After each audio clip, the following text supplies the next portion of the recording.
So, good morning, ladies and gentlemen. Good morning, everyone.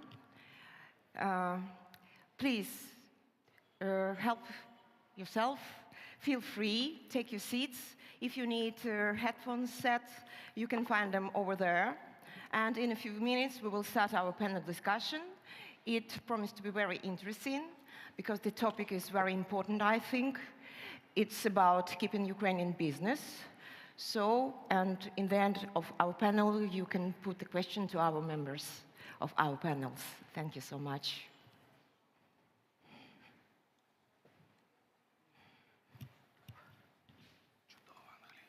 Done.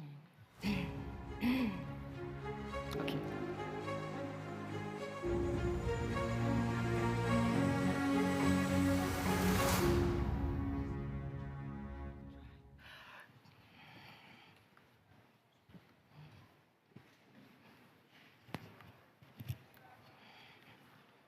So, shall we start, or just a few minutes we need?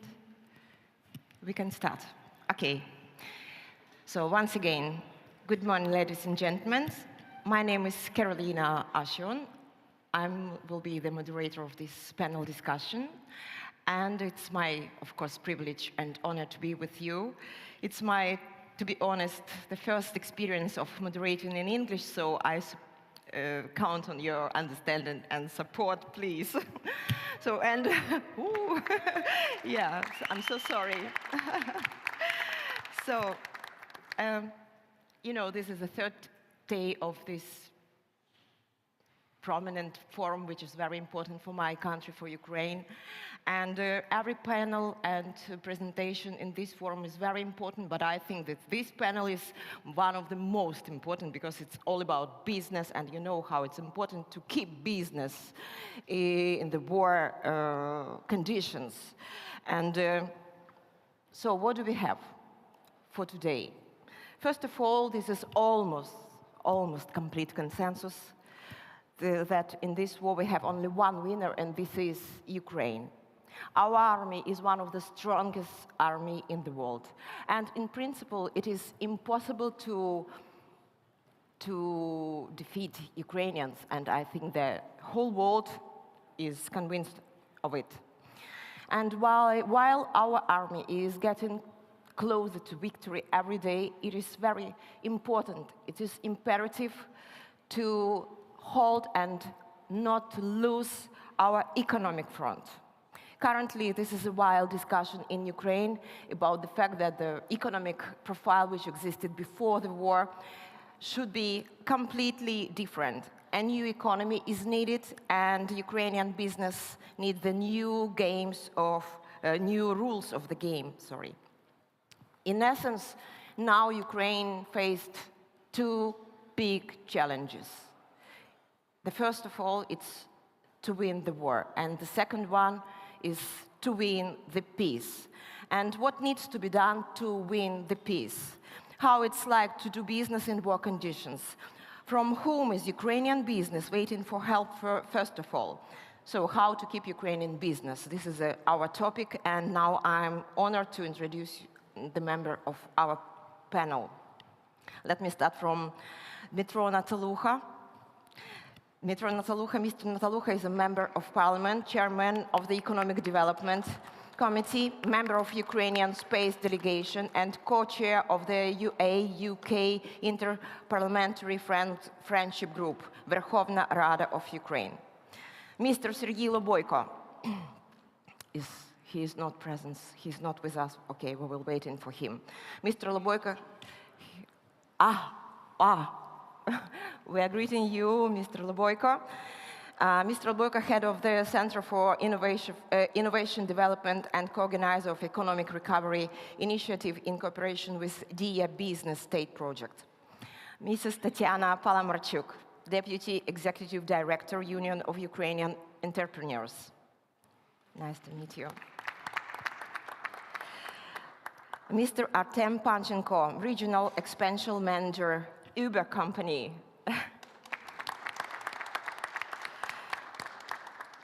Mr. Graham Weimiller, I'm so sorry. Mr. Graham, the Global Chairman and CEO of company BNI, the world's largest business network. He is a co-author of Master Connector, an Amazon bestseller. And Mr. Lukas Leszniak, board member of WS company which specializes in transportation, spedition, and logistics, working on European Union, Asian, and USA, North USA market, as I understand. Nice to meet you. So, let me start with the statement that Ukraine needs investment, and in turn, Ukraine is extremely needed and I'm sure very interesting for investors. Today, it's undeniable the fact that without help from our partners, it will be absolutely impossible to overcome all the challenges and to restore our company. And Mr. Nataluha, I know that you have cooperated closely with our Ministry of Economy, and I know that recently it was the visit of our Deputy of Minister of Economy to the United States, and during this meeting it was during this visit it was numbers of meetings with flagships of bold business, and this visit, as I can understood, was really successful, and maybe you know, maybe it's already signed contracts, and you know, actually, as I can understand, as I can read and listen, so there are so many wide discussion about the fact that Ukraine will be sort of new big thing of Europe. We are on the lips on the whole world, and everybody tells in everyday conversation that when war ends, Ukraine will flood with money from our investors. Do you think it's can be in near future? Of course, we were all waiting for the victory, and one more question. What do you think? Can investment be sort of additional safety factor for our economy, for our country? Please tell us about it. Thank you very much, Carolina. Thank you, everyone, for having us here. It's a pleasure, and I'm really grateful for the great people of Poland for all this kind support and assistance you've been providing us during this war. So, what does the business need in any country? It needs predictability, and it needs sustainability. Now, I probably won't surprise you when I will tell you that it's rather hard to predict anything in Ukraine right now. However, what can be predicted and what can we think about in the upcoming years once the victory is achieved? We are here in Poland, in a country that has demonstrated a fantastic achievement in its time. It is a country that has voluntarily switched from the socialist regime to the capitalist model of the economy. It's a country that struggled to leave the Soviet occupation and to become a free country with its right to define its market economy on capitalist terms.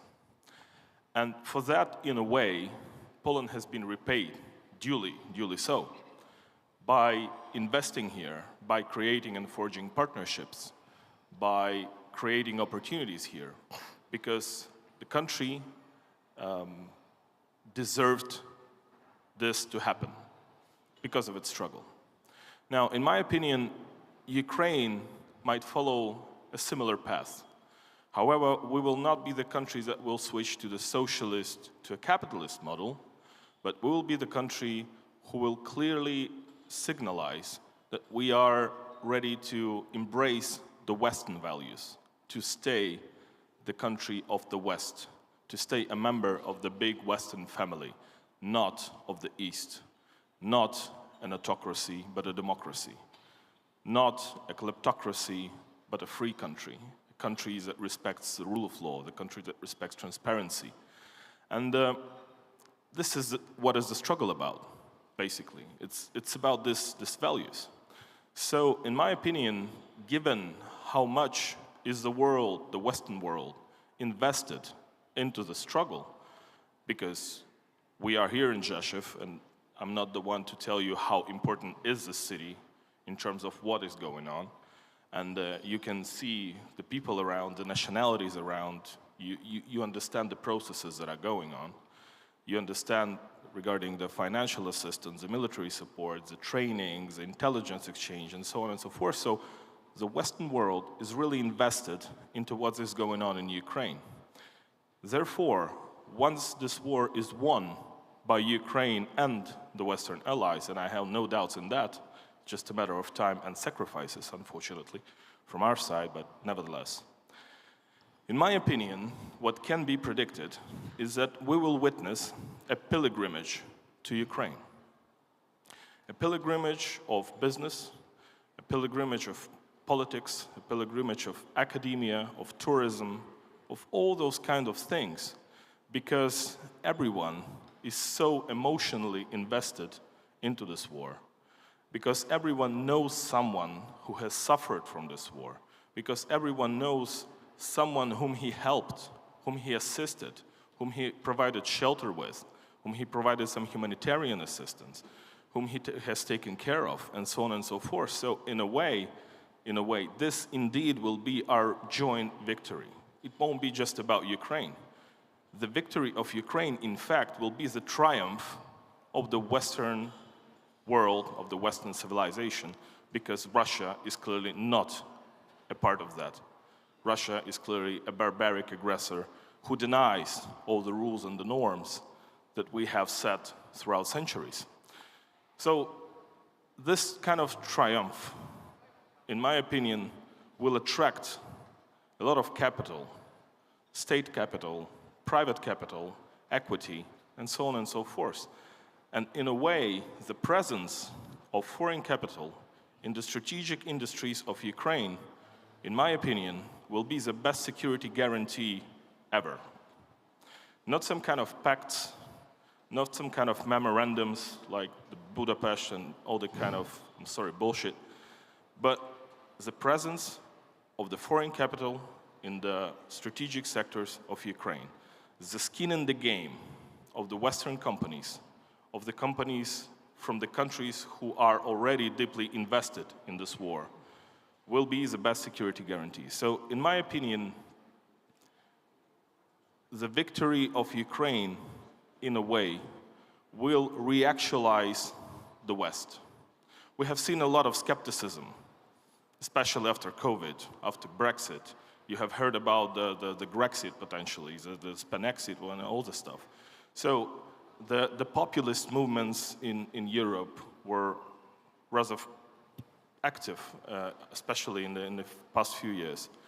Now with this war, the West has proven that it's a unity, that the project is not just alive, but it's as strong as ever.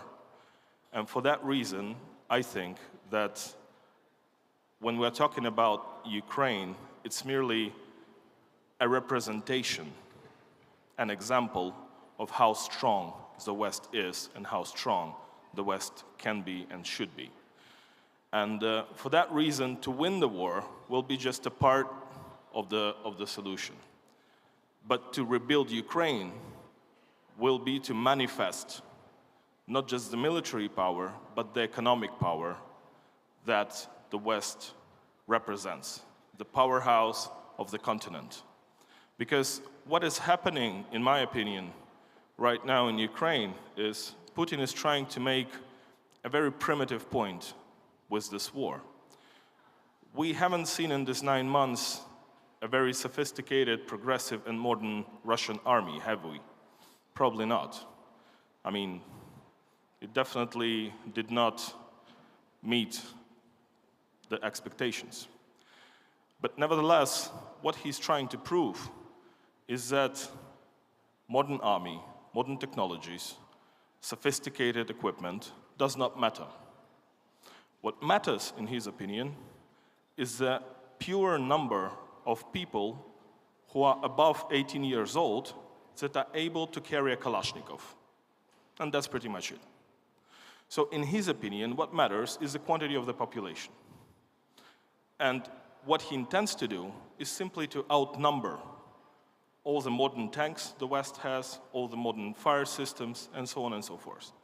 If he proves his point right, this will be a very dangerous world to live in, because this will mean that the countries who have no economy or very poor economic conditions, but have a very strong population, will dictate the development of the world. And the economy, as an instrument to wage power, will be put not just on the second place, but on the third, on the fourth, maybe on the fifth. On the first place, what will matter will be the brute force. The simple brute force of as much people as one possibly could recruit and give them a Kalashnikov. So this is another reason why we cannot let this war end in favor of Putin, because we understand how important the economy is, how important progress is, how important the modern technologies are. And for that reason, to make this statement, to manifest this importance, in my opinion, we will see the reconstruction and the rebuilding of Ukraine as the confirmation of such importance. Thank you. Thank you very much, Mr. Nataluka. Now my question is for Mr. Leboyko, who is with us through the Skype. So, Mr. Leboyko, most recently the platform you initiated with has become the #1 platform in Europe. The name of this platform is Dear Business. My congratulations, and I want to ask you to put us in the picture what from your perspective is getting on within Ukrainian business. How do they feel?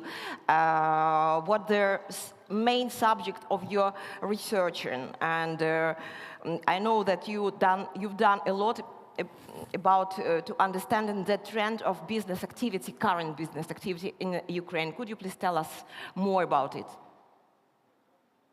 Hello, Caroline and everybody. Can I share my presentation? I think we have this opportunity. Yeah. Not yet. First of all, I would like to mention that, Caroline, the platform that you mentioned is a state platform. It's called Dear Business, and it's developed by the state office on promoting entrepreneurship and export. And in partnership, we started initiative called Economic Recovery, Business Development, Export Development Initiative, which aimed to help, first of all, the government and our policy decision makers, as well as business, local governments, to get data on what is going on. Because after the shock, there started to be incredible changes. We know the data, for instance, from estimation of the World Bank that there are already up to $500 billion damages caused to Ukraine by invasion, but it's only infrastructure damages. Nobody has yet estimated business losses. And we managed to establish the system based on our pre-war developments in big data, business intelligence, as well as on the basis of surveys of Ukrainian business, which I think will be interesting for our audience to understand where we are, where we are going, what are the needs. And already 6 government stakeholders are supporting this initiative and using the results of our research. But I still don't have access to sharing presentation. Can anybody help to solve this technical issue? Okay, maybe, I don't know, is it any problems with it. So, okay, I can talk without presentation. Without but just shortly, what does the share of business for Ukrainian business, which, for example, interested in international cooperation, export? By the way, this data is amazing. It's 9 times increase of interest of business in such type of development, export-oriented development, compared to what was before 24/02. But first of all, I would like to state that after the months of shock for business community, when almost all, more than 80% of companies stopped their operations, when there was no new registrations of businesses, we recovered pretty fast, and each month we observe positive trends. First of all, let's start from business spirit. In spite of war, the number of registration is growing, and it's already reached more than 70% before compared to the level of 2021. But it's even better than behavior of our business community during the year of COVID. So the war didn't scare it very much our business, and we started to recover fastly. Now, less than 30% of businesses are still in the mode of stopped or almost stopped operations. At the same time, up to 20% are already on the same level or even increasing their production. Next, it's interesting to consider what have happened with relocation. There are a lot of scaring numbers on refugees, of internally displaced people, 7 million inside the Ukraine, 20 million left Ukraine at the beginning, then 5 million of them has already returned, but still 7 million are abroad. So all this impacts significantly the economic landscape on all the regions, all our municipalities, etc. But pay attention that in spite of 20% of business was pushed to move their facilities, the operations from occupied and damaged regions to the west. At the same time, 95% of business stay in Ukraine. They didn't left Ukraine. They are working out new strategies, and almost half of businesses has already such strategies according to their responses and even business plans. They know what to do. And what is interesting, that from one point of view, they are looking for export. It's 9 times increase of interest to export. But what does it mean? It means that business is starting to change the mindset from typical competitive advantage for internal market based on unique business connections, partnerships. Now, up to 60% of business are starting or going to invest in technological and business innovations. And for such partners, they will be looking for. It's not only IT business, it's going through all the sectors. Yeah. Important new innovation, which was established by the government, and was advocated. A lot of efforts were invested in this personally by Mr. Natalucha. It's industrial parks. It's new big opportunity, which already got a lot of positive response. More than 33% of business are looking to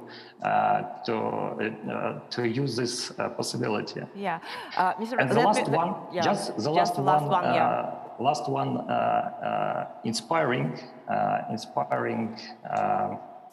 data. As I have mentioned, there are a lot of problems, and business is trying to adopt and doing well with this, in spite of all obstacles. It was interesting for us to understand, is it possible that they will help the budget to survive during this hard period? Because you know that almost all taxes that are planned for the next year are going to be spent just for one article, one spending, is defense.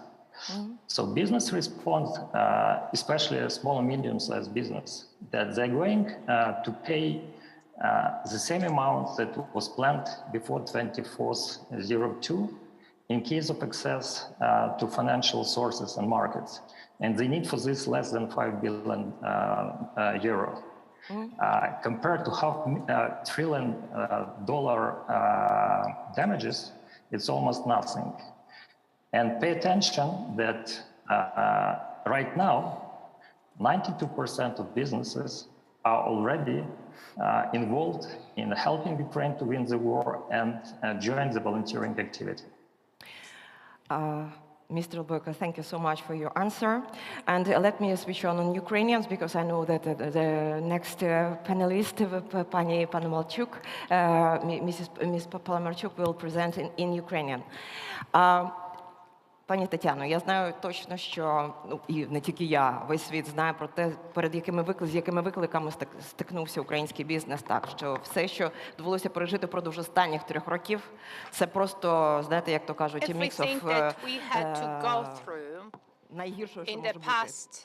2 years, and in the past year, 2 years was a blend of the worst.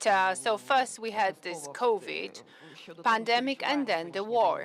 And then Mr. Boyko introduced us to what was happening here. I understand that you're on a daily basis in touch with representatives of medium-sized business, large business. So could you tell us more about the key motives, about what is happening? What do you consider worthy to contribute during this panel? Karolina, thank you so much, and I would like to welcome all the participants of the summit today. I want to say that Ukrainian business is resilient.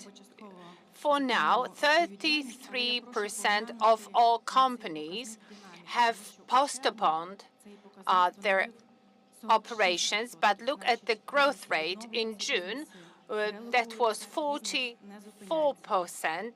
So it means that the business is recuperating, that it hasn't stopped.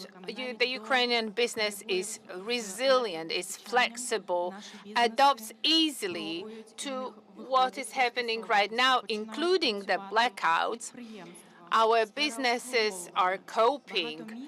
They're relaunching their operations, the services, entrepreneurs, so many of them, they have organized their own customer service desks, service points. These are now the so-called resilience points. So, for example, people can charge their gadgets, they can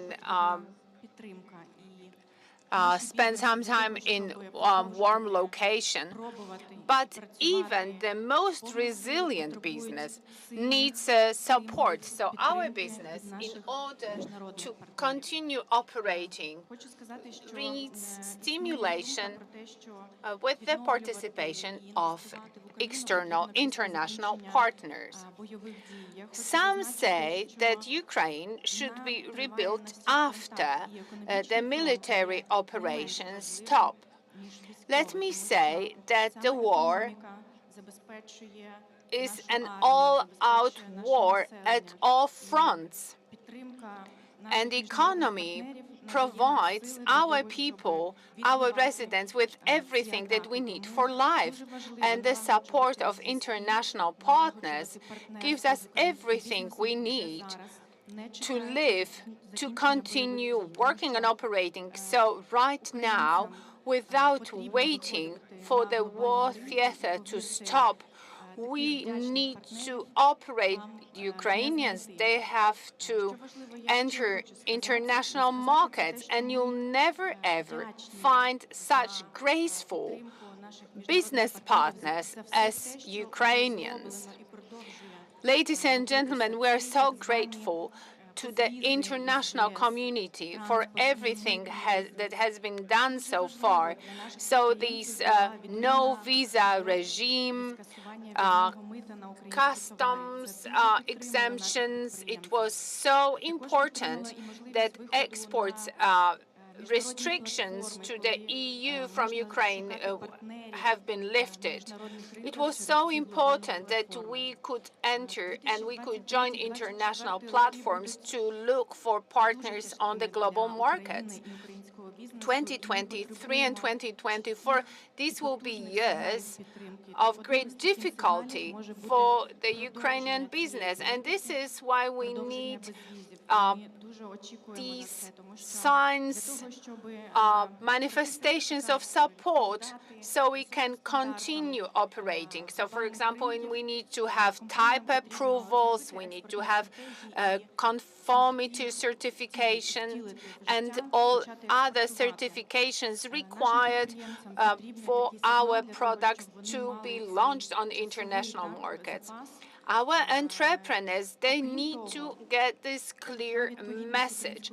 Well, they need some time to prepare, but they need to get this clear message that they can do it. Well, that takes some financial investment to have all the necessary certification. In Ukraine, we have this MSW voucher scheme, which is very important, and it's important for the Ukrainian entrepreneurs to join this program. There are some internationalization vouchers. It's important that these goods, well, they go directly to the European entrepreneurs who work directly with Ukrainian businesses. Well, Ukrainian production can be then adapted to high-quality EU standards of production. And then, let me add that in the Association of Ukrainian Entrepreneurs, we bring together independent Ukrainian businesses. They're independent. They are not related with the oligarch or with this big capital. These are businesses that want to operate in a competitive economy, in free market economy. The Ukrainian business is ready to change, is ready to follow the European practice. We want to grow. It is not only about survival, it is about growth. So with that, I would like to thank our international partners who support us on our path to freedom and to union with our international partners. Thank you, Tatiana. Sorry, Regional Expansion Manager, Uber, the company well known in the whole world. So, Pani Tatiana just explained to us very clear that what the last situation with Ukrainian business, and since the first days of the war, Ukrainian business demonstrating fantastic resilience and great responsibility. After all, Ukrainian business paid taxes in advance to support the state and support army, of course, but the challenges is huge, and it's like sort of mix of evil and disaster, you know. But it's, despite on this, your company just increase your presence in Ukrainian market, and from 9 cities, if I'm not mistaken, to 18 cities where you are now in Ukraine. So tell me, what is peculiarity maybe in Ukrainian business? Why you don't afraid of invest, and you keep invest money in Ukraine? Yeah. Thanks for the question, and in short, Ukraine is just awesome. And when we launched our operations back in 2016, we quickly realized that Uber market in Ukraine would become one of the most significant markets across Central and Eastern Europe markets, and we were growing rapidly. Unfortunately, war has changed everyone's plans. And what Dmitro has mentioned is that everyone's right now looking for predictability and sustainability, and since we don't have it, we had to develop our new agile approach, how to run business. And therefore, I want to tell you not only what we are doing right now to adapt our business, but as well why and how we are doing all those changes. In fact, when the war started, we witnessed a huge influx of people who were fleeing from war-affected areas, so they were moving to safer areas. And in those areas, we realized that it's actually unserved opportunity where we can provide transportation services, and as well, we can provide earning opportunities for drivers who eventually move there. For that, we realized that we have to change our approach of launches, of city operation launches. So therefore, we've entered into partnerships with civil military administrations. We just ask what are their needs, how we can cater their requests best. It's not only about safety questions. So for example, when we launched Kiev, we had to check which areas are still dangerous because of landmines left by Russians, and as well how we have to abide curfew hours and so on and so forth. But as well, we ask how we can help them. And based on their reactions, we decided to provide overall over 100,000 of free trips for critical infrastructure workers, for nurses, for doctors, for NGOs, for even blood donors who are right now, unfortunately, in a high demand, and even for refugees who had to move from one place to another. By doing that, we tried to utilize our drivers. And lots of those drivers, they had lost their job, or they were looking for just a flexible temporary solution how to increase their earnings. And by doing so, we realized that as an international company, we can leverage our global resources. And therefore, we decided to remove our Uber margin from first 600,000 trips. And basically, we passed all driver earnings from fares, from trips, to their pockets, just supporting them. By doing so, we were trying to support local communities and drivers driving in those areas. Unfortunately, not only people were requiring help, as a lot of supply chains were disrupted, and I guess, well, everyone is experiencing that in Ukraine. And therefore, we checked how our business can change and serve that question. For example, we were in discussion with UN orgs such as Worldforukraine or UNHCR, and they had tremendous help Ukraine by moving humanitarian aid, but they were moving huge trucks of that aid to lots of local warehouses in Kiev, in Dnipro, in Chernivtsi. But that was a question of a last mile delivery, because, well, that is always a question. And we realized that we actually have a solution for that. Because, well, everyone knows that we have, for example, Uber Eats, where restaurants can basically deliver a hamburger or sushi using a scooter or a bicycle. So therefore, we provided, obviously free of charge, a platform, Uber Direct, which caters as needs. And instead of hamburgers and scooters, we were able to provide them a transportation solution, just a digital platform where UN org were able to request small and medium trucks and literally deliver that last mile delivery of just baby formula, of warm blankets to shelters, to places where temporary displaced people were staying literally without nothing. And we were doing that on demand on a mass scale. So that's basically our core capability. And by doing that, we were trying to solve our supply chain issues. And unfortunately, it's not the only issue we're facing as well, because it's not only about people seeking for help, but it's as well Russians damaging our heritage, our history. And therefore, we witnessed that there are lots of museums, cultural places which were damaged by Russian strikes, by bombs, and we have to preserve it. Because it's not only about doing business, but it's as well preserving our historical culture. Well, it's our memory eventually. And we were working in a partnership with Ministry of Culture. We developed another earning opportunities for our drivers and another transportation solution for a special department who take care of restoration and preserving Ukrainian heritage. We provided a special product which enabled them to request a shuttle, Uber bus, which would draw around Ukraine. We traveled around well over 20,000 kilometers so far, and they were inspecting paintings which were damaged. So there was a team of specialists focusing on conservation, on, climatologists. There were lots of experts which were helping to save Ukrainian heritage, provide immediate evacuation or just restoration on site. So by doing so, we was providing evacuation and preserving of Ukrainian heritage. So those are questions how any business can adapt their business model, how we can be agile and just move from regular transportation of evening parties or business trips to a question how you can move your business model and help Ukraine. So that's like one part of business we were doing.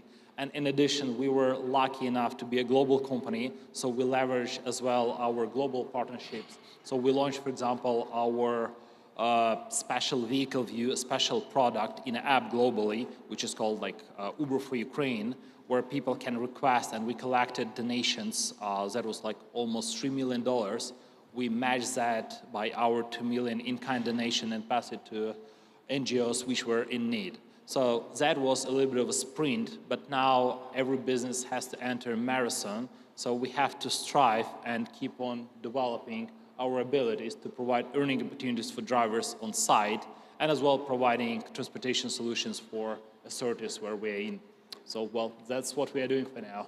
That's Thanks. a brilliant job. Thank you so much for everything you've already done, and keep working in this direction. And now I'd like to ask Mr. Leshniak, Lukas Leshniak. He is a board member of WWS in Transportation, Speditions and Logistics. So from your perspective, what do you think? Is it really important to, as soon as possible, to restore the economy in Ukraine and to rebuild all the infrastructure so that Ukraine can turn into the very important transportation hub, yeah? Because it's because of our unique geographical place in the Europe, in the world. Tell us more, how do you think, how it can be in the near future? Yeah, sure. First of all, I'm so proud to be in here, and I'm so grateful to be a part of that panel. Regarding your question, first of all, yes. First of all, yes, because the location of Ukraine and a lot of trouble regarding the transportation and due to the war and Odessa cases, Poland right now it's, in my opinion, one of the first destination regarding the transportation of goods, products from Ukraine across the world. And it's happening right now. The second location is Romania, but there's a lot of troubles in Constanța, and Ukraine needs Poland and needs an access to rebuild their economy. That's the first thing. I think that in the next couple of years, that's the first place to take in regarding the rebuild economy and the country. Even what's been said,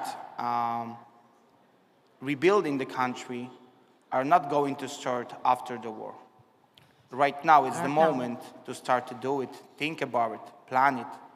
And of course, the whole country, I don't know how many percent, but I think 70%, 50% of the country has been destroyed. So right now is the moment to rebuild the country, to start to think about it and to do everything what's needed to make it happen. And right now, even the situation regarding the economy and business, export of seeds from Ukraine, export the Ukrainian products.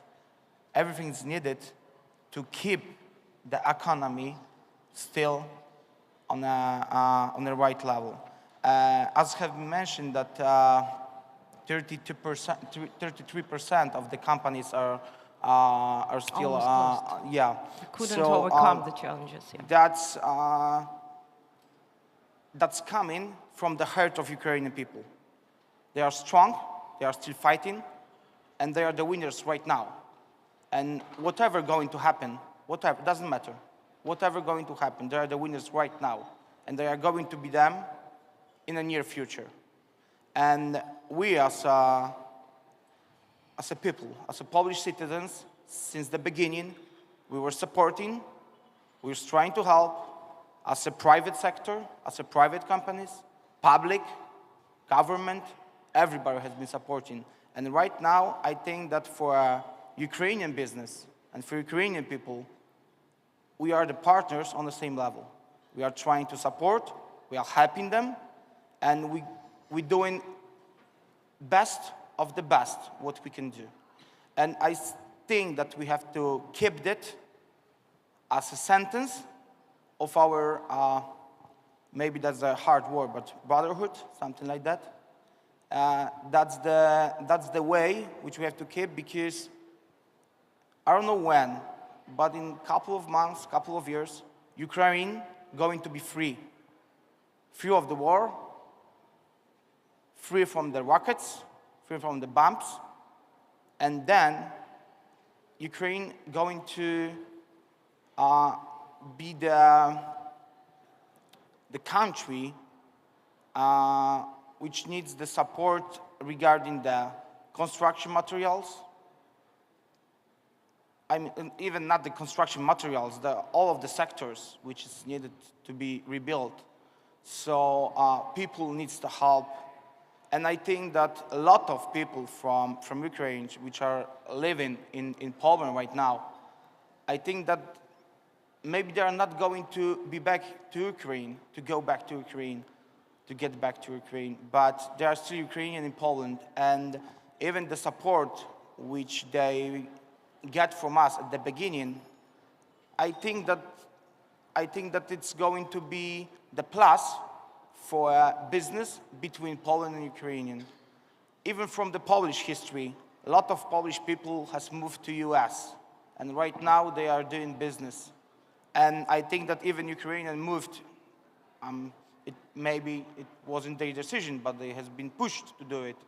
But even if they're gonna stay, that's going to be the reason why we are going to be the partners, why we are going to exchange our businesses and build our common cooperation, I mean, between the countries. And even right now, I'm representing the logistic market, transportation market, but Business Center Club as well. And I know that a lot of movements has been done to support people in here. A lot of legalizations of documents, a lot of people who are looking for some work in Poland, I mean, moving out from Ukraine. That's the biggest advantage of that, what has happened regarding Polish and Ukrainian partnership. And regarding the business, I think that in the next couple of months, the most important thing is to involve the governments, the biggest companies, to start doing it right now. I mean, rebuilding the country. Do not wait. Just start doing it right now. And that's what I want to say. Yes, there is a Mr. Natalucha, and he knows absolutely better than anyone in this audience that our government is already understand it and do. And this panel is like proof of what you've just said, that it's absolutely understanding that we have to rebuild our country and think about it and do the first steps now, not wait till the victor will come. So we all know that we are already winners in this war. And one more thing which I want to say to everybody around us and everybody in here. I think that all of us has to be involved in that process.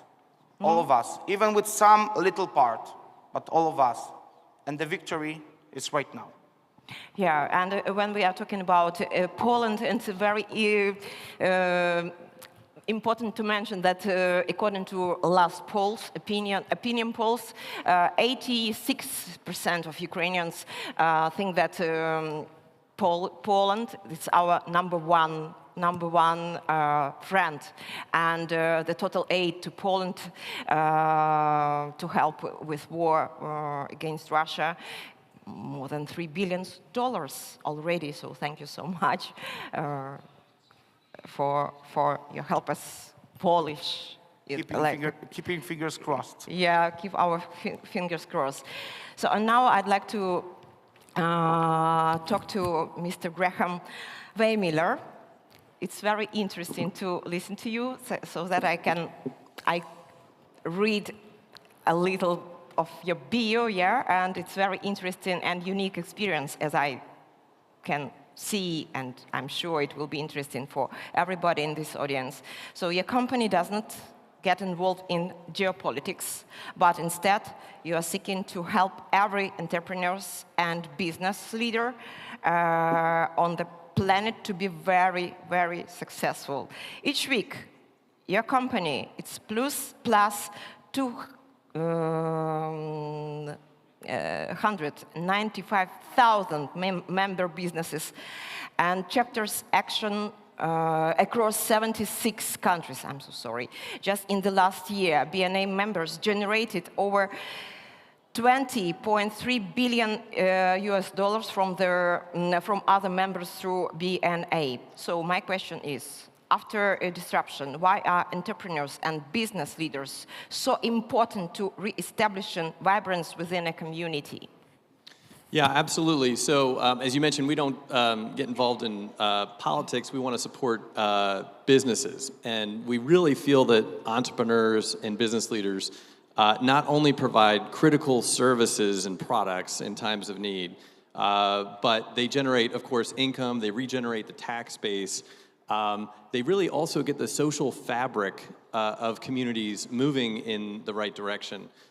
When we have seen disruptions of any kind around the world, many cases it is the entrepreneurs and the business leaders who are able to pull together scarce resources very quickly and to apply those very directly to areas of need. So our goal is to be helpful to entrepreneurs and business leaders everywhere on the planet, and particularly in situations where there is disruption. Some of the things that we have seen be very important to entrepreneurs and business leaders rebounding from disruptions include, the mindset. Now, I can see that the mindset here is very strong and ready to rebound, and that is already underway. But many times there's an opportunity to even think bigger. And the question that we often pose to entrepreneurs and business leaders around the world is, what can they do now that they could not do before? With new technology, with the mindset, by collaborating with other entrepreneurs and business leaders, not only within their town or city or country, but other entrepreneurs and business leaders around the world, what can they do now that they couldn't do before? And maybe their business, as it rebounds, maybe they had thought about it being a business that would support a town or a city. Maybe that same business could be a business that supports the whole country. Maybe that same business can be a business that provides products and services around the world. So I think the mindset to work with others and to ask that question, what can they do now that maybe they couldn't do before? But we continue to see around the world that entrepreneurs and business leaders help rebound quickly in situations where there's disruption. And that is as much a social good as it is a economic and financial. Mm-hmm. And the next question is, with the current disruption, how can Ukrainian business sort of best bounce back? Yeah, absolutely. First, by not doing it alone. I think by building really strong relationships with other entrepreneurs and business leaders that not only are in other categories, but also within their same categories. So building strong relationships, setting up routines where they can learn from each other about how to rebound quickly, not only to find new customers and new markets, but to find new sources of supply. Also for encouragement and recognition as they are rebounding. That's very important to every entrepreneur and business leader on the planet, especially in disrupted situations. And so those are some of the things that we would think about. I know that there's a lot of very tech-forward mindset within Ukraine. I think that will be very advantageous as the businesses are rebounding. I think that's happening already. So, and when it happened, what you are talking about, the small business bounces back, when it happened, what impact it can have on families and community? Yeah, part of the reason that we are so passionate about supporting entrepreneurs and business leaders everywhere is because for every successful entrepreneur or business leader, their family is supported. The families of their employees are supported. Their community is supported. Resources are generated for healthcare, for NGOs, for education. And so for every successful entrepreneur and business leader, there is so much that represents, so much good is being done. Our view is that entrepreneurs and business leaders around the world need to lead the way forward, that they are the most accountable because every day they need to add value to clients and customers. And that's part of the reason we are so passionate about supporting entrepreneurs and business leaders in Ukraine and also in every country worldwide. Mm-hmm. Thank you, Mr. Graham. So we have just 10, 11 minutes left. So my question is for each of you. Maybe knowing that the level of digitalization of Ukraine now is really high and everybody knows in the world about it, is it possible to create maybe some platform on which will be accumulation, like accumulator of so-called people's project, so that Ukrainians who are now all over the world can invest their money and to be like investors in our economy, in our country, that's just in one click, maybe. Maybe it's...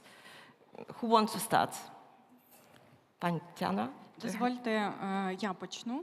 Тому що одразу знаю відповідь If на I це may, питання. I'll be the І ми first вже над speaker. I нею know the працюємо. answer for this question. Насправді таких We are платформ already є багато, working і on ми, that, спілка and українських there are many підприємців platforms стала like that. провайдером The платформи Union of Риболіст в Ukrainian Україні. Це Entrepreneurs is платформа, a яка provider допомагає of знайти Ribolist platform in партнерів Ukraine, в ЄС. which В allows принципі, business платформа people to look існує for і працює partners по in всьому EU member світу. states. So this platform Ми, operates як globally, бізнес-асоціація, and яка є we провайдером as the Union of в Ukrainian Україні, робимо аналіз та entrepreneurs, відбір компаній we are українських для того, a щоб provider, представити and we на цю select платформу. Ukrainian business І це дуже people and важливо, тому enterprises, що and we want to саме present them on ми this є platform тою ланкою, and яка introduce them культивує there. взаємну It is довіру. very Ми important because відповідаємо we за are ті the підприємства, element які who takes care of долучаються до mutual цієї платформи. І trust, таких and we are a kind of проєктів, таких guarantee ініціатив є багато. guarantee Я that можу Ukrainian назвати ще partners одну, це joining in EVN, are reliable. також There are many спільнота, platforms like яка that. допомагає There is also проходити EVN, a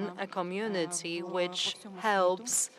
to set up себе ще додам, partnerships що globally спілка as well. And українських let me also підприємців, add that the Union of Ukrainian entrepreneurs feels that there are needs like that, that Ukrainian goods should become a part of supply chains globally, because, well, that's simply crucial. That's simply crucial to build supply chains or join the existing ones. So we set up the Center for International Cooperation, and this center helps our Ukrainian entrepreneurs in entering new markets. So we are trying to help them in that. Mr. Natalucha, my question is for you. What do you think needs to be done, first of all, so that investors can move from intention to invest to real action? You, as a member of parliament, maybe to create something in our law. Thank you. As for the law, I think we have provided the businesses with some really efficient instruments already, like the industrial parks that have been mentioned, the law on localization, and so on and so forth. What needs to be done by Ukraine is to advocate more fiercely how this tragedy and this war is also an opportunity. Because it is true that almost half of the economy is destroyed. But it is also true that half of the economy should be rebuilt from scratch. And those are the markets where, for the moment, there is no competition at all. It means that any company that will be big enough and daring enough to enter the market and to explore those opportunities will become a strategic player in those specific industry for quite some time and will be forming the market. And I'm talking about markets like gas, natural gas, hydrogen, nuclear, metal casting, agro, and so on and so forth. So, I mean, the overall, beg your pardon, the overall amount of damage exceeds $1 trillion. Like, there is no way Ukraine is going to pull that alone. Like, this is impossible, and this is unprecedented in a way. For that reason, I think that what we are trying to do as the government is to persuade the partners, the partner countries and the allies that the reconstruction of Ukraine should not be a charity project. We want it to be a partnership project. And from our side, what we are ready to do is to provide as much data as possible on the opportunities, on the markets, on industries, to implement the new instruments that will facilitate the entry and the operation of the businesses inside the country, like industrial parks and so on and so forth. And then we are ready to share with those countries the profits. By all means, and this will allow the foreign businesses and the foreign governors to explain to their taxpayers what their businesses are doing in Ukraine. Not just donating money, but earning money and transferring them back to the countries of origin. And this is what is important. For us, the benefit is absolutely obvious. We need as much workplaces as possible. We need jobs.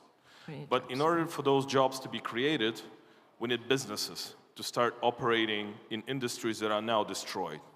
And those who will take this advantage of entering the absolutely empty markets for now, empty from the standpoint of competition, I think will have the advantage of forming those markets further and of dominating in a way for some time on those markets. And I think that everybody understands also the geographical importance of Ukraine. Everybody understands the quantity of the population. Now I think the world has seen the technological abilities and the skills of the Ukrainian people and the Ukrainian professionals. So in a way, once the war is over, this will be an incredibly interesting market. A market that I think has a lot of opportunities. Thank you, Mr. Ntaluha. Mr. Panchenko, you want to add something, please? And just a quick feedback as well as business. So we are already here to provide our transportation services. The point here is that Ukraine clearly indicated that they're willing to join Europe, and it's about not only just physical trend or declarations, it's as well about harmonization of regs. Because one of our questions that Ukraine is still missing regulations, clear regulations for gig workers. That's everyone from courier or Uber driver to, I don't know, a barbershop personnel. And what we are looking right now, together with other platforms, we are looking to work with authorities to develop a clear regs for gig workers. Therefore, we are looking to provide both flexibility as based on our feedback from European markets after successful reforms in Poland, in Romania, in Czechia, in all neighboring countries. we collected the feedback that drivers are actually looking for flexibility, and especially now because, well, it's lots of uncertainty. But after that, we still need some regs, some a level playing field where everyone knows what to do and with as little friction as possible. So literally a person can click a button in DIA and after that pass it. So we are clear advocates and supporters of pushing those regs to become as well not only part of Europe by nature, but as well by regulations. Yeah, thank you.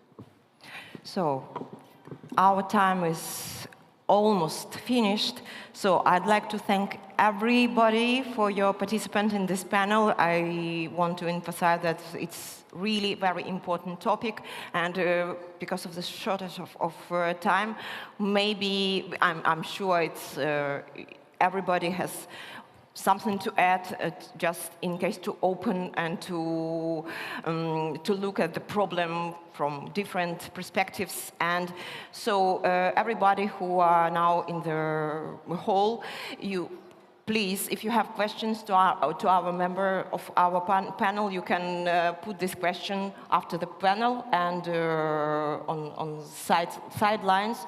It's not a problem at all. So I want to thank everybody, and I hope it was interesting to listen and to understand a little bit more about what is happening in Ukraine. And once again, this is war. This is very tough time for Ukraine and challenging time, but I'm sure that we will win this war, and this is any hesitation about it.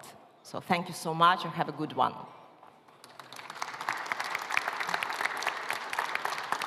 Thank you, Lukasz Lesniak, Mr. Natalucha, Mr.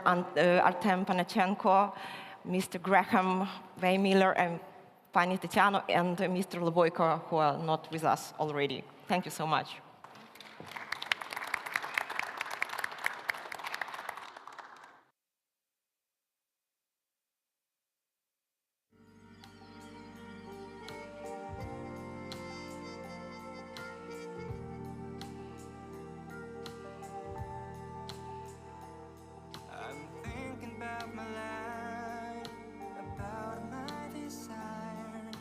Taking me away somewhere I wanna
Oh my gosh, it's 12 noon and I'm up late again. Jumped out of bed, this ain't a usual day. Today I'm heading to town, I got some things on my list, but the most important thing I need to mark is a kiss. Cause when midnight rings, I won't be letting you leave. I said to myself, I won't be a Grinch this Christmas. So could you wrap me in your arms, I'll sign you off my wish list. So, Miss Claus, don't let me down. I've got cookies and I got wine, red like the velvet on your gown. Please, Miss Claus, don't let me down. I'd really love to have you round. Maybe I can make you Santa's wife. Can you hear the jingle bells sound? Please, Miss Claus, don't let me down.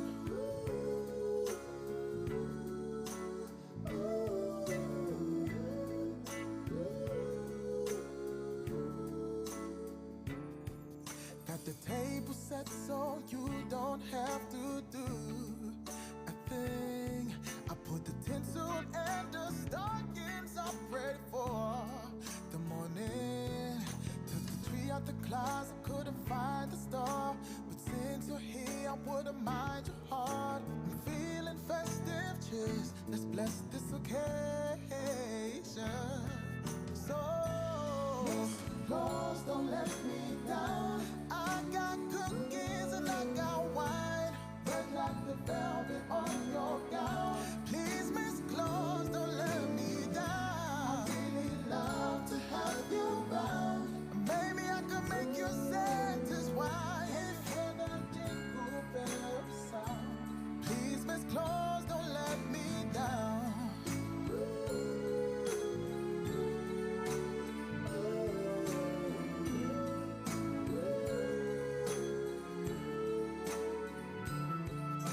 I said to myself, I won't be a Grinch this Christmas. So could you wrap me in your arms, I'll sign you off my wish list. So, Miss Claus, don't let me down. I got cookies and I got wine, red like the velvet on your gown. Please, Miss Claus, don't let me down. I really love to have you round. And maybe I can make you Santa's wife. Can you hear the jingle bells sound? Please, Miss Claus, don't let me down. Miss Claus, don't let me down. Ooh, Miss Claus, don't let me down. Please, Miss Claus, don't let me down. Miss Claus, don't let me down. Miss Claus, don't let me down. Please, Miss Claus, don't let me down.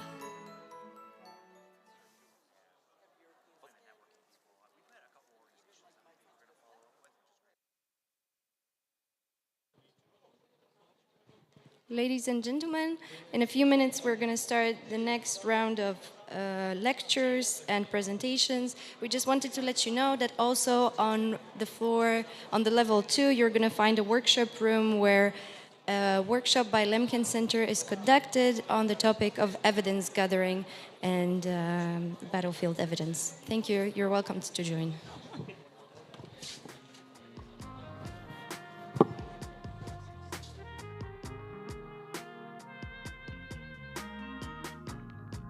I guess we're both a little crazy.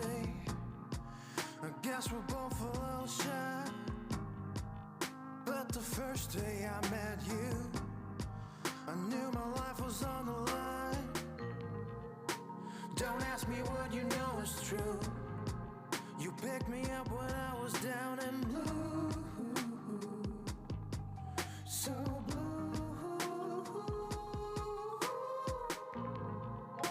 Now baby, tell me it's a sign, or am I tripping out my mind?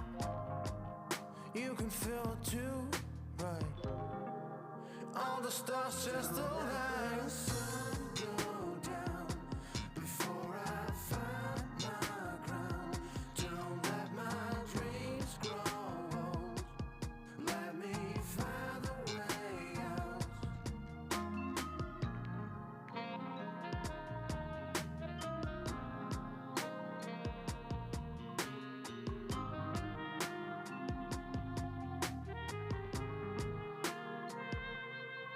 I changed my mind like the weather, always looked for something better, never satisfied with what I have, can't handle all that pressure. Yeah, I looked so good and green, always stuck in my routine. Yeah, now please, don't ask me what you know is true. The only reason I came through is you, only you. You got me breaking all the rules, just because I gotta have you back. Your time is something that I need to have, something I can't understand. Let the sun go down before I find my ground. Don't let my dreams grow old. Let me find a way out. Don't let the sun go down before I find my ground. Don't let my dreams grow old. Let me find a way out.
Okay, good morning, everybody. Can I have an attention, please? We start our panel. So the name of the panel is the long-term needs for the Ukraine's health sector. I have a great pleasure and an honor to introduce and welcome on stage Jake Wheeler, who represents AmiCare, and Krzysztof Anuszewski, who represents RescueNet and Rescue Class, Alpha Rescue, and Adrian Godecki, that is a president and founder of Healthcare Education Institute in Katowice. And next It's Rachel Rowe, that is Regional Director for Grants, Contracts in Project HOPE in Ukraine, and Joanna Józefiak, and President of Mediciner International Healthcare Association. And next is Svitlana Muzichenko, founder and an executive director, Ukraine Brokers Without Borders. Welcome. And last but not least, our Deputy Ministry of Health of Ukraine for European Integration Ministry of Health of Ukraine. It's a long name. Welcome, Oleksiy Yaramenko. Okay. We have a very difficult topic, we have difficult subject, how to plan in long term something that is not easy to plan even in the normal circumstances. And I think that is it will be like a good starting point to start with the presentation that was prepared for our panel. So can I ask Oleksiy to start the presentation, and then we will follow some questions and have some discussion. The microphones are on the tables. Thank you for introducing. Today I will speak about long-term needs on Ukrainian health system and our strategy. And it's really hard talk during the war and current status and preparation, winter preparation and all of these horrible things that happen daily. But there is a time parallel we should be prepared when we will win the war, and we need to quickly implement lots of things. And today I will present our strategy and health recovery plan, our priority and milestones. But before we'll switch to the long-term needs in our strategy, I want to recall you that health reform that was started in 2015, it's one of the key reform in, for the last 5 years in Ukraine. There are lots of resources was spent to achieve incredible results. Actually, this was transferring from Soviet Union system to European standards.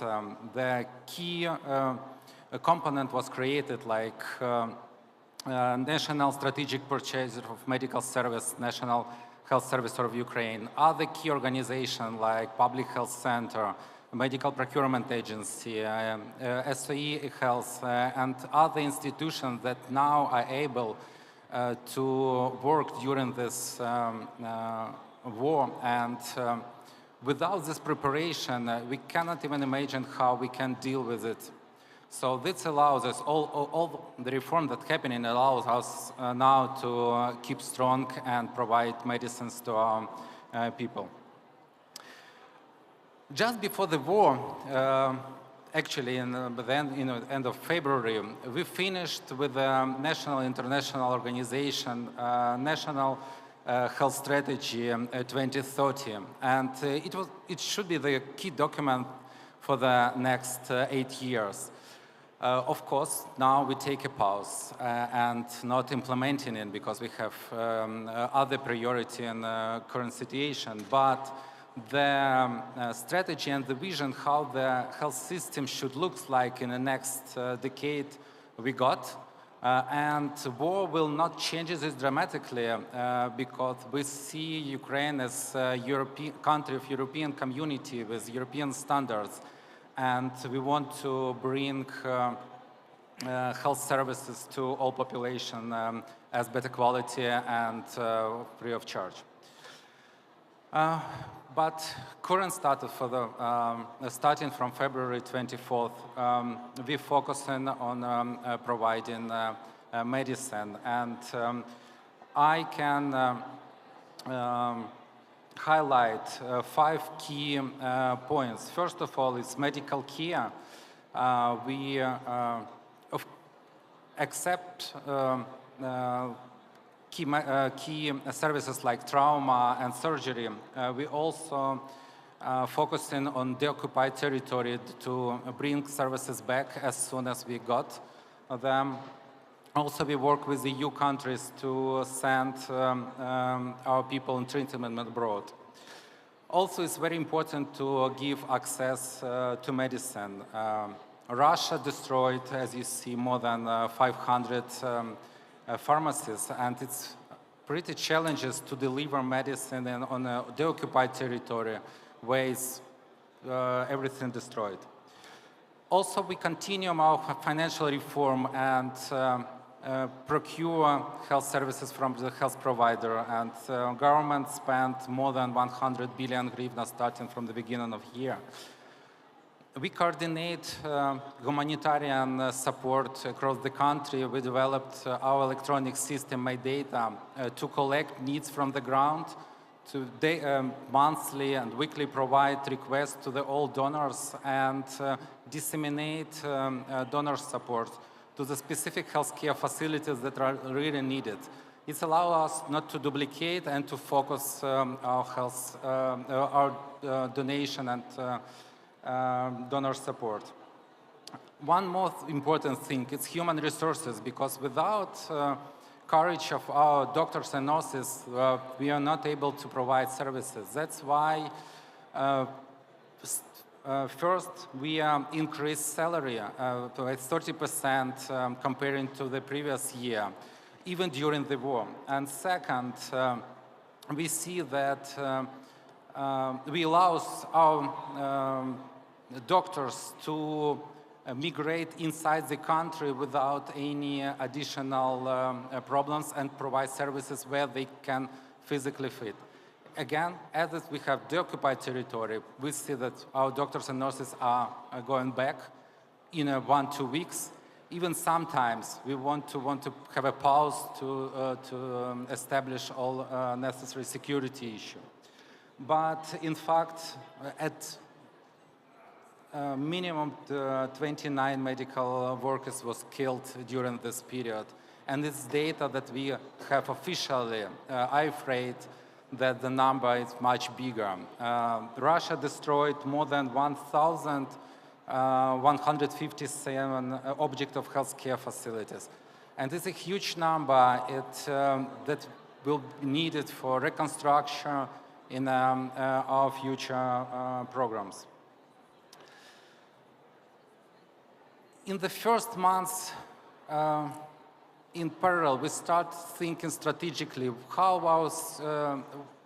what should be our priority as government, and what should be the key points of investment in the future.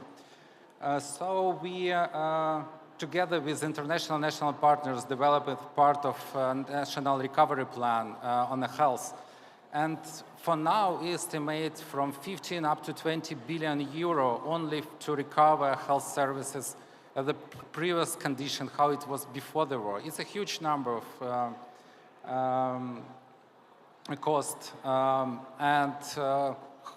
We think in the next 10-15 years, these resources will be able us to strengthen a health system. Our focus, it's 9 key points. It's strengthening policies as an institution, because it allows us to continue reforming. Second is financial stability and to provide health care, universal health coverage to the population. Third, it's restoration and transformation of the healthcare network. Then specific health services like rehabilitation and mental health, the services caused by war. And the need, we wasn't prepared, no one was prepared for it. So now mental health and rehabilitation is one of our key priorities. Human resources, as always, will be in a key target and key point for us, because without doctors and nurses, it's impossible to provide services. E-health system, there are healthcare quality, pharmaceutical sector, is all things that we are planning. We have specific targeted action plan for each of these 9 blocks. And as other health recovery plans, health part also have 3 blocks. Current is resilience, is provision of healthcare services during the war. And we don't know when it will be finished, but now we are stably providing services. We don't see very critical issue, and it's one of the successful outcome of the previous reform and of courage of our medical workers. Second step, it will be recovery. It will take up to 3 years. Of course, it's including restoration, building primary health care system, finding investment for developing hospital network. Priority, as I said, rehabilitation and mental health. Harmonization for European integration, it always will be priority for government. Digitalization and developing pharmaceutical area also. Last and stage in modernization, and hopefully we will revise our health strategy goals and implement it, focusing on accelerating implementation universal health coverage, bringing in investments, focusing on digitalization, on public health and other key priorities. There are lots of work, and we are looking for any partners who want to join and provide support. We are always happy and glad for any support. And together, hopefully sooner, we will celebrate the winning of this war. Thank you. Okay. Thank you, sir. Okay. It was a great background and good starting point, as I mentioned before. Can I have a question right now? Because it's obvious that you divide the Ukraine right now on this occupied part and not occupied, fully occupied. And what is the main urgent issue right now for the health system and service? In my answer, I will split in two parts. First, it's a current priority, what is really needed right now, and it's preparations to be able to provide services during the full blackout. Okay. As we see, Russia targetedly destroyed our electricity system, and for health area, of course, it's a very critical time because we want to be able to provide all critical services, medical services. That's why providing generators, priority number 1 for the next period. It's a period starting from the months ago, but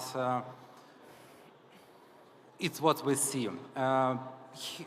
I want to say that system are ready and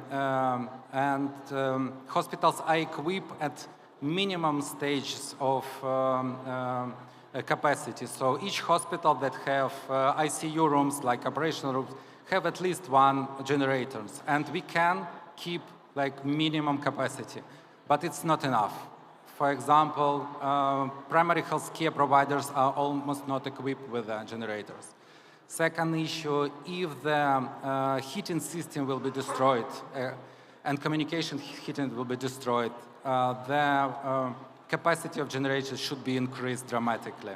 So priority number 1 for the next month or 2 will be generator.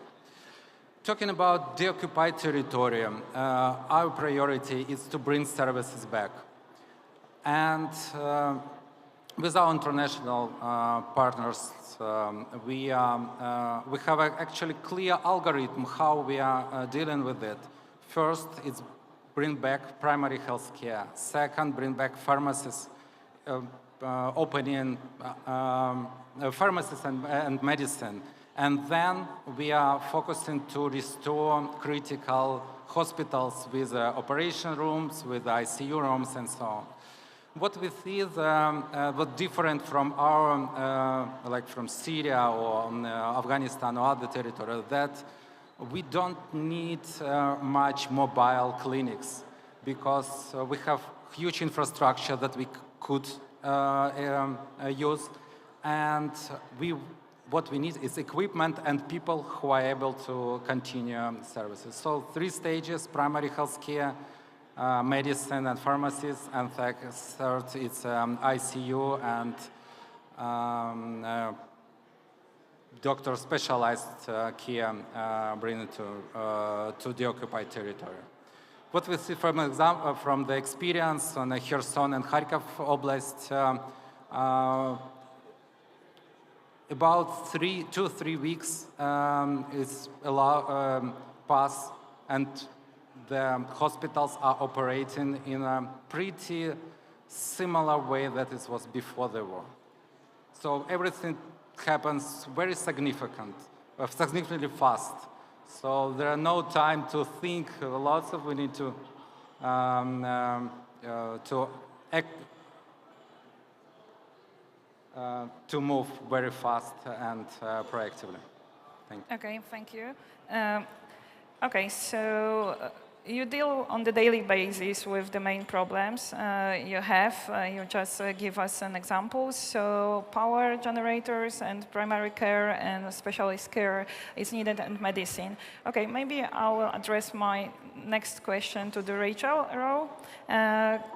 You wrote to me, you told me that Project Hope direct work with the health sector is just mainly like involves hiring staff and setting up mobile medical units and supporting local hospitals. Can you tell us more about that? Because I think it's like interrelated to what Alexei just said. Well, we are lucky enough to have unrestricted funding, so we can use it to do any activities that we need to do to support the health sector. So we started off setting up mobile medical units with the 6 main hospitals that we partner with in Ukraine. So they have vehicles, they have a doctor, they have a nurse and a driver, and they can drive out to visit patients that perhaps are not able to make it to the hospital. So this is very useful, actually. Everybody appreciates it. But now we are also buying generators because this is a need that was shared with us. But also, we are lucky we can respond to emergencies. We got a call from the hospital in Lviv. They were short of sutures. We are able to get them and to deliver. So as things come up, we are able to respond. But I know not everybody has that kind of flexibility, but for an NGO like this one, we can. Do you find any difficulties in funding funds and financing that kind of activity in Ukraine right now? It's hard to compare the situation in Ukraine to other conflicts that I've been involved in, but there is a remarkable amount of support from around the world, to be honest. So people are donating, governments are donating, and everyone wants to help Ukraine.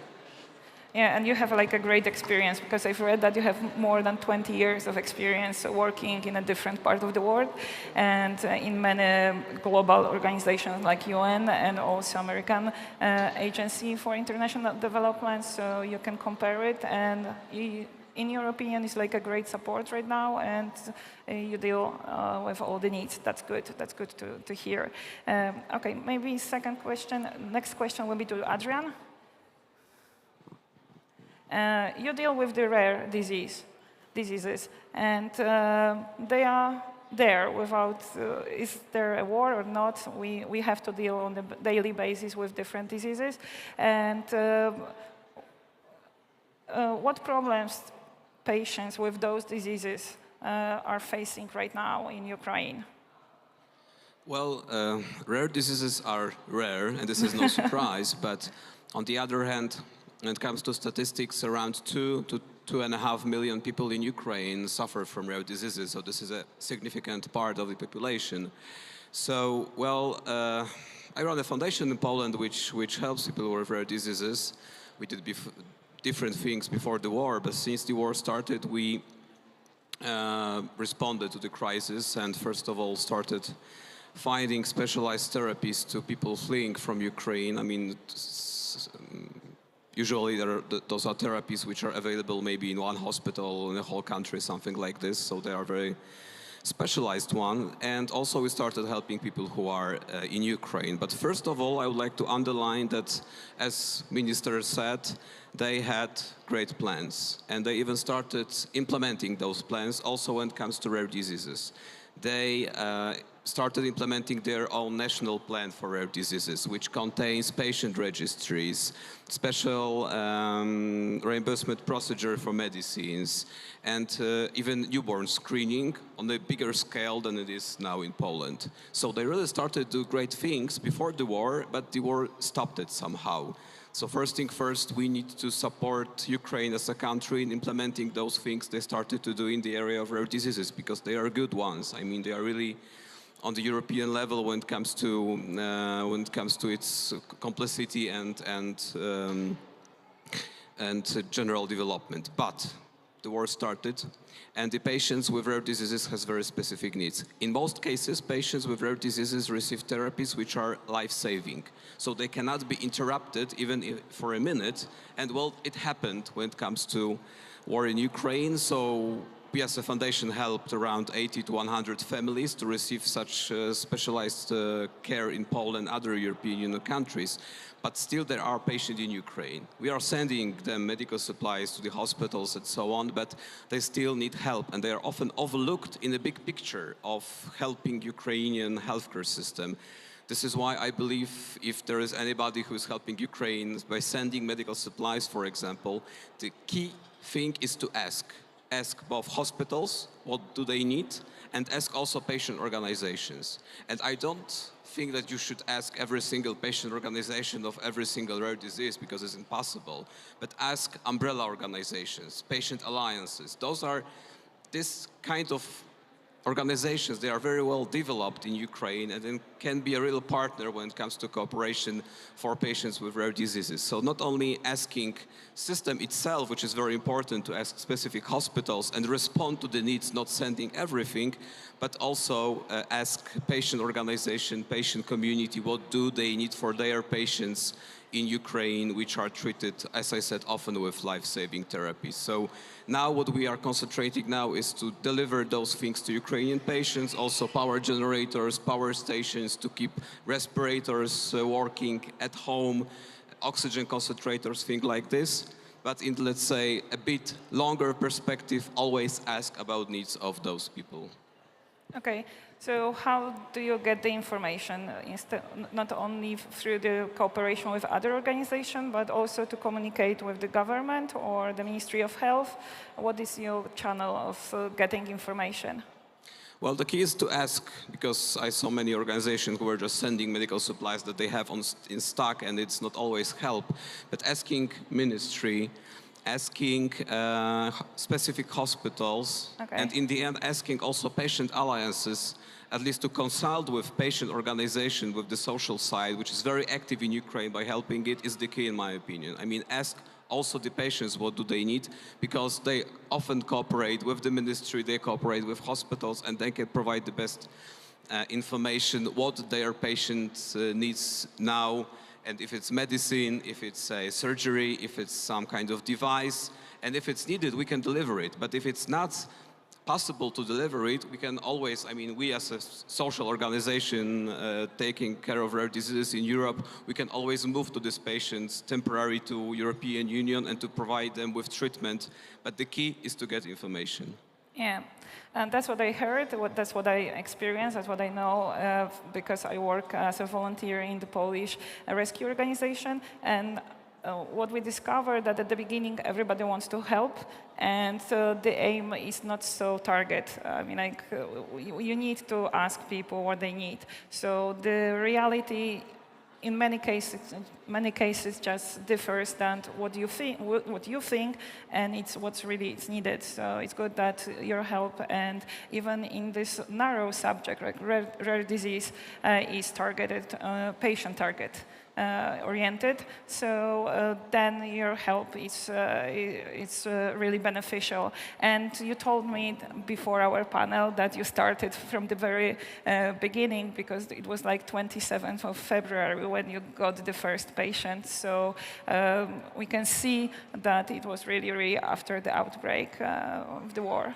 Yes, the first patient was moved on the 27th of February for a bone marrow transplantation because the hospital in Kiev was closed and we need to do something. So we moved the family to Bydgoszcz. So yes, we started helping from the 27th of February, but before the war, humanitarian aid wasn't our main area, but I am happy that we could help anyway. Yeah, thank you. I will go to Svetlana because for me you are like extremely interesting person because you are like a businesswoman. You create a startup in Brazil and you stop your like say professional work there as a businesswoman and you just move into Ukraine after the outbreak of war just to start helping people there. And you founded Brokers Without Borders, and the organization that is working on urgent grassroots humanitarian projects. And what is actually needed right now in Ukraine, in your opinion? What we see is the most important right now is that people have alternative power sources so that they can obtain medical services, so that they can keep their houses, apartments warm during the winter season. So in that regard, as a non-government organization, we focus on helping two parts of the population. We are focused on supporting medical facilities and provisioning them with the generators, with the boilers, with the heating devices and the blankets, with the number of international partners that are helping us to realize this mission. Some of them are here on the conference, including AmeriCares that is with us on that panel. The way we go about it, we source them abroad because they are, cannot be found anymore in Ukraine. The market is not elastic and most of them already have to be brought from the neighboring countries. Our focus is to deliver them right now to the east and the south of Ukraine, to the recently deoccupied territories. So right now we're working almost with 45 hospitals across Kharkiv, Dnipropetrovsk, Kherson, Mykolaiv, and we are delivering those power generators of varied sizes to them. This is met with the number of challenges, not only the funding challenges, but right now there is a challenge that is more important than the funding, and its ability to source them and actually deliver them to those territories. For example, Mykolaiv, who is heavily affected by the military combat. There are hospitals that require generators, but they are mined around. So it's extremely difficult to find a logistical solution, even if you have a generator, to deliver to them. We've delivered around 15 small generators to the hospitals in the deoccupied Kharkiv region. And we were so surprised when they were asking us for this relatively small generators. We didn't see how a hospital can be run off such a small piece of equipment. And they were explaining us, well, look, our infrastructure is damaged to the degree that we are entirely disconnected from the centralized power grid. So we literally need those mobile units that we can install in every separate building of the hospital so that we can maintain the basic functions of the hospital running, because guess what? All of their medical equipment was looted, right? So this is what Alexei was referring to, that we need to return to them the medical equipment they need to provide the services because they don't have it anymore. It was all taken away by the Russian forces. So there is a realm of challenges that we face in helping them with those supplies, but it is our goal to continue doing this through the course of this winter. And naturally, we also already ask ourselves, what is it going to be like in the next winter? Okay. Are we going to be still dependent in a year from now on running the medical facilities on the power generators, or are we going to come up with some alternative models of how our medical system will be less reliant on this traditional hospitals. And this is a bit relevant to what Rachel was saying and how the international non-government organizations and bring into Ukraine this concept of mobile clinics that are smaller, more agile, can move around the territory, and are bringing this innovation spirit to how the medical access to the services can be maintained in the war context. Yeah, so maybe that's the answer, this mobile unit. Can you tell us more about the logistic? I mean, because you're all talking about the logistic. When we think about the health service and health system, we think about the hospitals, clinics, doctors sitting in the rooms and waiting for the patient. And now we have this health system panel, and we're talking about the logistic, about the electricity, generators, and very simple things that normally people think they are there, I mean, in hospitals and in clinics. So how do you manage to deliver those generators? You were talking to the eastern part and south part.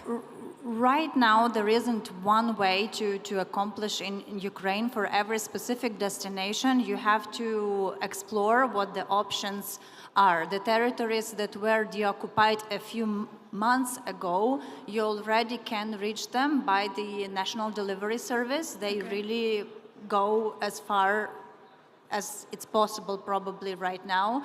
The territories that were more recently deoccupied, we oftentimes make the arrangements with the hospital that we will deliver it as close as it's possible, and then they would drive and pick up the equipment in the bordering city that has a better access. We oftentimes have to pay for prime delivery service so that the logistical provider assumes the risk to travel to the territory. So the answer is bespoke. There's no one answer to that right now.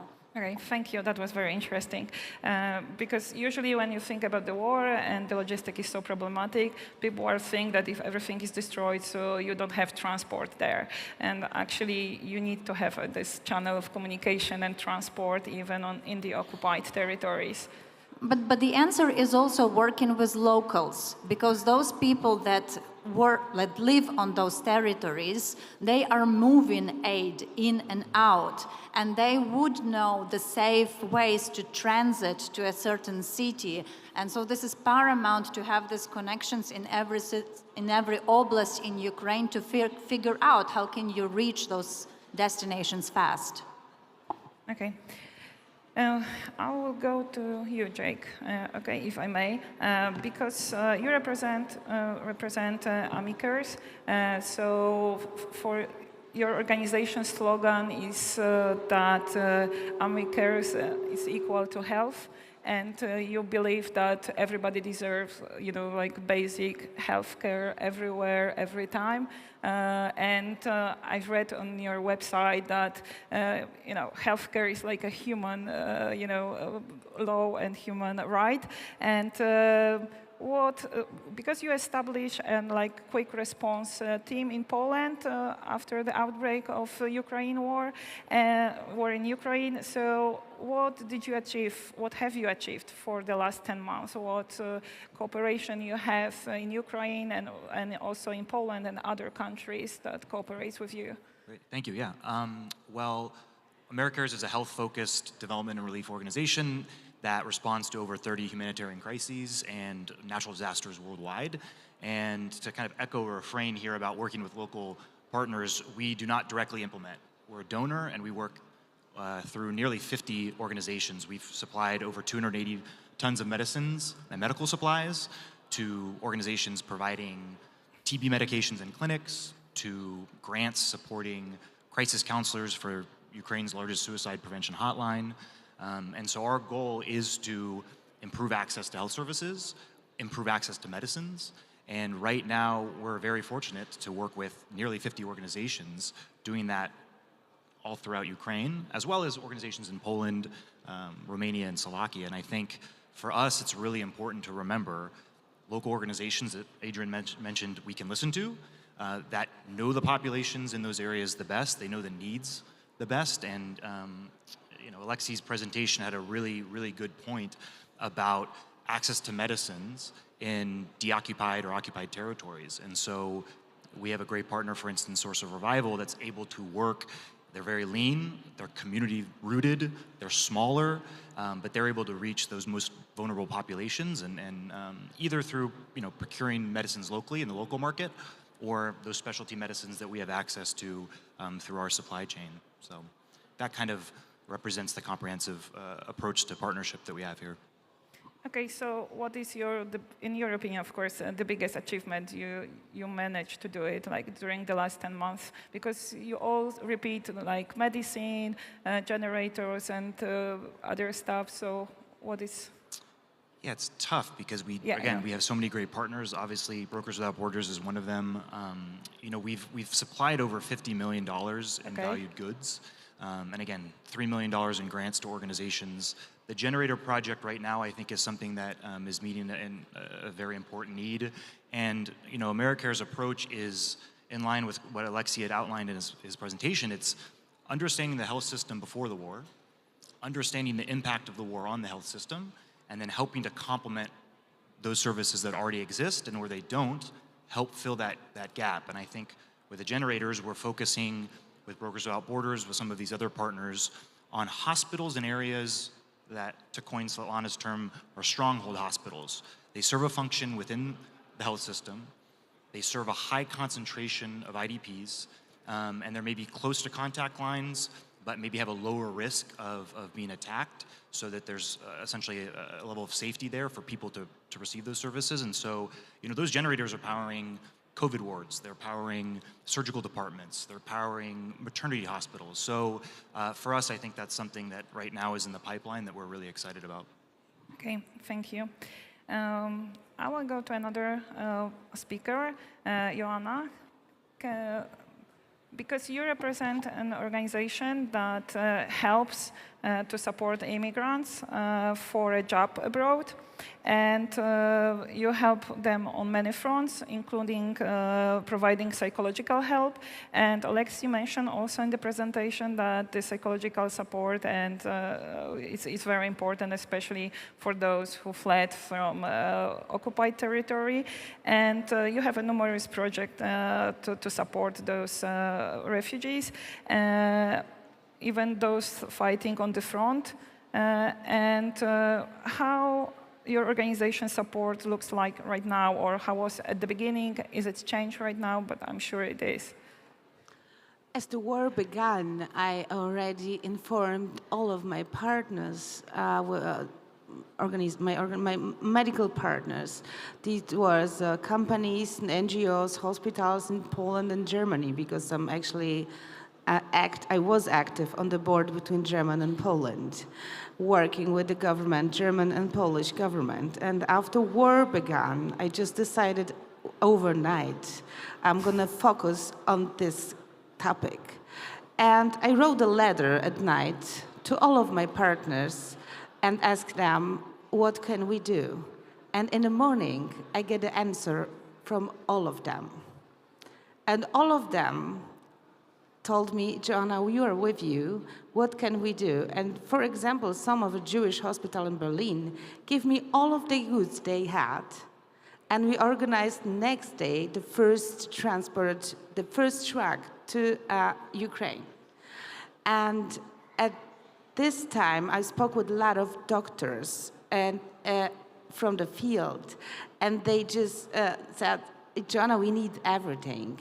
And I just discovered we cannot do everything because we just send them things they are not going to be able to discard, to the right places. So we just send them some like a single-use operation sets for the field. That was the biggest donation we did at the beginning. And then I just spoke with a lot of doctors, and I knew it. They needed support with a couple, like with rehabilitation, psychologists. So at the COVID time, we are just like did some like virtual clinic with online treatments. So we used this virtual clinic to treat patients from Ukraine or women with children here in Poland to help them, to give them like psychological help. We are already on the project with the Cancer Institute in Kiev. How can we bring the people to Poland to offer them rehabilitation? Not only trauma rehabilitation, but the psychology rehabilitations. You are thinking about some project which is going to take a couple days, or maybe a week or 2 weeks, for the people to get them here and give them a little bit more power to come back. Because they need to have a break. Without them, they cannot work 24 hours a day. So that's what I'm doing. Yes. So you use your connections in Germany and in other countries like Switzerland and US just to transform your main key work to the Ukrainians. And for me, it was interesting that when I was reading about you, that actually you just made like Polish people and cooperate with German on the medical issue, and I've even made a joke that you are that person that just create no boundaries between Poland and Germany in Frankfurt in Oder. So maybe this time you will create another bridge between Poland, Germany, and Ukraine, in this, especially in this psychological part of helping and aiding the Ukrainians and dealing with the war. We also have a Ukraine there living already in Germany, but all of them need psychologist help. So we are thinking about the project, how can we support the people mentally? Yeah. Because that's important too. Yeah, because when we think about the health, we don't think about the psychological part at the beginning. First, we think about the trauma. When we think about the war, we think about the bleeding and massive trauma problems, especially at the front and in the occupied areas. We don't think that also people who maybe do not live just next to the front, but they still influenced by the war, greatly influenced by the war. They also need to have a support just to function normally, just to stay and just deal with the environment they got. And it's just the only one thing I want to say, which I think is very important, the mental support of the medics on the front. Yeah, because the war creates the chaos, and then you have to adjust to this chaos, and you need to find a way to deal with it without, fearing about leaving your home, and so that's why those people need to have that support you organize. Thank you. And the last but not least, personal question to Chris. And Chris, you're working on a different stuff. You are chief operating manager of projects like Rescue Glass. So maybe that will be the answer for the e-medicine, e-health we were start talking about. So the device that can help to help people by using the glass and providing first aid even in the remote areas. But what I want to focus here, I want to focus on the other project that you work as a volunteer in Polish rescue organization where we work together about bringing ambulances to the Ukraine. Can you tell us more about that? Well, first of all, I feel like all of the speakers already gave answers to many important questions, so I feel like I need to go with something fresh. Yeah. So the project we've been doing as a Polish rescue organization was ambulances for Ukraine, because it's worth mentioning that I'm already engaged in some other activities, like we have one of the biggest training centers for first aid in Europe. Plus, we have a medical equipment shop. So combining it all together, I feel like we can have huge impact on what is going on. We've been doing some talking here together with Katya and Alexander about actually quite the same project we want to work on. Because what we've done in our research is our friends that are EMTs, paramedics all over the world, they are aiding organizations like European Union, OSCE, and we're doing some work in Africa. They also work in Ukraine, and in that intel we got is there's a huge lack of actually access to public health care. There's a huge lack of ambulances. The cars that are actually in Ukraine, they're overworked. The crew is overworked. They have older cars, they need to repair them, although they get destroyed, but still, you need to think of something new. So we thought that providing cars that are smaller, easy to operate, they don't need access to staff that is already trained for, because with the regular ambulance, you need to prepare people to use that properly. Without that, there is no use for that. Same goes with AED device. Not many doctors that can do the real surgery can operate an EAD device. Quite simple, right? But there is no answer to that. So we thought of, let's go with not only providing ambulances, but let's go with full training of people. So my other project is, because actually I've conducted a series of tests in states, now in Poland and back in Ukraine after the outbreak of war, because we've done a device, it's called the Rescue Glass. And this is a thing that's going to be a real game changer, because what is going on? Long story short, I don't want to bother you with that, but you basically put on the glasses, you get in touch with paramedic, EMT, or doctor back in the operational center, and he gives you step-by-step instructions. There were no critical errors. All of the medical units we've been cooperating with, they confirmed the readiness of the usage. So I'm going to go with more talking in the evening, and hopefully, from the information I received for actually the past few days, we're going to get those devices to Ukraine. So the access to public health care or first responders would be massive. Because the idea about it is, you don't have many paramedics everywhere. When you get those devices within ambulances, when the ambulance arrives on the scene of an accident, whatever, they distribute it among civilians, and those people, without prior knowledge or training in medicine, they can provide a really excellent first aid. So that's going to have a huge impact. Hopefully, we're going to get all other things going as well. If you have any further questions, I'm really happy to get the answers for that. And hopefully, we're going to cooperate on that and all other matters that are super important. Okay, thank you. Okay, so that maybe I will start asking some general questions to all of you, because you already mentioned that we have a winter, or winter is coming very soon this month.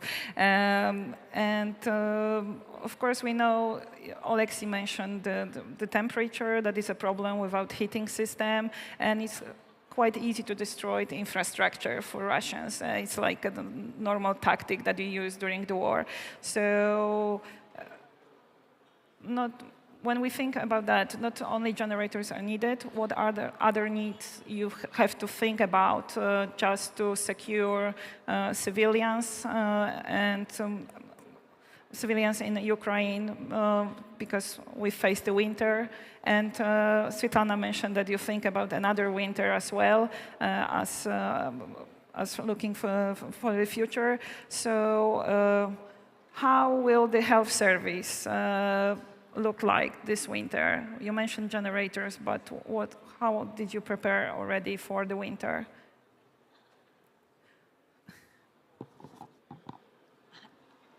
I think winter already has arrived in Ukraine. Sorry, that Polish perspective. We have like less severe winter than you have. So to the current winter in question, I don't think we have much space for maneuver anymore, right? So, but naturally, we have to think, how can our patients be less dependent on actually going to the physical facilities in Ukraine to receive the medical care? Given that there is an acute shortage of electricity, we have to also somehow down the demand on the medical facilities in Ukraine, because they simply will not be able to meet the same demand they were meeting before the war, when we had the infrastructure intact. And so here, in my perspective, the healthcare system of Ukraine has to learn to innovate the same way our army innovated, with very limited resources, short time frames, and brief agile innovation cycles to come up with a different way to operate in this new circumstances. Well, healthcare has to assume that sort of innovative mindset as well. I think our hospitals will continue and be a very attractive target for bombing. They're huge traditional facilities. So in my perspective, there are some additional facilities that need to be created in the spaces that are less obvious than these large facilities. For example, and this is just an idea, an underground metro stations, they are a shelter for many people during the bombing. Certainly some of the medical services could be provided in this sort of like less obvious locations. Then there is an emergency care that you have to receive where you are or where the closest facility is, but there is an elective care, right? And perhaps the elective medical care can be moved to the locations that are further away from the front line, perhaps on the Polish border, where people can travel to receive this less urgent type of care. Then I think Chris mentioned the telehealth. Well, we certainly have to get onto that adoption curve of remote medicine and the service that doesn't require a physical visit to the facility. This is unavoidable for the circumstances of Ukraine right now. You mentioned also blankets, that you brought blankets. That's obvious solution for the winter. Do you think that there is like a great need for those blankets? I mean, like this first aid blankets or like normal, typical blankets, just to secure, the civilians and patients, I mean. Well, in the medical facilities, blankets are probably more relevant to those regions that were deoccupied very recently. So, like in our context, we were only delivering them to Mykolaiv, to multiple facilities in Mykolaiv. They didn't have enough of them, and they didn't have yet the generators. So this kind of like quick solution was valuable for them. But the blankets are more required, perhaps, in the collective shelters that are multiple of them around Ukraine, and that are a place for the most vulnerable people, the people that unfortunately do not have the funds to rent an apartment, or they don't have relatives in Poland to go to. So they're stuck in Ukraine in a facility that was not fit for winter, ever fit for winter. And they remain there in oftentimes suboptimal circumstances. They're more prone to contract diseases because it's colder there. And yes, in those locations, most certainly they require warm clothes, blankets, etc. Okay, so now we have an idea what to collect and just how to support you. Okay. Yeah, just to mention some of the partners that we're supporting with wool blankets. I mean, I think sometimes also innovation. The term is used for technology, but we're noticing that small partners in really community, rural areas are able to innovate on wood burners, wood stove, and so they've kind of developed their own model, and we're supporting grant work with them. Heating points, we're working with municipalities as well on setting up community heating points. But I'll also mention, and to Alexei's point about kind of bridging winterization and equipment, it's really important to kind of think through what type of equipment can be used in certain areas, especially if you don't have consistent power. And I think Institute of Emergency Medicine here in Poland works with telehealth hospitals in Ukraine, and we've supported grants on portable ultrasounds and training. So again, you need a power supply at some point, but they can go 6, 7, 8 hours without power to provide those health services. And another grant we have right now open is with portable incubators. So these are ways that you can kind of innovate around health services and bridge that long-term need for equipment that we find is hopefully going to be successful. Okay, thank you. Alexei, how do you think about the winter? I mean, like as a ministry of health, because you mentioned generators, but we are talking about the heating and lack of heating power in hospitals. So what else can we do? Because we have here different organizations, different business partners, so everybody is interested in how to help you in that critical moment that is winter. Yeah, and here we should think by models. What will happen if? And again, the worst model, if the whole electricity system and heating system will be destroyed. And in fact, it means that even people cannot call the emergency because there are no phone, internet, so full blackout. And what can we do together to allow people to have medical services? We got experience actually from our Kharkiv Oblast, where in some territory, even occupied territory, there are no electricity. And what happened that people go to the public places by bike or by foot and trying to call the emergencies. It means we need to set up some types of connection. Again, Starlinks, it's always perfect solutions, and medical systems have around 1,000 Starlinks already, but definitely not enough.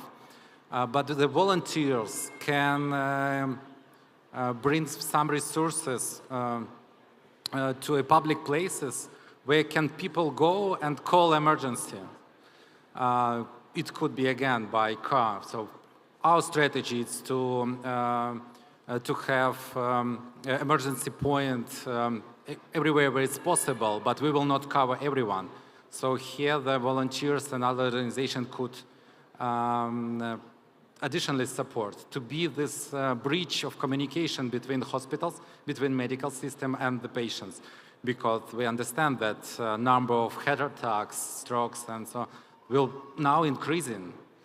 And we don't lose patients at home. We want to provide them medical care.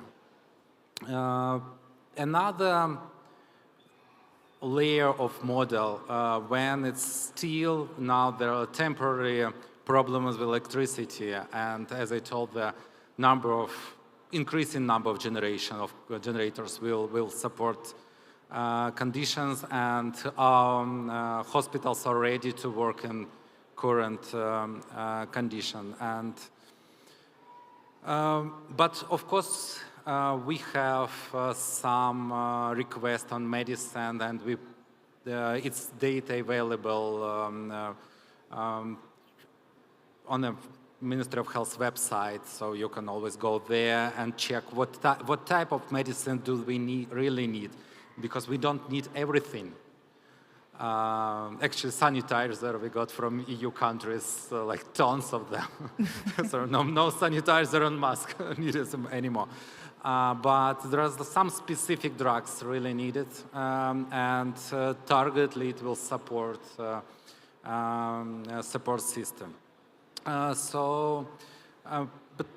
I want to talk some about, we often talk about control area, but we still have uncontrolled area, occupied territory. And from government perspective, we are still paying salaries to the doctors and nurses, to the medical staff, and we will. Yeah. So it's our people, they provided services to our population. But Russia blocks all types of humanitarian corridors. And I want to give a message to all communities that we need to continue pushing them to open humanitarian corridors, because lots of people want to go to the controlled area, and it's a huge problem. Even if in some period of time people are able to have evacuation corridor, even we have a huge number of cases where this corridors was under attack. And all this data should be publicly discussed and presented of all types of, like from the ground to the high level politician. It should be visible because people are struggling without medicine, and we don't know everything about occupied territory, and we're afraid that there are real humanitarian crisis. Okay, thank you. What kind of medicine do you need actually the most right now? Because you mentioned that you don't need sanitizers, and I think this is the result of COVID, that we could send you more sanitizers that you need actually. And what kind of medicine do you need the most right now? I mean, group of medicine, you don't have to give us names. Yeah, in some cases it's pain reliever, but with like not Panadol, but something more stronger, like not some types of narcotics. Again, it's better to see the list. I don't want to mistake, but also drugs for rare diseases, of course, are needed. Actually, when we are talking about drugs in this period of war, most of them are very expensive because in the first months, we ask for almost for everything because some of our huge warehouses were destroyed. And in the first 3 months, it takes we and our pharmaceutical business and international partners have introduced lots of resources to have, some basic medicine on the market. Now it's available, and the request in some specific drugs and highly cost drugs. Okay. I see that you are prepared to answer also my question because you deal with the drugs, I mean, like with the rare disease, and you know what is the most needed. Yes, I just would like to echo what Alexei just said regarding medicines. First of all, we should send what is needed. And this is the key information for all that would like to help. We need to ask firstly. Well, when it comes to medicines which are, let's say, usually used in first aid, but also medicines that are very specialized one, like for rare diseases.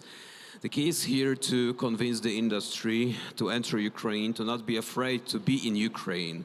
This is a problem because those companies are somehow afraid of taking the risk of course, it is a risk, but they are afraid that the medicines may be misused. I mean, I can guarantee you that those medicines won't be misused when it comes to rare diseases because the system is functioning and was functioning before the war, and now it's a pretty good condition. The patients are receiving medicines in some areas, even though there are some problems, and we were, for example, as a foundation, delivering some specialized medicines like immunoglobulins, but now the situation is better, so the system is capable of delivering medicines to patients with rare diseases, with chronic conditions as well. So it's good to be in Ukraine and help those patients. So by being on the Ukrainian market, you can help patients, and even better if you offer those medicines as a compassionate use.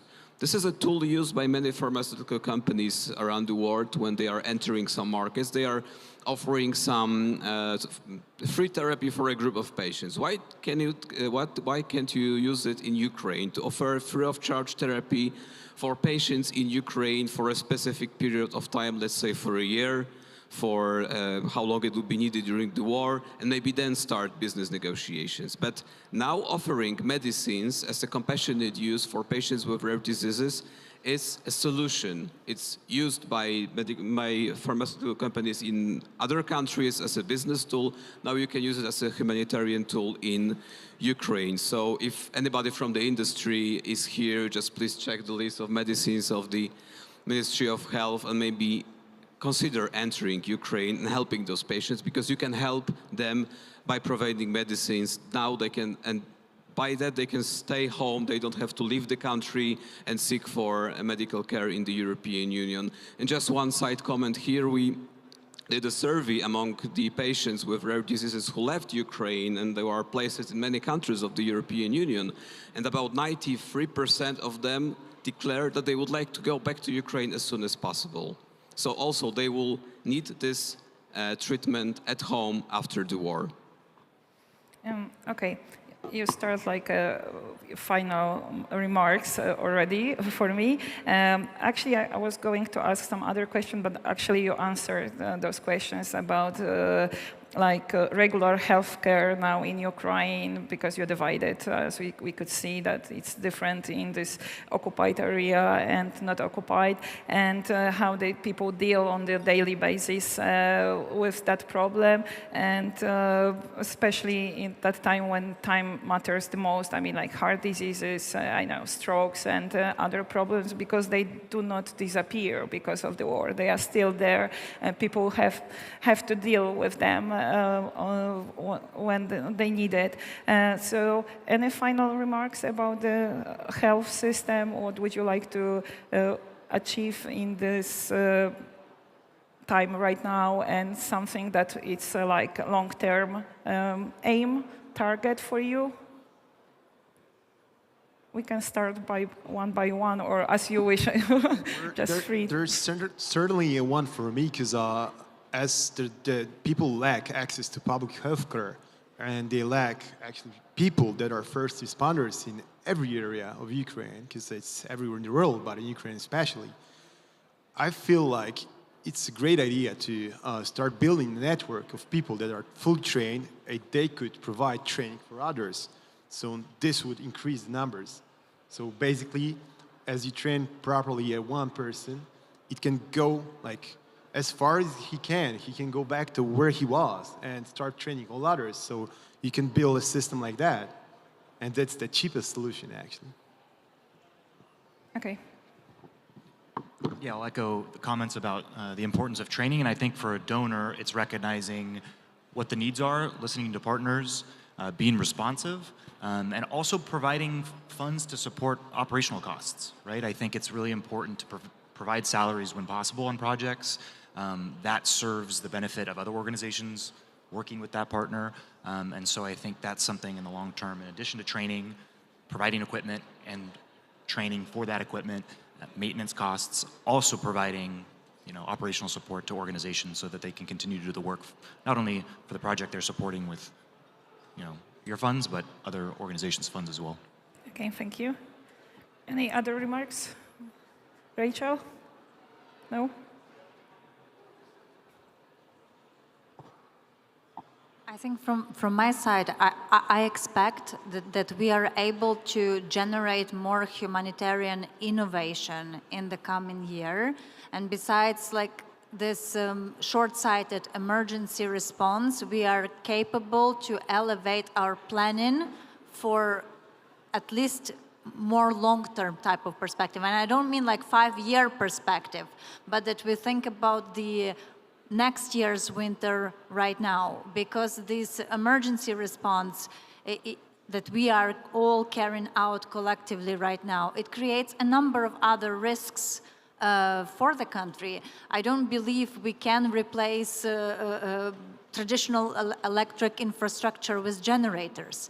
It makes our country, for example, susceptible to fuel crisis. So if we have the situation that we had back in summer when diesel was not possible to find anywhere, well, generators do not run without diesel. What do we do then when we don't have power stations and we also don't have diesel to power our generators? So this is a massive risk for us that we need to be breaking our heads and thinking, how do we plan around those risks, and what are the new solutions that we are able to introduce to minimize those risks and minimize dependencies on one single solution.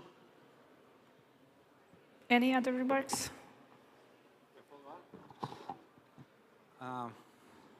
When we are talking about long-term needs, I want to address one important thing. It's coordination.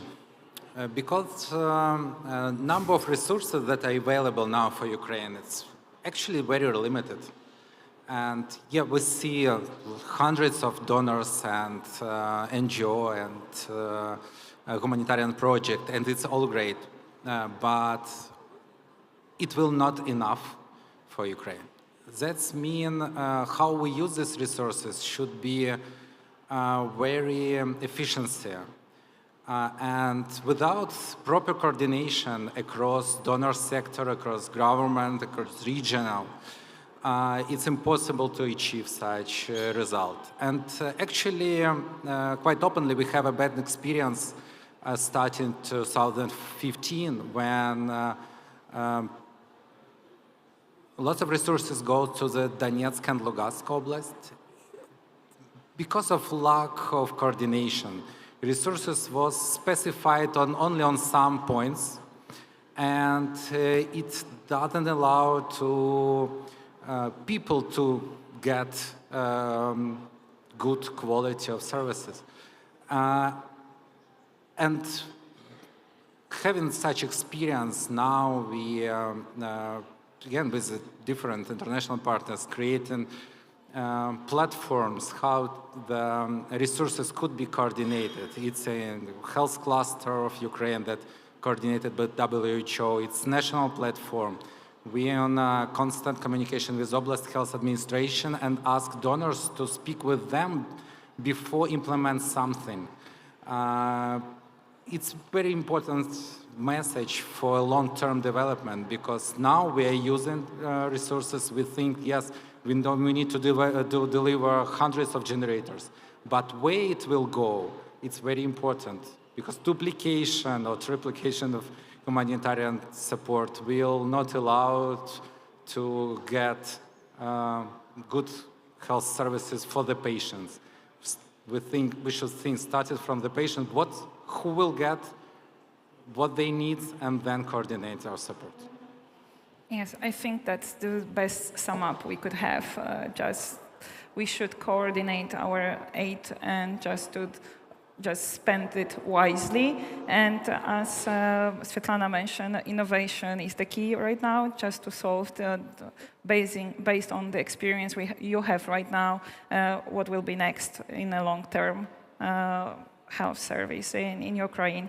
Okay, I think we still have a few minutes for questions, if there are any from the audience. Do you have any questions to our panelists? Okay, so there is a microphone. Дякую, Наталія Тулінова, Національна агенція гуманітарної допомоги здоров'я. Ми спеціалізуємо... Okay, wait. That's a technical issue.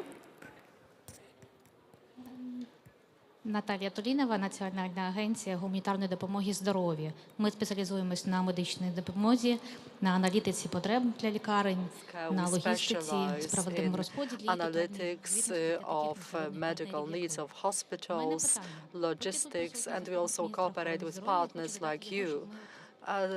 We have a deputy minister here, so I'd like to ask a question in the presence of foreign donors. Because, well, I'm very curious. I'd like to discuss the issue of how we can help you, or what are the obstacles in your activity, in humanitarian aid, so that we can join forces, so that we can do whatever we can much faster, much better, much more efficiently. Who is going to answer that question from our panelists? That's a tough question. Maybe I can start. Okay. Well, we all need coordination, and I am saying this as a representative of an NGO, and, well, the beginning of the war there was chaos. Now it needs to be structurized, and I'm glad that Ukrainian state is doing something for this, so we do really need coordination, and I'm looking forward to learn more about those platforms so that we can cooperate. So, well, we need it. I mean, I can say from our NGO, we'll be happy to also get information not only from other NGOs, but also from the state. And don't forget that the state is the main provider of humanitarian aid to Ukraine in the end. Still not any NGOs, but the state. And also the state needs macroeconomical aid to fulfill those gaps. So, well, if we speak about coordination, I'm the first to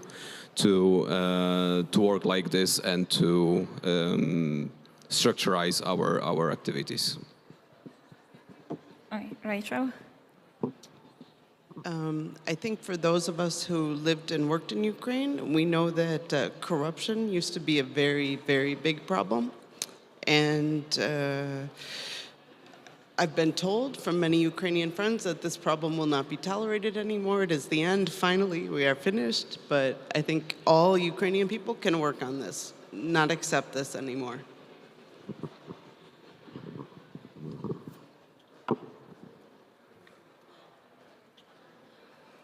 Okay, any other questions? Well, one more thing to add, because what I've been doing for, I feel like 1 month ago, I've donated, and I've cooperated in donation for soldiers on the front line. And what we did, we've sent the uniforms and underwear for them, because the winter was coming. And what I saw that was super problematic, many people try to do the same kind of stuff, and they gathering funds, and it's not coordinated at all. And what broke my will was that I could not have funds for the goal we had. And some other companies started doing the same thing. If we coordinated, we would get a lot more things for cheaper price. So that ruined that, because we would have like few hundred soldiers more adopted by us. So that's the issue about it. Stop doing the same stuff. Coordinate it and get real help. Okay. So maybe that other woman. Thank you very much, Andrea Vessa. I'm the Safeguarding Advisor for AmeriCares. So my question is to those who've had experience in humanitarian responses before. This is critical. Medical aid, everybody from every aspect of society is coming to help, right? Corporate, NGOs, foundations, everybody's there. Do you feel we're following humanitarian principles, or are we behind in understanding, having a core, set of principles to coordinate us in our thinking to do this safely and to do this in a neutral fashion and so on? So are we lagging in understanding what a humanitarian response is?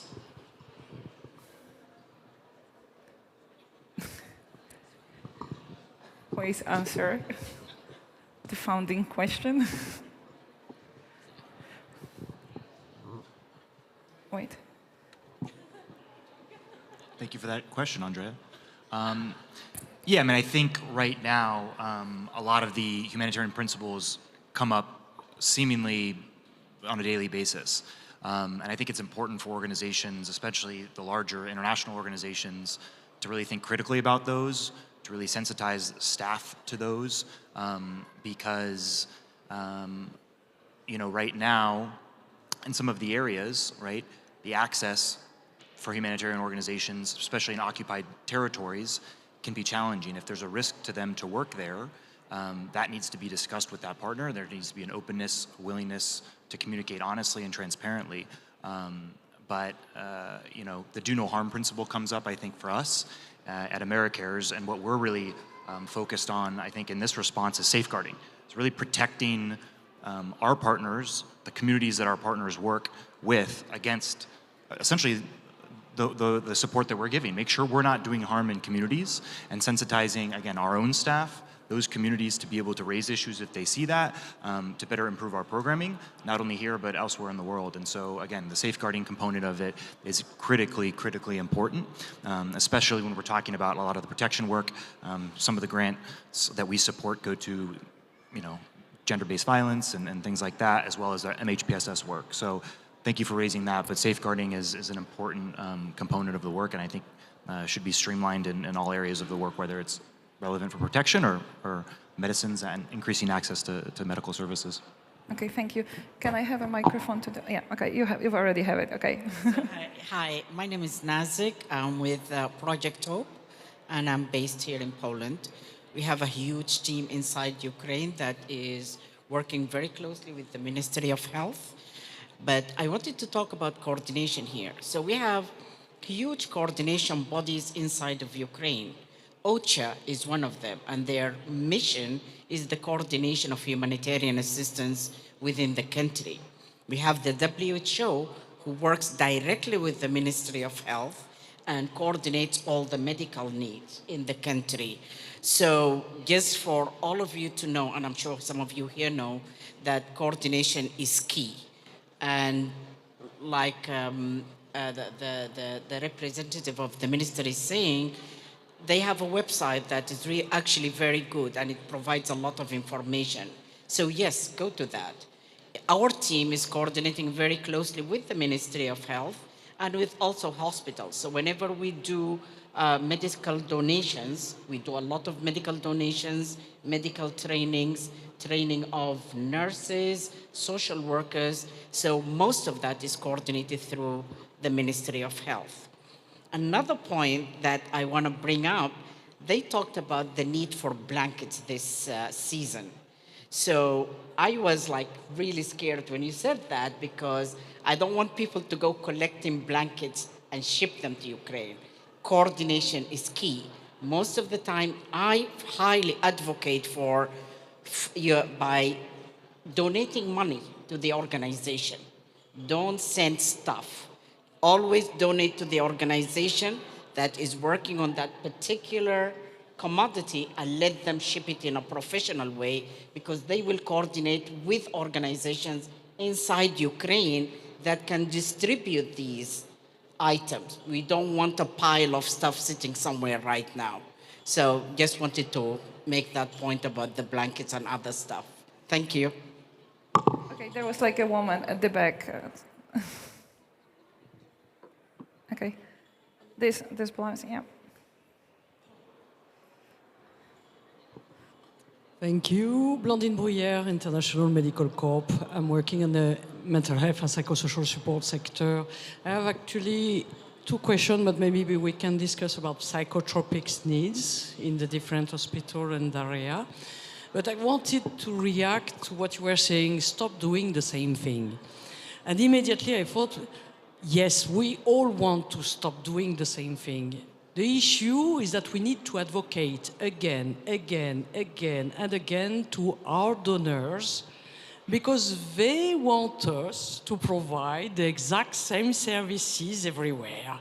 So this is also an issue that we need, again, to discuss and to coordinate. It's not only our NGOs, cluster, government are coordinating at the local level or national level, it's also how we push our donor to coordinate between them which one is going to fund what and where. Because when we are 2-3 NGOs receiving the money from the same donor, asking us to do the same thing in the same area, of course at the end we will do the same again and again and again. So I'm really inviting all the responsible, the head of, to discuss with their donor and to push for this. Just my reaction. Thank you. Okay, very last question. Good morning. My name is Mariana Zawiska. I'm from the Collective Leadership Institute, a German-based organization. We are not engaged into humanitarian aid, but we are professionally doing services for building multi-stakeholder collaborations. And in 2017, we were engaged into working with the healthcare decentralization reform in Ukraine, with the champions of the healthcare decentralization reform on local level. And I guess my question will go to Alexei, but also to other panelists, if you have any ideas. In terms of supporting local communities in a long run, and we know that local communities all over Ukraine are overburdened in terms of services they need to provide to internally displaced people, local community members who are all affected by the war in different sense. So in terms of topics or directions that should be supported on the community level in a long run, what you can envision right now? Definitely there will be mental health support, but maybe some other topics in the healthcare system on the community level that could be supported in the long run. I think, yeah, very briefly, we are limited by time. Oh, we have less than 1 minute, so yeah, my quick reflection. Because local community are the owners of their healthcare facilities, and it's important now to develop on them long-term care, rehabilitation, and mental health. All 3 blocks are lacking across Ukraine, so if you have quick reflection, you can focus on these 3 topics, and it will be very important for local communities. Okay, thank you for all your questions. We don't have much time, more time to answer all the questions, but I think we answer the most urgent one. Okay, thank you for your knowledge. Thank you for the answers. I hope we answer some questions that people were interested, how to help you, how to coordinate that help wisely, and how to just secure basic even health system in Ukraine. Once again, thank you very much. It was a pleasure to have you here, and hopefully we will see in a better time next time. Thank you.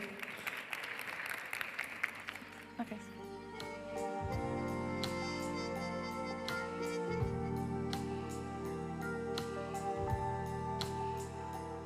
I'm thinking about my life, about my desires, taking me away somewhere I wanna be. Without you, I'm learning how to breathe, but it seems to go so slow, and my life is growing colder. I'm learning how to live in a world that is asleep. Don't wanna feel that I'm the reason for hard emotion every season. I wanna feel your love in the darkness falling down. I'm not afraid to tell the truth, so know that the reason is you.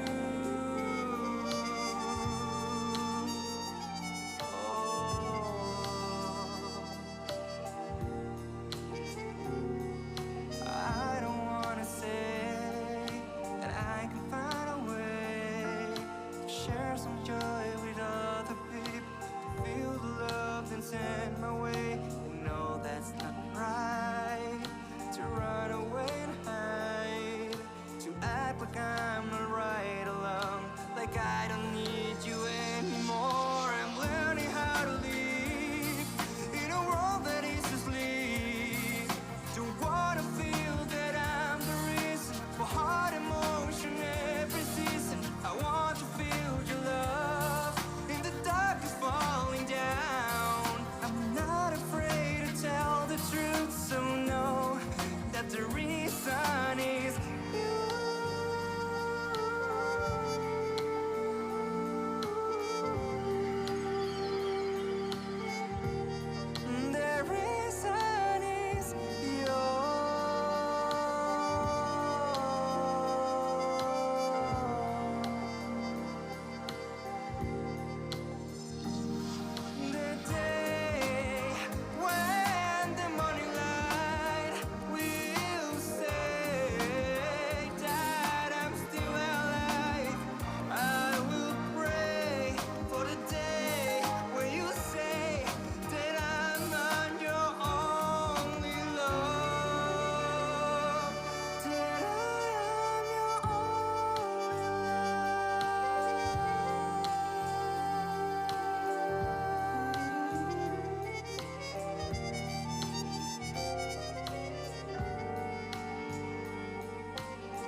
Oh my gosh, it's 12 noon and I'm up late again. Jumped out of bed, this ain't a usual day. Today I'm heading to town, I got some things on my list, but the most important thing I need to mark is a kiss. Cause when midnight rings, I won't be letting you leave. I said to myself, I won't be a Grinch this Christmas. So could you wrap me in your arms, I'll sign you off my wish list. So, Miss Claus, don't let me down. I got cookies and I got wine, red like the velvet on your gown. Please, Miss Claus, don't let me down. I'd really love to have you around. Maybe I can make you Santa's wife. Can you hear the jingle bell sound? Please, Miss Claus, don't let me down.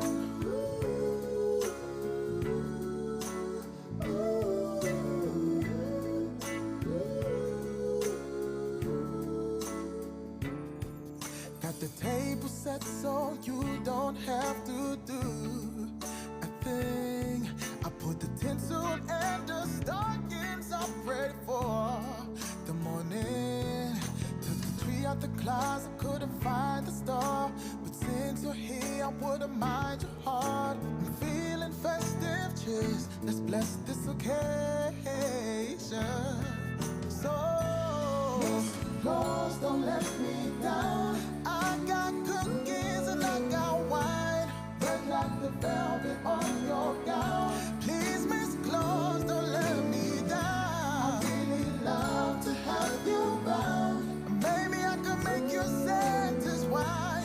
Hear the jingle bell sound. Please, Miss Claus, don't let me down.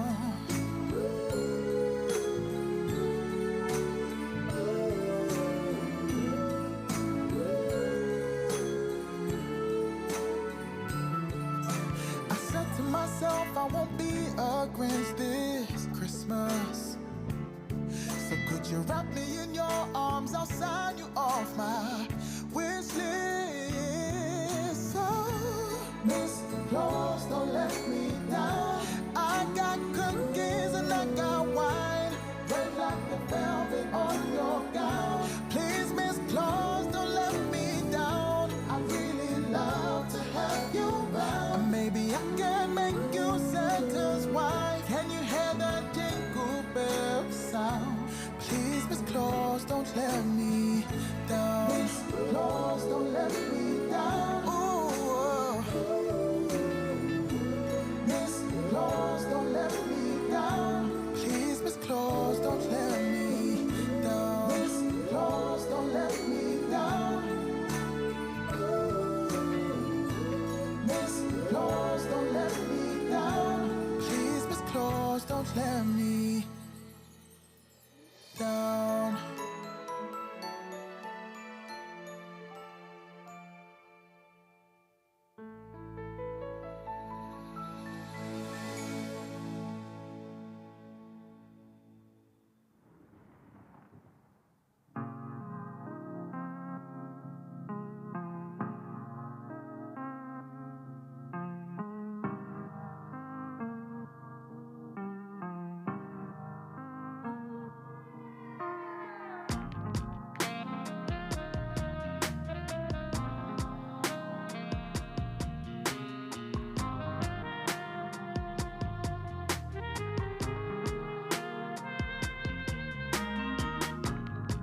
I guess we're both a little crazy.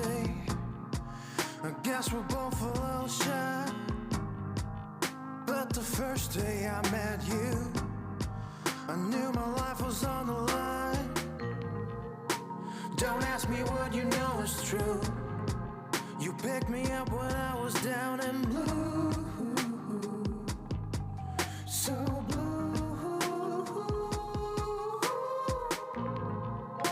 Now baby, tell me it's a sign, or am I tripping out my mind?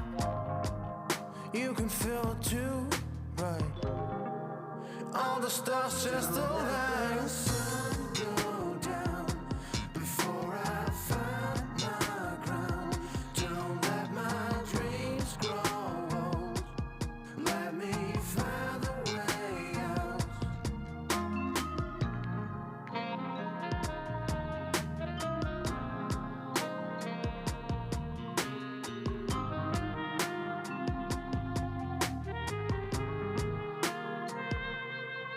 I changed my mind like the weather. Always looked for something better. Never satisfied with what I have. Can't handle all that pressure. Yeah, I looked so good and green. Always stuck in my routine. Yeah. Now please, don't ask me what you know is true. The only reason I came through is you. Only you. You got me breaking all the rules just because I gotta have you back. Your time is something that I need to have, something I can't understand. Let the sun go down before I find my ground. Don't let my dreams grow old. Let me find the way out. Don't let the sun go down before I find my ground. Don't let my dreams grow old. Let me find the way out.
goes so slow, and my life is growing colder. I'm learning how to live in a world that is asleep. Don't wanna feel that I'm the reason for hard emotion every season. I wanna feel your love in the darkness falling down.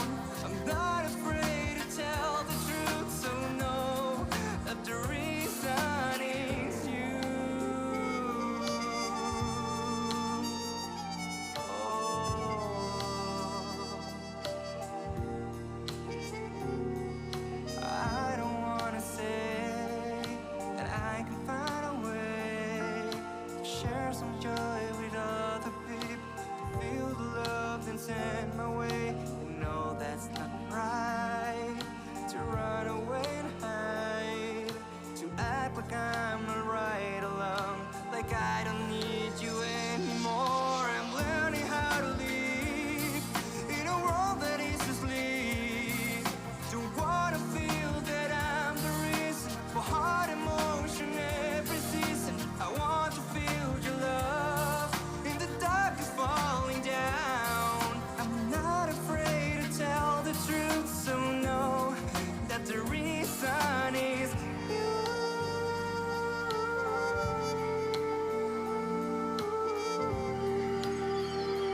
Oh my gosh, it's 12 noon and I'm up late again. Jumped out of bed, this ain't a usual day. Today I'm heading to town, I got some things on my list, but the most important thing I need to mark is a kiss. Cause when midnight rings, I won't be letting you leave. I said to myself, I won't be a Grinch this Christmas. So could you wrap me in your arms, I'll sign you off my wish list. So, Miss Claus, don't let me down. I got cookies and I got wine, red like the velvet on your gown. Please, Miss Claus, don't let me down. I'd really love to have you around. And maybe I can make you Santa's wife. Can you hear the jingle bells sound? Please, Miss Claus, don't let me down.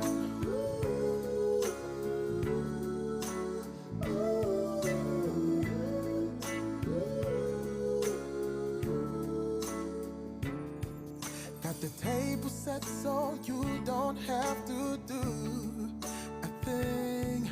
I put the tinsel and the stockings up ready for the morning. Took the tree out the closet, couldn't find the star, but since you're here, I wouldn't mind your heart. I'm feeling festive, cheers, let's bless this occasion. So, Miss Claus, don't let me down. I got cookies and I got wine, red like the velvet on your gown. Please, Miss Claus, don't let me down. I really love to have you around. Maybe I can make you Santa's wife. Hear the jingle bells sound. Please, Miss Claus, don't let me down.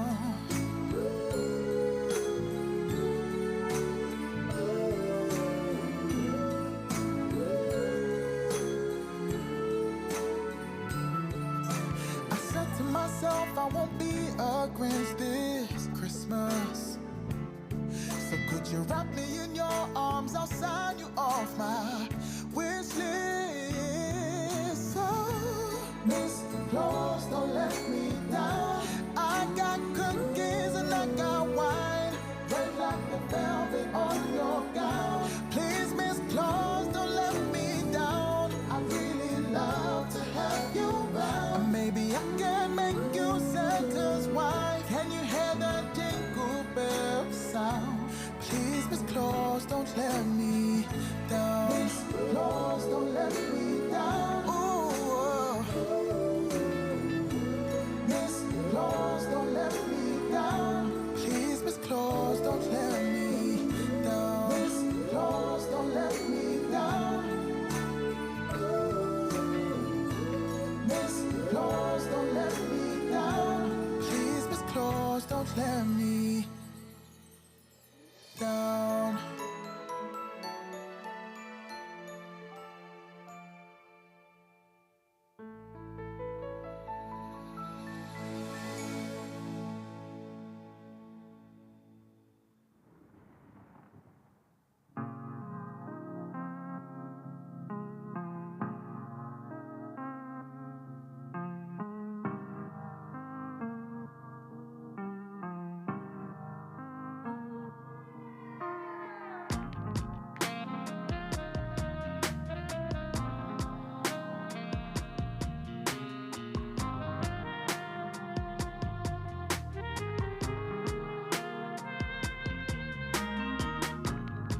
I guess we're both a little crazy. I guess we're both a little shy. But the first day I met you, I knew my life was on the line. Don't ask me what you know is true. You picked me up when I was down and blue. So blue. Now baby, tell me it's a sign, or am I tripping out my mind? You can feel it too, right? All the stars just align. The sun go down before I find my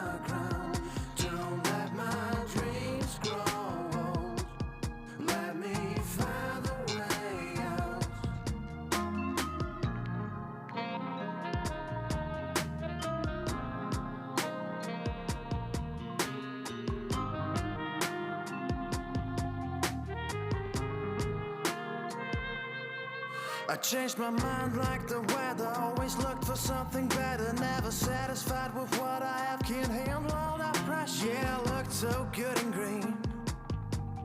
Always stuck in my routine. Yeah. Now please, don't ask me what you know is true. The only reason I came through is you. Only you. You got me breaking all the rules just because I gotta have you back. Your time is something that I need to have, something I can't understand. Let the sun go down before I find my ground. Don't let my dreams grow old. Let me find the way out. Don't let the sun go down before I find my ground. Don't let my dreams grow old. Let me find the way out.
The reason is yours.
Hello, everybody.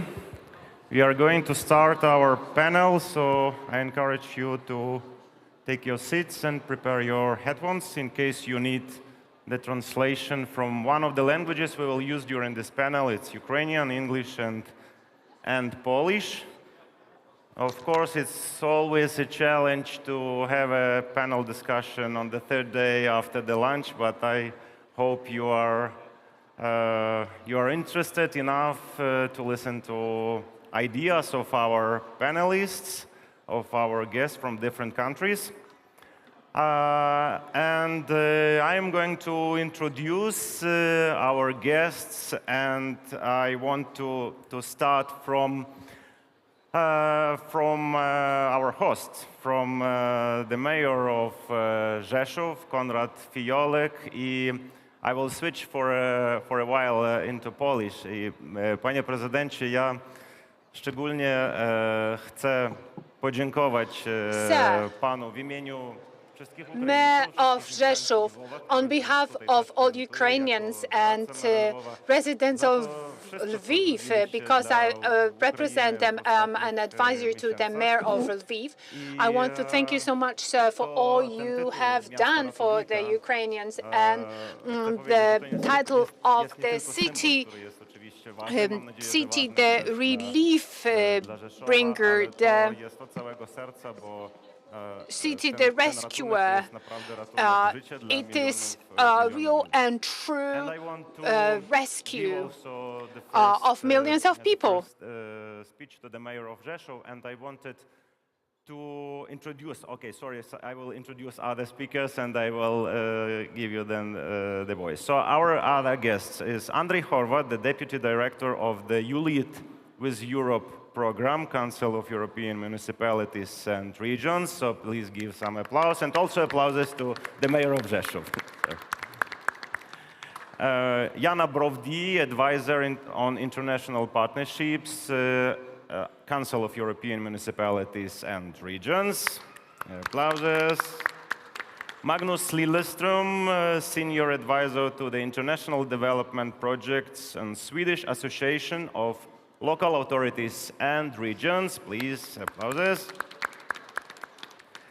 Olena Ovcharenko, team leader in municipal partnerships with Ukraine Engagement Global organization, please, applauses. Daria Goncharova, policy advisor, Committee of Regions, Ukraine Working Group within European Committee of the Regions. And Natalia Holchenkova, member of the Chernihiv City Council from Ukraine. Yeah, thank you very much. And I wanted to ask our panelists to start from short impressions on how those 9 months already, 9 months after the Russian full-scale invasions began, what were the strongest impressions in the areas where you had some experience, some partnerships, some observations on what's going on in Ukraine, especially if you have had those experiences with Ukrainian municipalities? And I know that Rzeszów had several sister cities in Ukraine, and you had many contacts and projects with Ukrainian partners. So what was your strongest impressions, maybe some emotional experience when you had to deal with your partners in such circumstances? Mr. Fiolek. Szanowni nasi goście, szanowni państwo, rzeczywiście, jak pan wspomniał, tytuł miasta ratownika as you jest mentioned, sir, the title of city, the rescuer, well, it is a very important title, and it reflects the effort, joint effort of all our residents in Poland, or people in Poland, and this is confirmation of this unprecedented historical process. We are very proud to be the holder of the title. We proudly exhibit the diploma and the confirmation of the title at the town hall in Rzeszów, but it is thanks to our residents, because it was them who were offering this help. It wouldn't be possible without it. The state structure, local governmental structures would not be able to withstand it and to provide a sufficient assistance. People were offering their homes, opening their homes to the refugees. So far, in refugee crises, we could see refugee camps or refugee centers, and only later on the refugees would be distributed across the countries. And here, our role was only to support while refugees were distributed among private persons. So our role was to offer temporary shelter. Our role was to collect this humanitarian aid. We served as the transition or logistic handling point for humanitarian aid. We were receiving mass media, diplomats from all around the world, and we're telling them, we were referring them to these people and telling them about the atrocities and about the dramas that we had here, and we were asking them to take the message about the war to the world. So this airport here, the military assistance, we're here at the airport, the fact that we have armies stationed here, well, this is how it is reflected, this is how it manifests itself. We can support the Ukrainian nation also this way. So this is a symbol, and this title, the rescuer, is also a symbol. The way we understand it is that throughout the 9 months, as we said, the Ukrainian nation is fighting and paying the highest price for its freedom. But then we appreciate this solidarity in the broadest sense of the word, all those who love freedom, who love humankind, who love brotherhood, where they can see that we have that solidarity. The key thing is to have this common platform. Then we have this manifestation of the solidarity. Here's the focal point of the solidarity. So we have this humanitarian manifestation of that. So this is the start. As I was saying at the opening of this conference, so this is only the start of how all that will spill over the world. So this tyrant is doomed to lose, and all these nations in the power of the tyrant, they can believe and have faith in their victory, because their victory is based on these human values, humanitarian values. This is the message that we have from this hard work of those who fight, who are real, true heroes. Thank you, sir.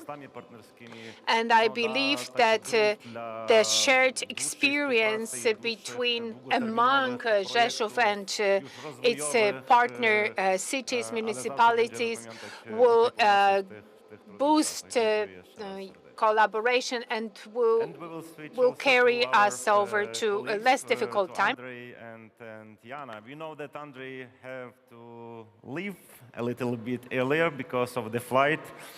Even we have the mayor of Rzeszów on our panel, but we cannot reschedule the flight in the airport, which is next to our Congress Center. So Andrei, please tell about your experience during these months of of struggle and battle for independence in Ukraine. You had also many contacts and projects in Ukraine before. Thank you very much, and really congratulations for organizing this excellent event and to take the opportunity also to Ukrainian mayors to come here and to take opportunity to us to meet with the people we were working together in Ukraine before the war. You see, you're asking about the emotions and what is the important. I mean, I'm coming from Slovenia, and we had very intense cooperation between the establishing partnerships already before the war. And we had a group of Slovenian mayors in September last year in Kiev.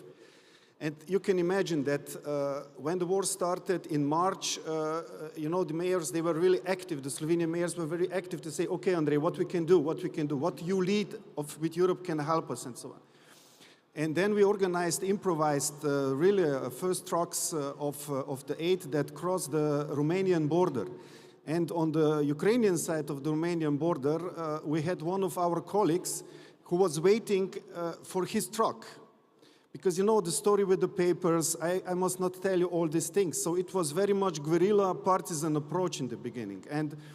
But you see, the mayors from Slovenia, they wanted to deliver and they wanted to do something. And then our colleague Zhenya, he was standing on the other side of the border, and when he said that there is a problem with the custody, with the police, he was screaming, guys, this is my truck, let them through, let them pass. So you see, these are really important things that everything is possible when the people want. Thank you so much. Thank you so much, and we will also speak in the second part of our panel, so I hope you will have some time about our plans and strategies, how to develop those contacts. Jana, please, your thoughts and impressions. Дякую. Доброго дня всім. Ще раз дуже дякую за запрошення, за організацію дійсно чудового заходу. Було приємно познайомитися. Thank you so much for your invitation, for organizing this event. It is a great pleasure to meet so many Ukrainian local government activists. Actually, I don't think I have a specific case in mind here. But when it comes to examples, case stories of successful collaboration and partnership, I would say there are many. I remember that event dating back a few days ago. So it was about Ukrainian military. There was this NGO in one of the Ukrainian cities, the Bridge of Trust, and on that day, that city decided to send out 7 power generators. And we all understand very well, we are very well aware how important that assistance is. On top of that, they were also dispatching some special lighting for trenches, and it was important, as we had, to support the defenders, the heroic Ukrainian army, and aid coordinators. For me, that was the best example of such support, and didn't happen for the first time, and it's definitely not the last time. We can see a lot of that in so many countries. Came to us from Chernihiv, the city which experienced very tough times, especially in the beginning of this invasion. The city was almost encircled, and definitely you have your own memories and thoughts, what was the most important and what kind of partnerships and contacts helped you to survive, and to win at least this battle of the war, because it was very important how the community of Chernihiv behaved in this moment and resisted. Dear friends, dear partners, dear speakers, it's a great honor for me to represent the city of Chernihiv. It is in the north of Ukraine, and it is on the border with Russia and Belarus. It is about 60 kilometers, and from the first day, even from the first minute, Chernihiv was keeping the main and very hard blow. It kept the main defense to the way to Kiev. It was like a shield. It was not occupied due to bravery and resilience of our armed force and our residents, but it was in blockade. And about 3 weeks, it was without water, without partially gas, without heating, without medicine. And about 40 days, it was severely shelled from all kinds of weapons, missiles, rockets, air bombing. And of course, it was very hardly damaged and ruined. But I should speak about the resilience of our residents who resist in all those hard times, who unite each other. And in these hard times, it was very important to understand that we have support. And when we are speaking about municipal partnership, it is support not only in words, it is support in actions. And now I'd like to express, we have several partnerships, but I would like to express our sincere gratitude from behalf of our Chernihiv community and from behalf of Chernihiv Mayor Vladislav Atroshenko, who was going to take part in this panel but couldn't come because of hard current situation in the city. I would like to express the words, our sincere gratitude to our partner, twin city, Rzeszów, and it's very symbolic that today Rzeszów and Chernihiv are participants of this panel.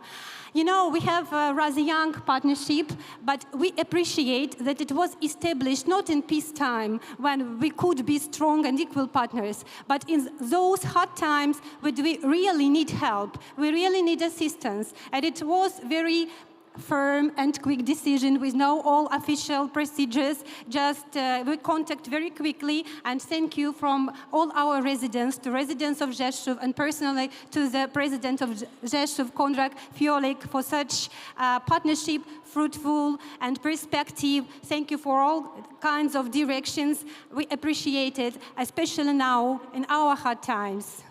Yeah, thank you so much. Thank you so much, Natalia. So Chernihiv is the newest partner of Rzeszów in Ukraine, because before there was Lviv, Ivano-Frankivsk, yes, and maybe some other cities. And Truskavets. Okay, so you have many partners already in Ukraine. Daria, I would like to ask you how in Brussels you... No? Can you? What was the impressions in your surrounding there where you're working? You have many contacts and many partners as well in Ukraine. So I've been working in the Committee of the Regions since 2016, and all this time on Ukraine. So my job was fairly calm. Our members were advising Ukrainian partners on the decentralization reform and supporting them a little bit with their own examples. Many Polish members had interesting examples to share about the decentralization reform years ago here too. But since February, it all changed, of course, and we all work in emergency mode. And one of the examples that it was one first strong impression of what's actually happening. We were about to launch a small project of peer-to-peer cooperation with the 5 integrity cities in Ukraine. It is an initiative under an EU program, EU anti-corruption initiative in Ukraine. So they do have these 5 cities that subscribed to a memorandum, pledging to make the administrations more transparent. And they did have advisors on that, etc. So these cities are Zhytomyr, Nikopol, Chervonograd, Chernivtsi, and Mariupol. And the project was prepared, and We had the 5 partners on the other side from the side of the EU, and it had to be launched in spring. So we had the meeting on 23rd of February, on Wednesday, I remember it now. And we were discussing what are the risks, what if something happens, and nobody, and also the Ukrainian team working in Kiev, nobody could really imagine that what happened will happen. So they were saying, especially our colleagues in Mariupol and generally people there are confident that there is quite a lot of army and they feel safe. And of course, as of next day, it all exploded, and the whole program was also repurposed for the year to just send humanitarian aid. And also the Ukrainian colleague, he worked from Gostomel, and we haven't heard from him for 2 days, but then he let us know that he relocated himself and his family, and it was okay for him. So this was my first impression of how things change overnight. But also on the positive side, I was deeply, deeply impressed how resilient our Ukrainian partners were, and how they reached out and fought, and they still are. And this is my, lifelong impression of this extraordinary dynamics and the will to live. And I think it's our moral duty and life purpose to support them with everything we can. Thank you. Thank you so much. Thank you so much, Daria. Olena, your organization, your initiative helped to establish many partnerships between Ukrainian and German municipalities. And I personally know some examples when German partners were the first who came with help to Ukrainian communities, to their partners in the first days after the invasion.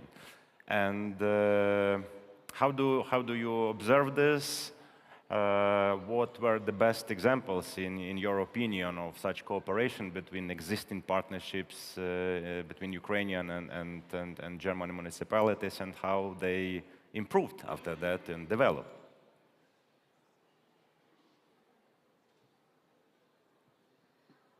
Ну, фактично з лютого місяця це як почала писати зовсім нова історія проєкту, і мій досвід такий, що I guess that, yes, a new history of my project. So the history was rewritten, let me put it like that.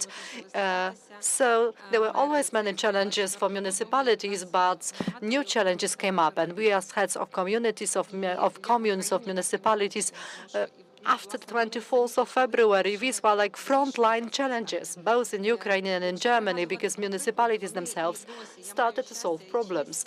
If you want examples, even today, I am lucky because I can work in this project, I can present this project here to you. So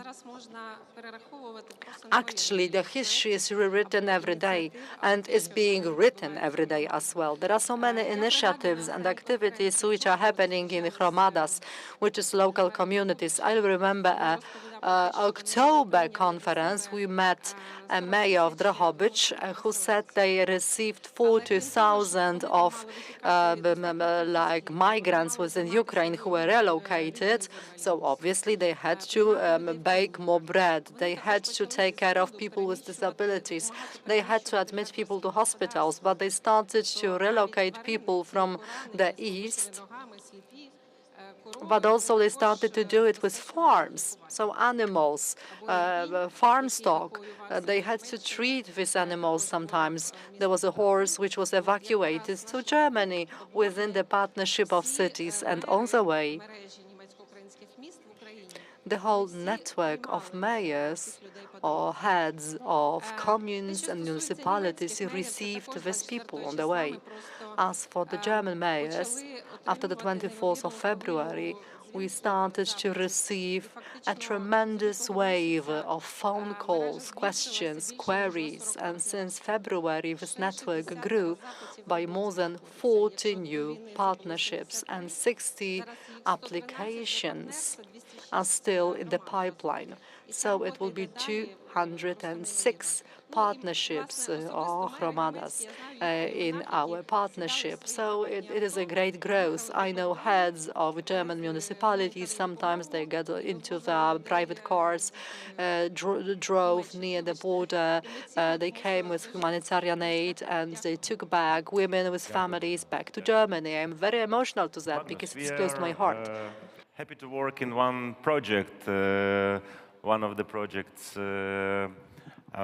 within the activities of Salar International, and we were ready to start a big project on strategy developments in Ukrainian communities, and this project had to be launched in March, I guess, and we were preparing to them, choosing Ukrainian communities because it was a big contest, many applications, and we were ready to start the development of the strategies. Then, 24th of February, and I remember our first Zoom meeting, and we were asking our Swedish colleagues, okay, of course we know what we have to do in the city, but what we have to do in our project, and you and your colleagues told us, then you know better what you have to do now. Please just do what you need to do. Thank you very much for this understanding, and yeah, your impressions and your memories on this. Thank you, dear Ostap, dear friends. Our association back in 2014 took the initiative to formulate projects in support of the decentralization reform in Ukraine. And we have been working on that since then. When the renewed aggression from Russia started in February, we had more than 30 colleagues in Ukraine. And we knew that you would continue to do what was best. But we also got immediately the news of the role of the local governments, of the mayors that stood in the first line in defense. And I see some of those heroes here today.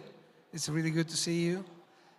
We also very quickly received news that also the Russian aggressors understood the importance of local governments and started to persecute, trying to hunt down mayors and municipal staff. And of course, that was very worrying news for us. But what has impressed most during all these months, and what is now thoroughly recognized internationally, is the enormous importance that the decentralization process have had on the resilience and resistance of Ukraine as a nation. The fact that we have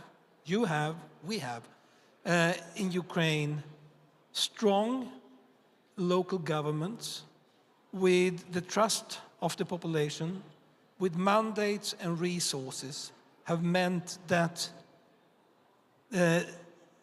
of course, the resistance has been much stronger, but also that we, in Sweden and in other countries, have really much to learn at the local level, how to deal with something that could not be foreseen, how to deal and act in a crisis situation. And when this terrible war is over, when Ukraine is safe within its internationally recognized borders, we hope to learn a lot about that from our partners.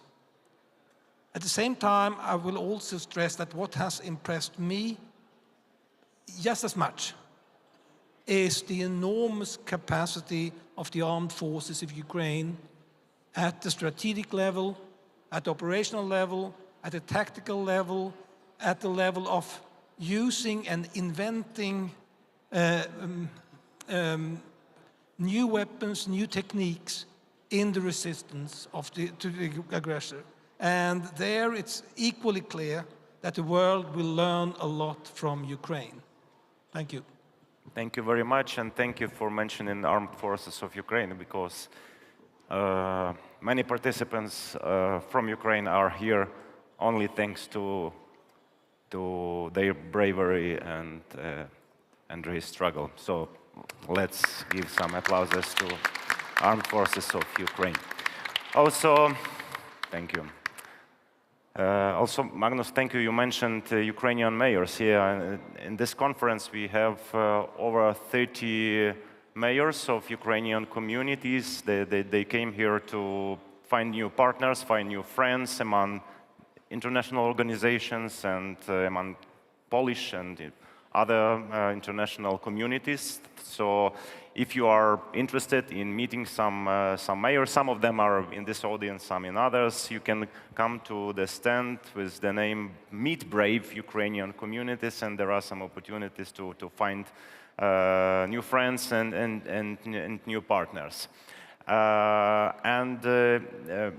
Mr. Mayor, I wanted to continue our discussion coming a little bit closer to the main topic, the role of municipal partnerships in the recovery of Ukraine.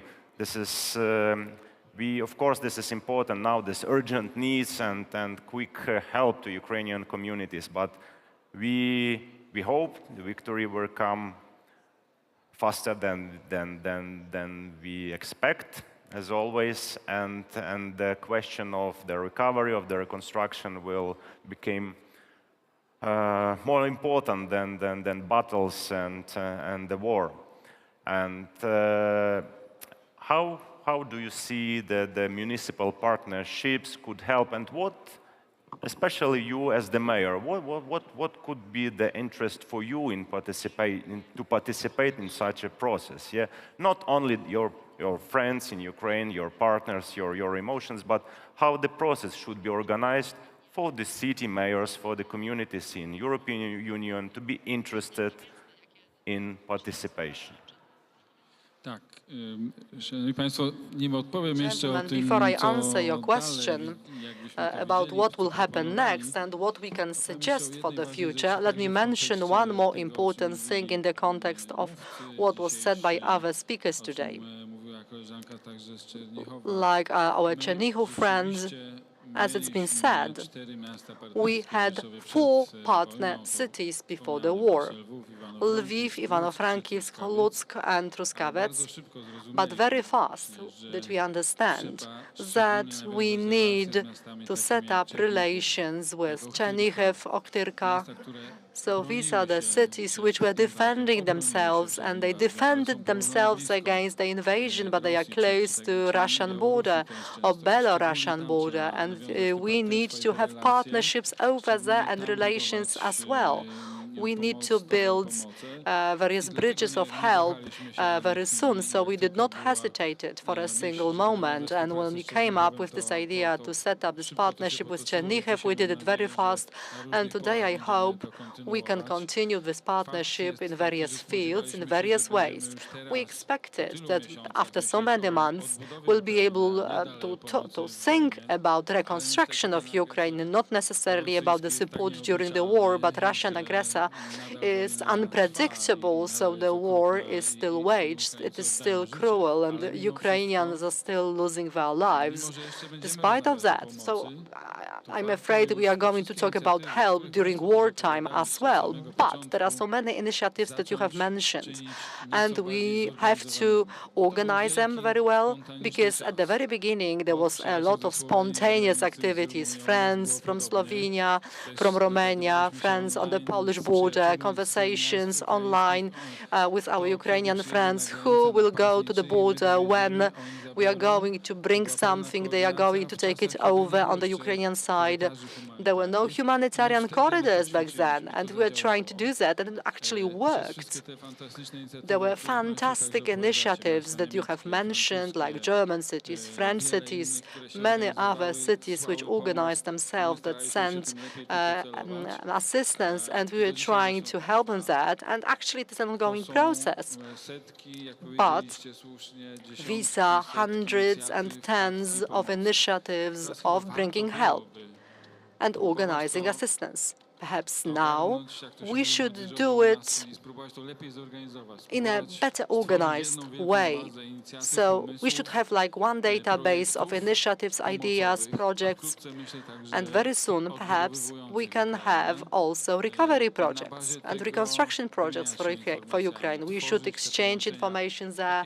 We should make these connections and partnerships. Here it is possible because we have more than 30 representatives of Ukrainian municipalities, and there are also representatives of EU institutions, so you can set up relations, start partnerships, so we should know who has done what, who helped whom, and where assistance is needed, or perhaps we should join forces of several cities to do a certain thing together. Generators for Ukraine can be bought, well, they should be simply big and powerful. If you can't do it on your own, you should join forces with others and buy a single big generator together and send it where it is needed. Very soon there will be a project of rebuilding the heating system in Chernihiv, maybe in Sumy, maybe in Kiev. And that's the point.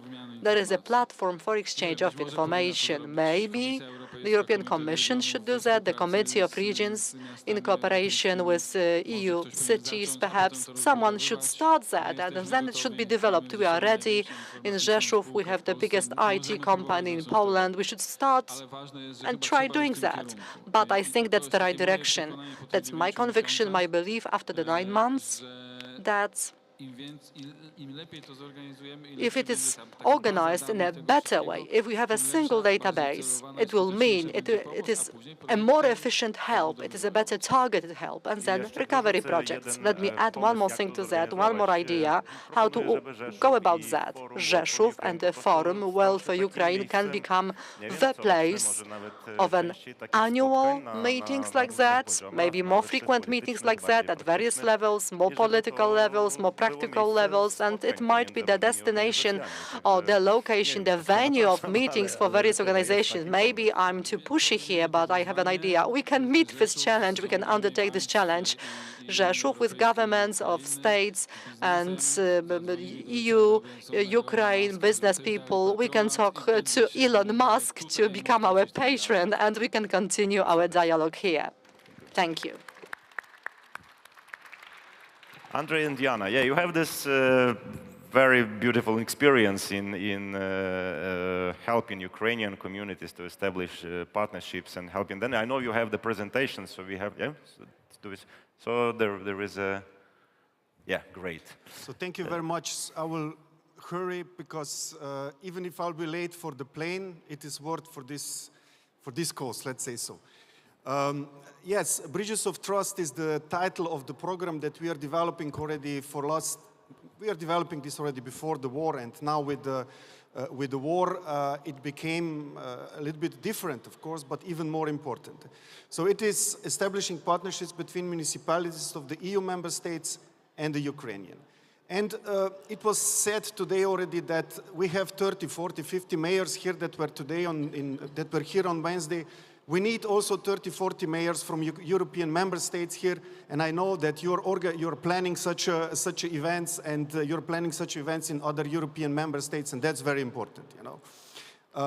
I mean, what is our experience? Next slide, please.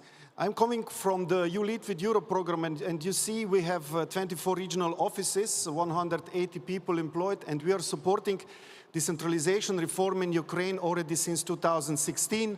The Swedes were first, the Europe came the second, so that's very important. But it is important that really, as Magnus said today, that elections in 2020 made new mayors, new people came on power, not only mayors, also the councillors, new energy, and it is really bottom-up approach, what the European Union is praising and preaching about everywhere, but not always following this approach. In this case, in Ukraine, really, this approach was followed and supported also big time by European Union. So it's a European Union with the 6 member states that are involved here. You can see here it's Germany, Sweden, Estonia, Poland, Denmark, and last but not least, Slovenia. Next slide, please. What I would like to show you under the next slide is what we are doing, and we are doing this together with the Committee of the Regions. We are doing this with our international partners. European alliance for, if you want, local self-governance. So to put into the recovery process, in the rebuilding process, in the ongoing process that is going now, to put municipalities as one of the key actors, not just the national level, not just the regional level, but the local level where all this reconstruction, investment, people-to-people approach should take place. So that's important. So we are very much advising our Ukrainian national level friends not to destroy the achievements that were built up in the last 10 years, I would even say, in Ukraine on the local self-government. Next slide, please.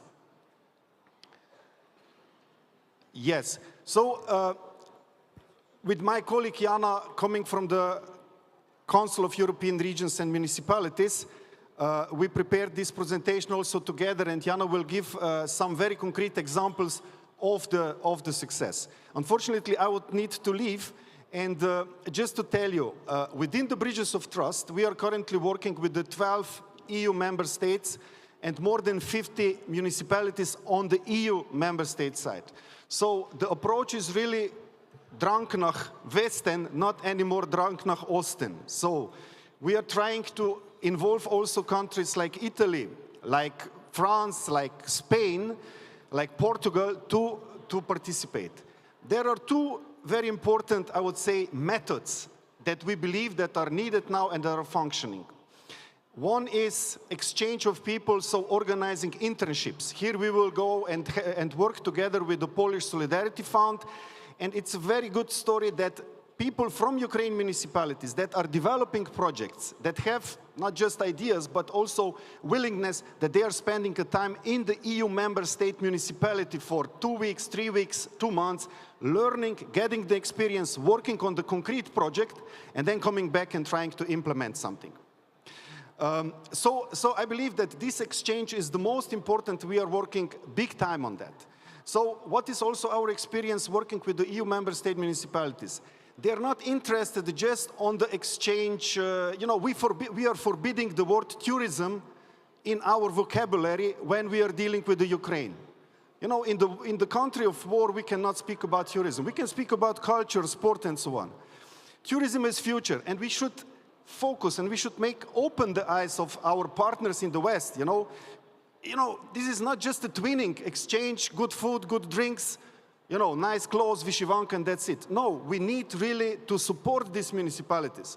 And we need such municipalities that are willing to do this. And then we are happy as a EU lead, as a community, international community, to dedicate time, money, and all the energy for doing this. So therefore, you know, project-based approach. Project-based approach, as Mayor of Rzeszów said, next step is the projects. Projects are already now. Why to communicate? Why to discuss about good food? Yes, important. But let's discuss about projects, how we can do something together. And then, of course, on the higher levels, we believe that on the EU level, there will be also funds for the common activities. And really, I once again thank you very much. And I'm sure that we will win, and not Ukraine will win, we will win. Thank you. Thank you, Andriy.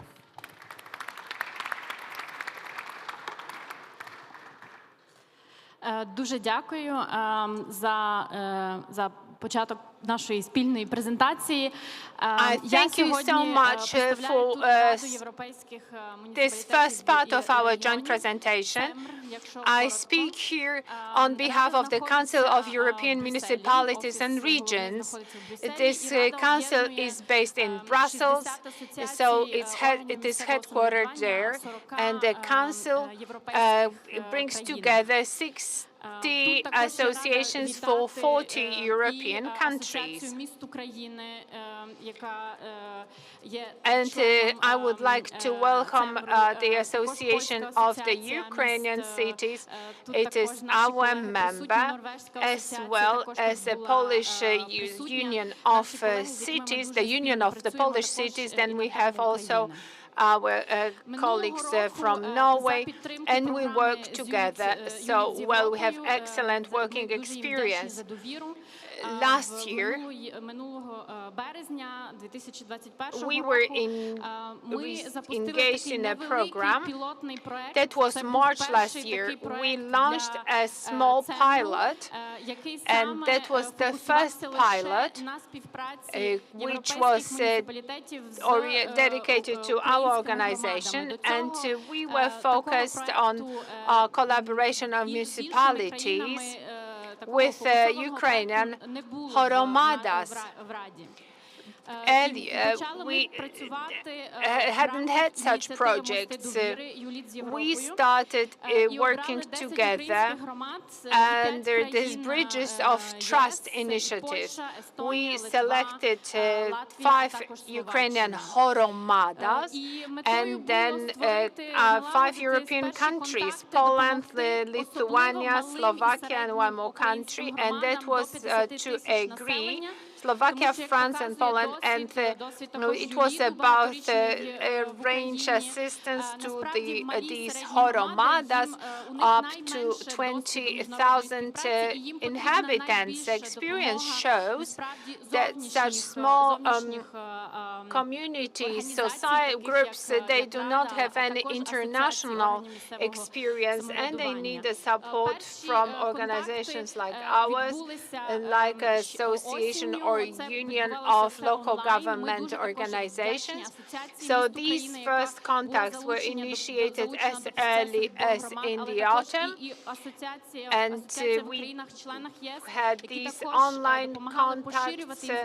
We had these contacts between the Union of the Polish Cities and the Council of Europe Municipalities and Regions. We were supported in arranging new partnerships. With the Russian invasion, the first thing that we had to do was to support and provide assistance to our horomadas. I'm so happy that so many partners that took part in the Bridges of Trust responded without a delay by sending out humanitarian assistance to its partners. And then, later on, we succeeded in organizing some trips so that our people from the ground could thank their partners, could sign partnership agreements, etc., could exchange experiences. And I'm so happy that so many horomadas started collaborating in many projects, including some reconstruction projects. I think there was even a project that they wanted to deliver under the EU umbrella. In parallel, we organized collaboration with the Polish Union of Cities, and we organized a solidarity forum with EU organizations from Slovakia and France to energize our partners. We wanted to have that way, so that was serious consideration and approach was required there. If there's a need, we can add to that and build on that. Now we're moving on to the second stage of the Bridges of Trust project. We'll have 30 horomadas from Ukraine and about 10, and the same number from about 10 EU countries. We haven't determined their number yet, but at this point in time, we already have this approach in place where we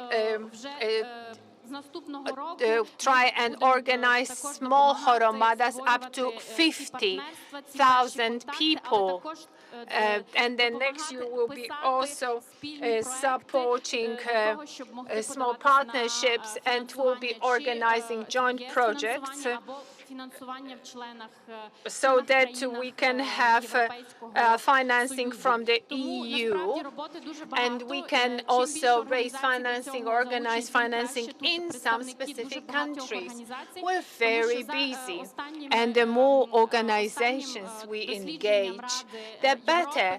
I can see that we have so many people here from so many organizations. According to the latest research, 50% of Ukrainian Horomadas, they have no experience whatsoever in such international work, even after this full-scale war with Russian war. And I truly hope that over in few months or next year, this Jana, thank you very much for this number very practical of partnership will grow practical significantly. information. And I hope our communities would be interested to participate and use these instruments. And this is a good way to switch to, so to say, clients of such projects, the city of Chernihiv. From your perspective, because Mayor of Rzeszów also mentioned that the next challenge and what he feels is this need to organize the process, to organize the information. Is it how does it look from your perspective? Do you know about all the projects, all the program, and how to use them? And you are the big city, and we have smaller, and we have sometimes village communities, and they can learn something from you. So what is your experience, and what are your expectations from this process and the municipal participation? And one more question. Sometimes I hear from Ukrainian municipalities such a fear that this process of Ukrainian recovery will be too centralized, that everything will go through the government and through the capital, and then the information and everything else was distributed, so to say, to the local level. Do you have such fear, and what should we do together to avoid this risk to switch again to centralization, which we overcame during recent years? Well, thank you for questions. It's rather urgent and crucial. As a representative of municipality, Chernihiv City Council, first of all, I should say that a municipal partnership is very important, and from our experience, that was our old partners, small communities who were the first who called and contacted after all those terrible hostilities finished and asked, what can we do? How can we help? Of course, it was not large-scale help. It was humanitarian aid. It was financial support. But it was here and now and very quickly. It's very important. But I would like to thank such our old partnerships as Ogre, Latvia, Tarnobrzeg, Poland, Gradec Kralove, Czech, Memmingen, Germany. These are old partners who helped at once and very quickly, and we are very grateful. But now I would like to talk about more global things. When speaking about recovery, we all are striving for European future and for effective European integrity. And now when we are recovering and we rebuild something, we want to make it better than it was before. And we would like to implement all new technologies, innovating solutions in rebuilding and recovery. And I would like to have an example of the city of Chernihiv. Because of Russian hostilities, we have heavy damage of our heat and power plant and of our water enterprise, Vodokanal. Imagine, from 5 pipe stations of Vodokanal, it was 1 ruined and 3 ruined totally, and 3 of them were damaged.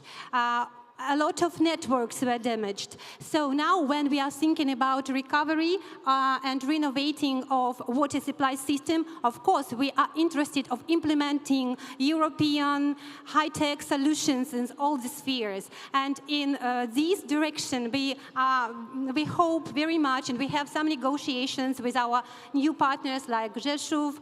We also have new partnerships as Aachen, Germany, and Reims, France, France. And today we have some ideas and plans how cooperate with big cities in this way. And of course, it's very urgent and vital now. I also would like to give such an example as we are thinking about comprehensive and general plan of recovery. And now we are working at the development of the strategy of recovery and development of the city of Chernihiv for 20 years ahead. And now we have today we have almost finished document, and we would like and we are ready to share it because we understand that it is very important not to rebuild this building or that building alone or this school. We can see the whole picture, general picture of the recovery and our future. And in this direction, the partnership of European cities is very, very important and crucial. And one more thing about the role of municipalities in the fight. It is extremely important. Can you imagine what can you do when your city is at the same time without water supply, without sewage supply, without heat, and partially without gas? Do you have any plan for it? No plan, no protocol, and it was about to local authorities to make decisions, and they had no time to think, to hesitate. They had to act now, here, because it was health and even lives of citizens at the stake. So today we also have a lot of practice of how to survive in such crisis, and we also can share these methods and these ways how to act in such terrible and unimaginable from the first such situations. As for the city of Chernihiv, it was up to local authorities to provide all conditions after all those active hostilities to provide all citizens with heat, water, educational system, and so on. Can you imagine that our city has 280,000 population before war, pre-war. In March, we have only 70,000 population. A lot of residents had to leave because it was a great risk for life. And in summer, in August, we have about 220,000 residents because a lot of them returned. Why? Because it was municipality, our Chernihiv City Council, who provided and managed to rebuild all multi-storied buildings with own capacity. It is about 800 multi-storied buildings were damaged, and 150 with direct heat. About 2,000 private houses were damaged. Many people lost their roof. About 80% of educational institutions were damaged.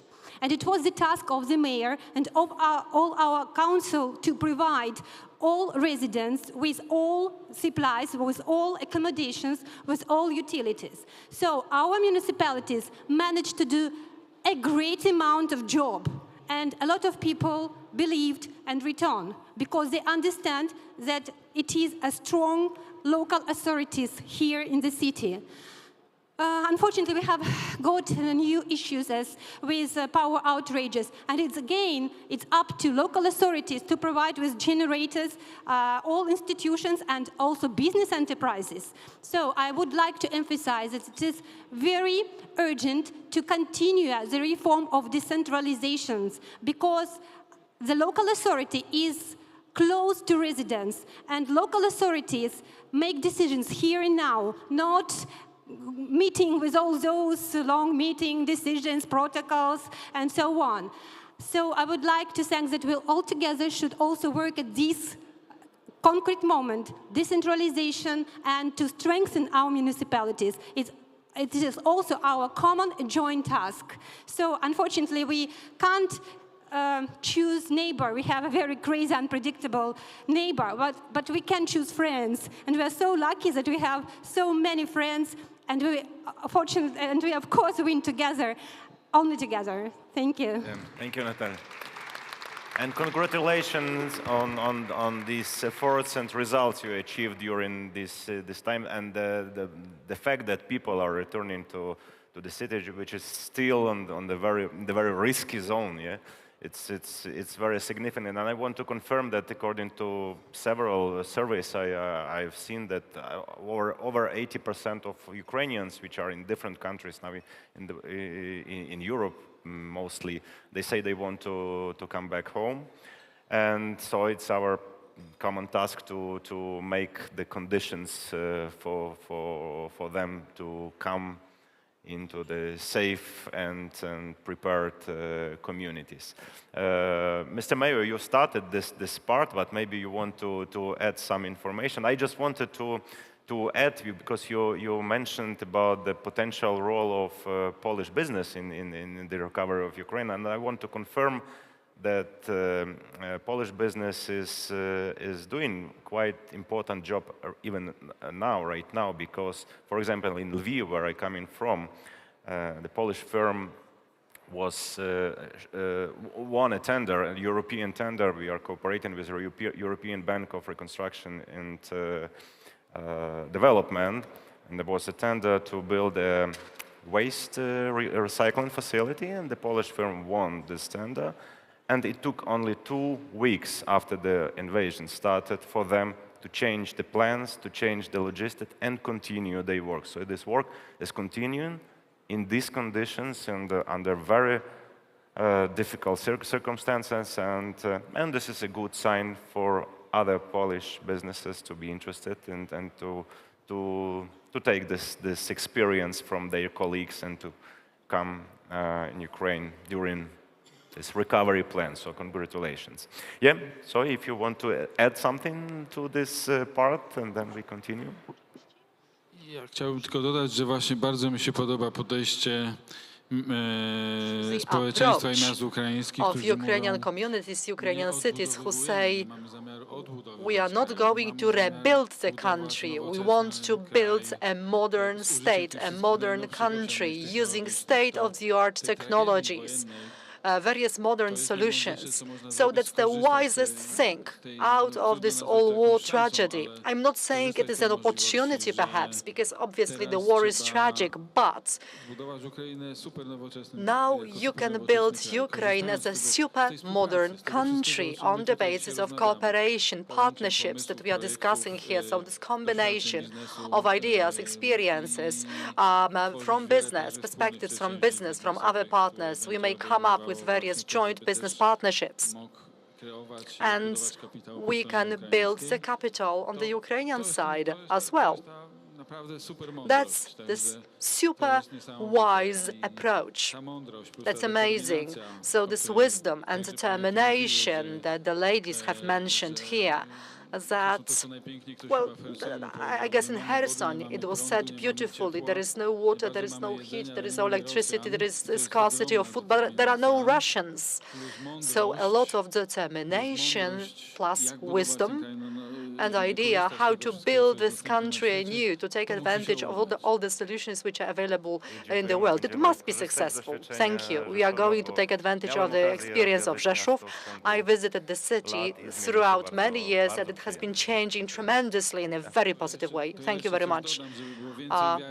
Let me add something to that, to add to the faith of Ukrainian cities.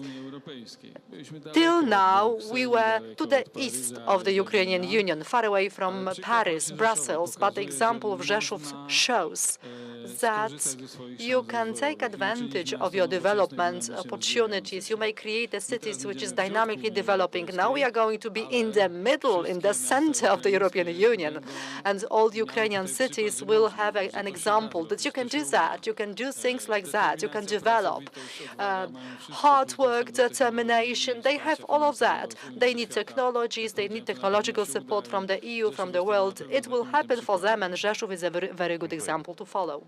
Thank you. When we discussed the topic of this panel, the role of municipal partnerships in Ukraine, in the recovery of Ukraine before, and I asked you what should be done to help to establish those partnerships and to develop them, and you answered me, Ostap, this is very simple. We need platforms and funds.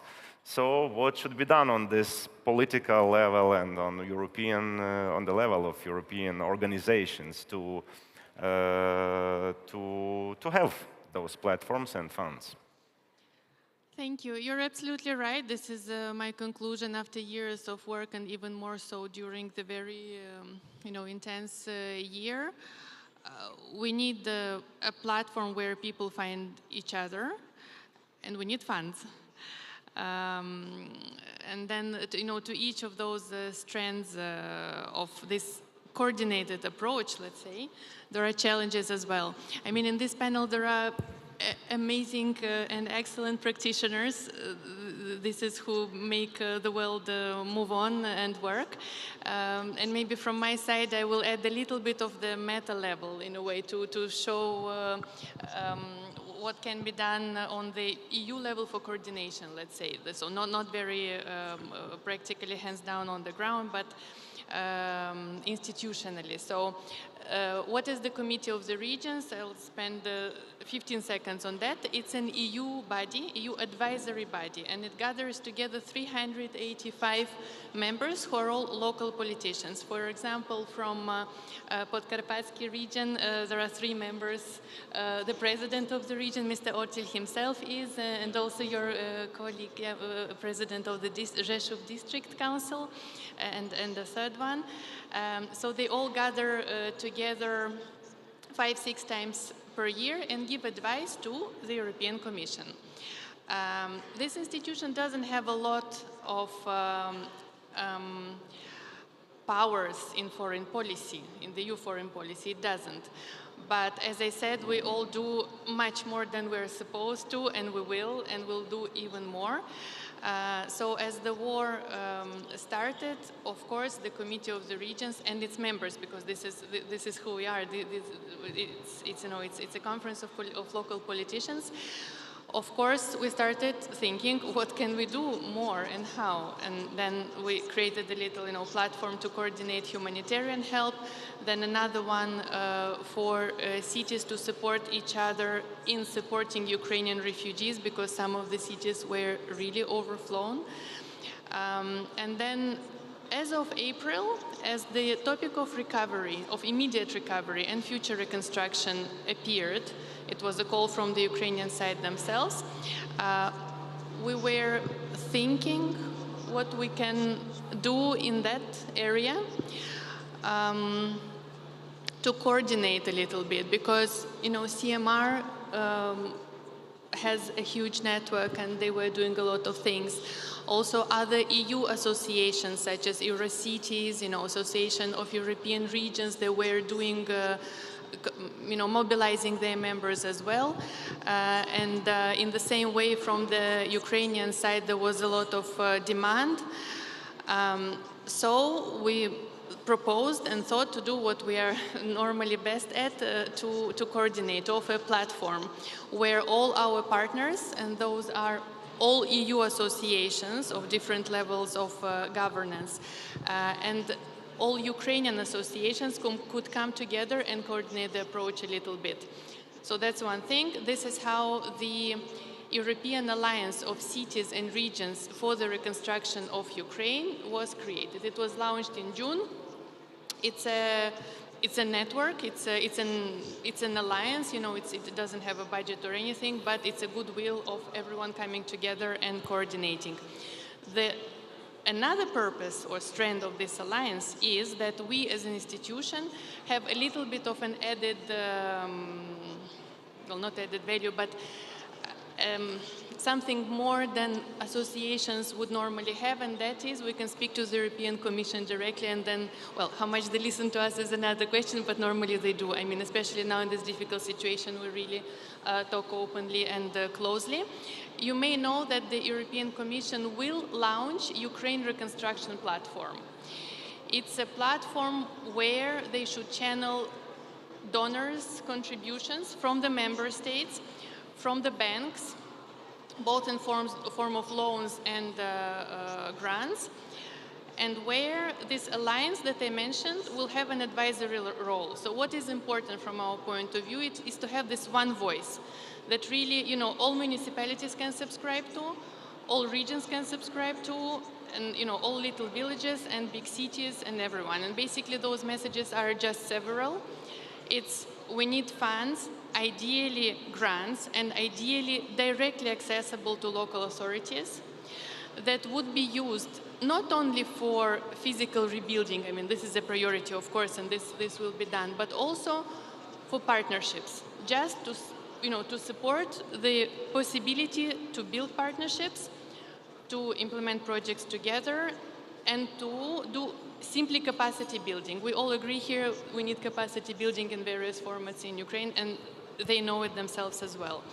Second, we must not forget decentralization, and we must keep the successes obtained afloat despite the war and despite the tendency towards centralization that understandably exists now. And thirdly, we must not forget the overall principles of build back better, of green reconstruction, of sustainable reconstruction. Not to forget, rebuilding in a coherent way, and not to forget cohesion. Because some more active municipalities could cut the line and the others would be forgotten. This would not be fair. So we really need to pay attention to those things and to help Ukraine like that. So this was about the lines, and I'm happy to answer your questions further on, not to take more of your time. Thank you. And I have to say that some of the things you mentioned are already happened here during this forum, because there are two Ukrainian associations and the Polish, also two Polish associations, the Association of Polish Metropolis, the big cities, and Association of Polish Cities. And there are some agreements, even unofficial at the moment, about future steps, how to coordinate activities in promoting partnerships. These agreements were made here during this, thanks to the organizers that they put together people from different associations and gave them the opportunity to make some talks and plans.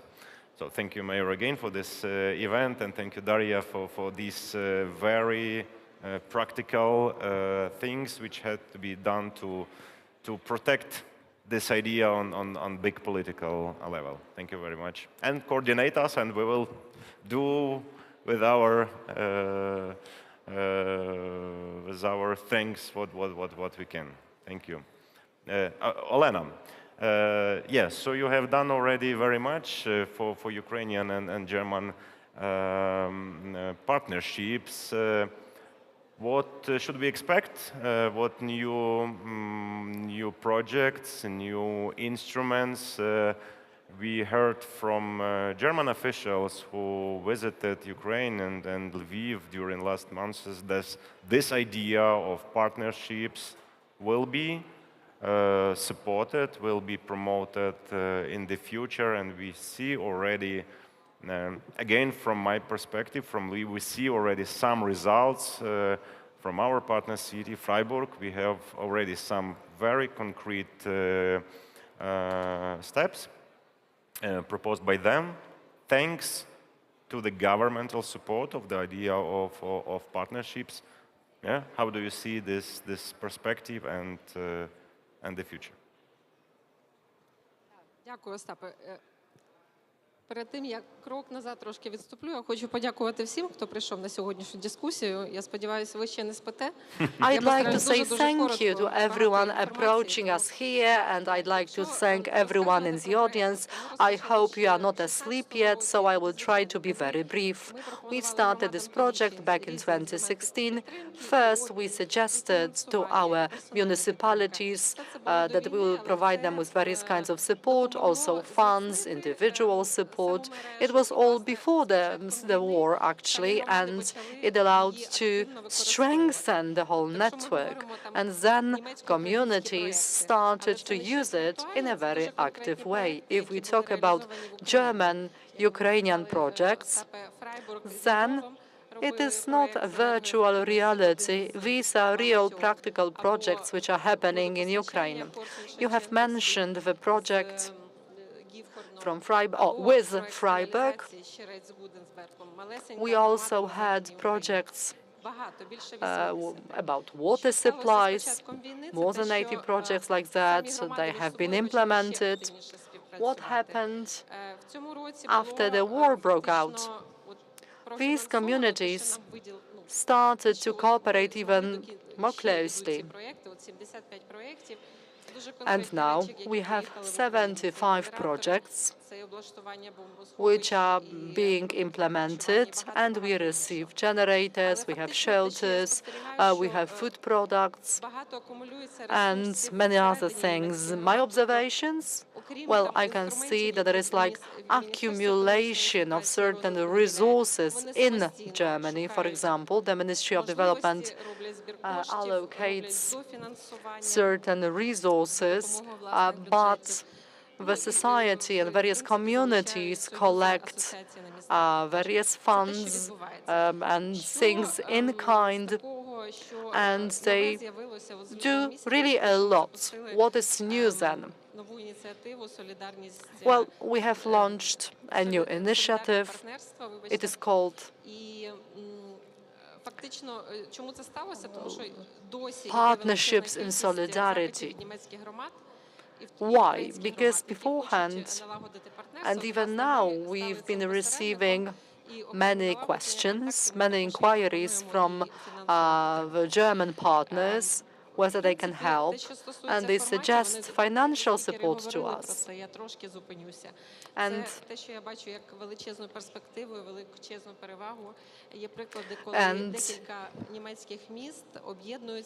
we have various examples when they create, like, well, simply various communities, various institutions join forces, and they support Ukraine jointly. Very soon, in several weeks, they are going to sign a tripartite agreement to provide Ukraine with, to support Ukraine, because we receive plenty of questions about cooperation, and North Westphalen, latest news recently, and it is the land, well, that's a confidential information, so to say, but this land is signing an agreement with Dnipropetrovsk. It will be another step, another very specific partnership on a local level. So here we can see various actions when people join forces, and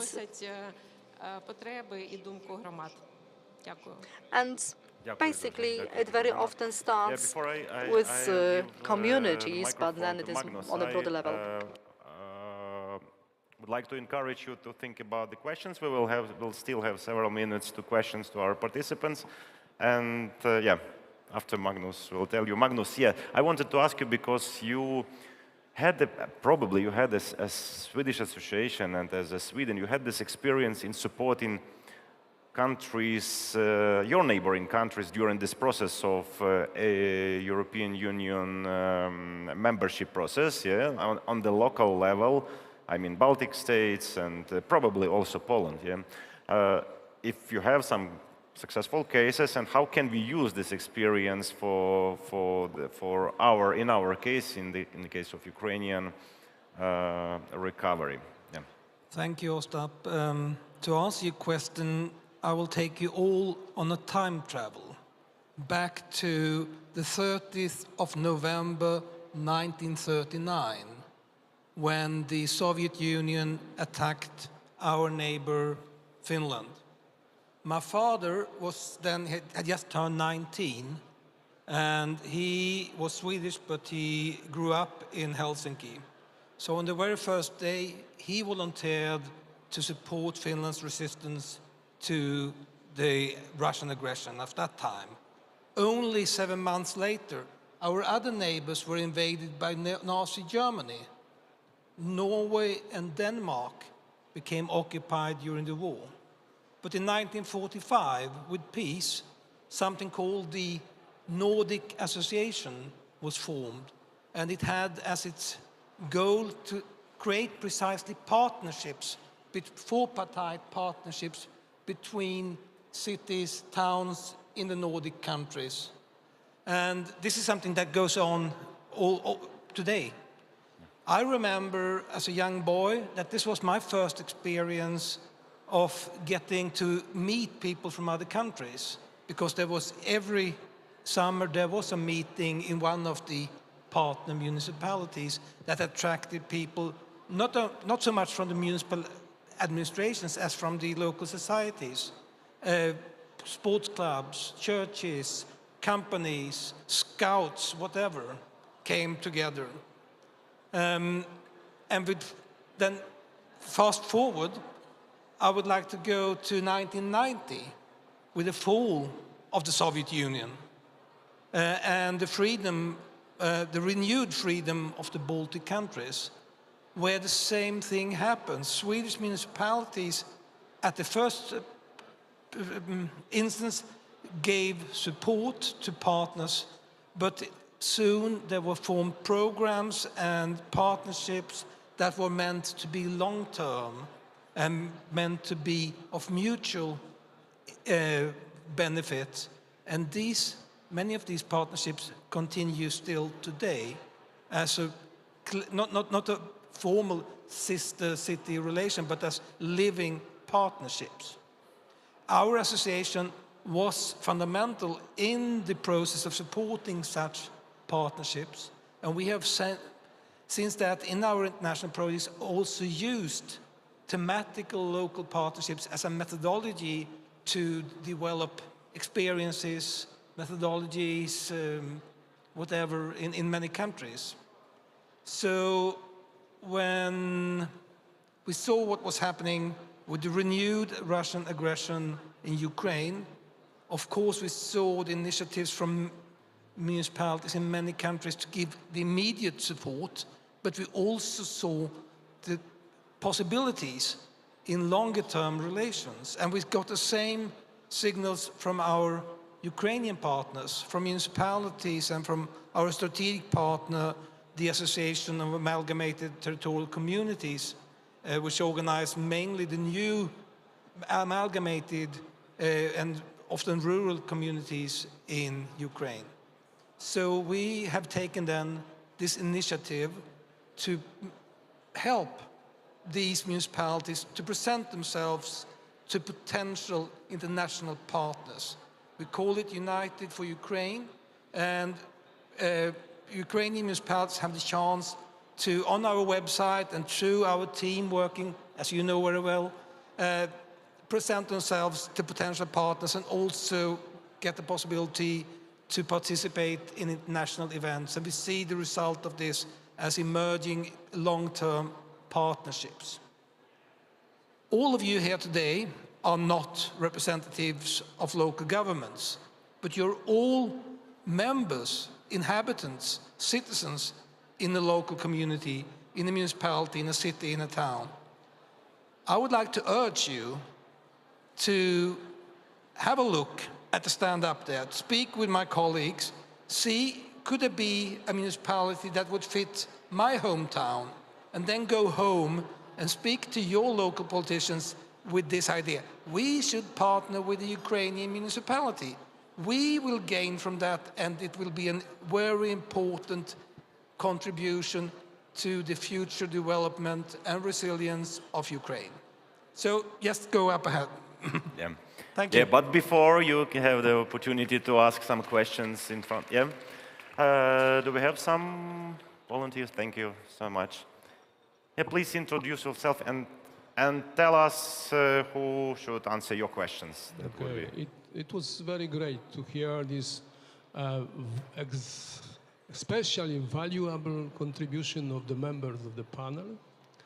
And with a degree of the present mutual understanding and trust and friendship between us, Ukraine, in Poland, it's really difficult to put the question. But I am convinced that Ukraine, that is great in the war, is going to be great in the peace as well. And I can promise that I will do everything possible, and my friends and co-associates, to find the Ukraine on board of the European ship as soon as possible. Thank you.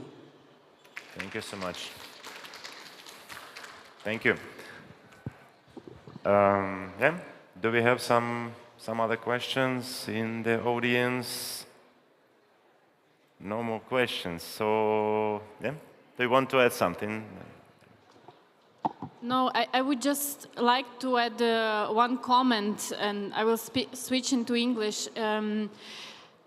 You know, a few months ago, I remember it was still in March, and Magnus was in one of the meetings representing the Swedish Association, saying we need to bring mayors, Ukrainian mayors, we need to bring Ukrainian mayors together with the EU mayors, we need to create the spaces for them to meet, because there is a lot of potential, and based on the experiences that Magnus was saying from after the World War, from the Baltic, which really the Swedish Association and others have a lot.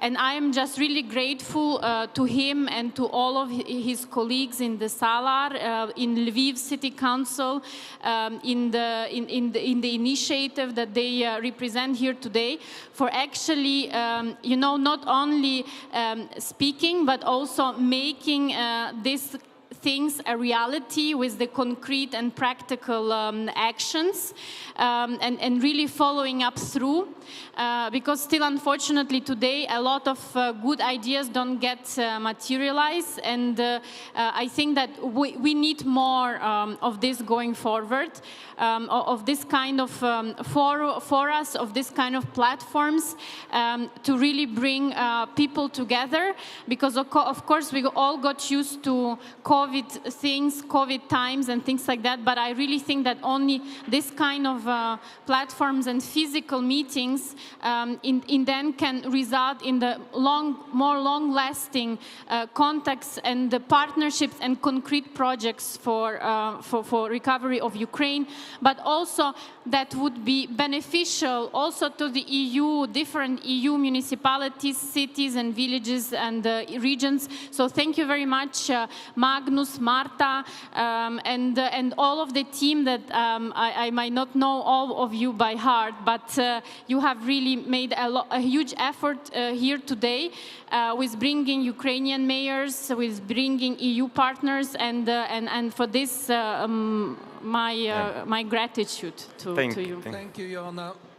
But I think we should even more think about Germany, that have already and with an extreme foresight, 6 years of foresight, managed to construct these kind of partnerships. I think that's amazing. Thank you. Я думаю, що наступний рік, я вже закінчую, останній рік особливо буде важливим, тому що особливо вважаючи те, що два президенти, от нещодавний візит був пана Штайнмаєра в Україну, от обидва президенти, Зеленський і Штайнмаєр, взяли під особистий патронат мережу німецько-українських партнерств. Це просто величезне визнання роботи громад щодня. Я ще раз вітаю всі громади, і робота продовжується. Це тільки попереду. Thank you very much.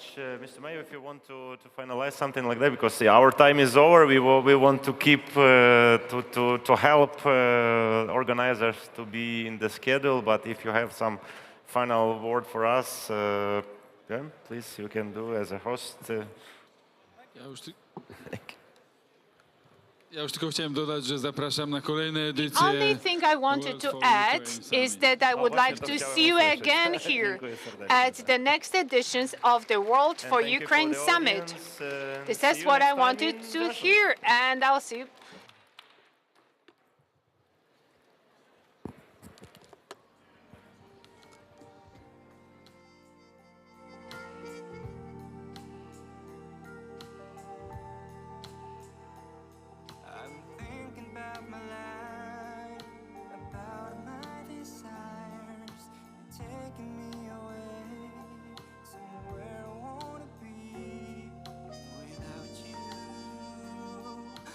Learning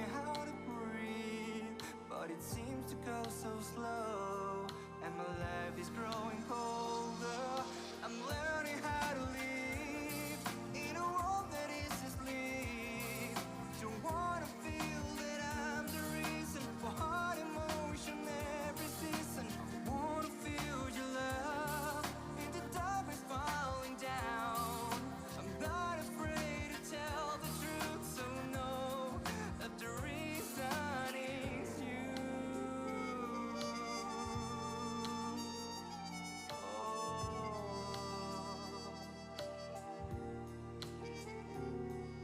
I don't wanna say that I can find a way to share some joy with other people, to feel the love that's sent my way. No, that's not right. To run away and hide, to act like I'm right alone, like I don't need you anymore. I'm learning how to live in a world that is asleep. Don't wanna feel that I'm the reason for heart emotion every season. I want to feel your love in the dark is falling down. I'm not afraid to tell the truth, so know that the reason is you.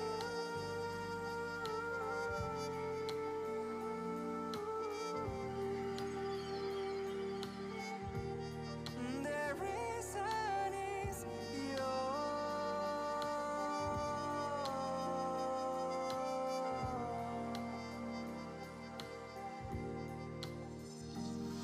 the day when the morning light will say that I'm still alive. I will pray for the day when you say that I'm not your only love, that I am your only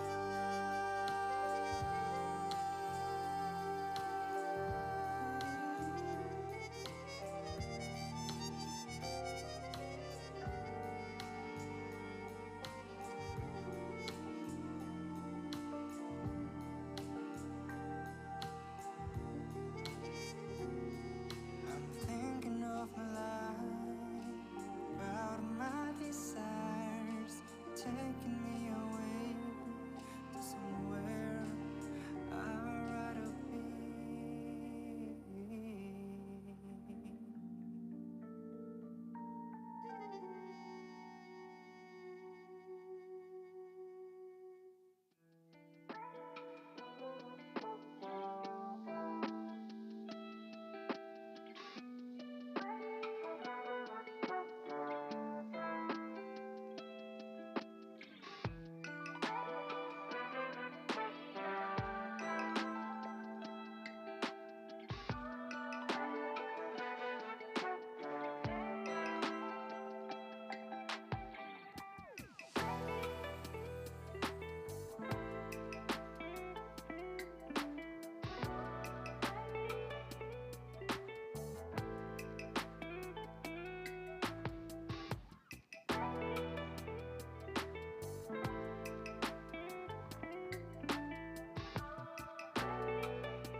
Oh my gosh, it's 12 noon and I'm up late again.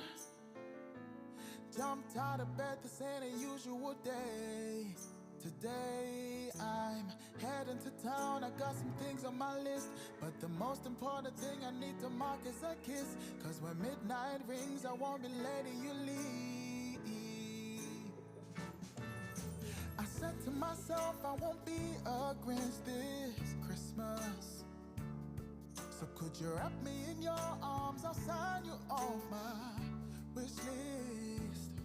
So, Miss Claus, don't let me down. I've got cookies and I got wine, red like the velvet on your gown. Please, Miss Claus, don't let me down. I'd really love to have you round. And maybe I can make you Santa's wife. Can you hear the jingle bells sound? Please, Miss Claus, don't let me down.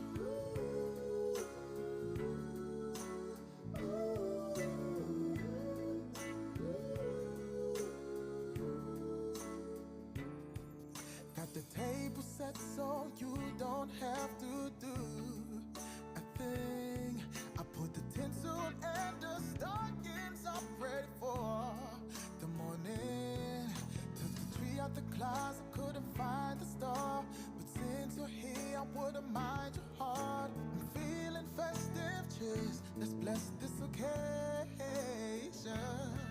So, Miss Claus, don't let me down. I got cookies and I got wine, red like the velvet on your gown. Please, Miss Claus, don't let me down. I really love to have you round. Maybe I can make you Santa's wife. Dear audience, in 2 minutes we're starting the last panel of the conference.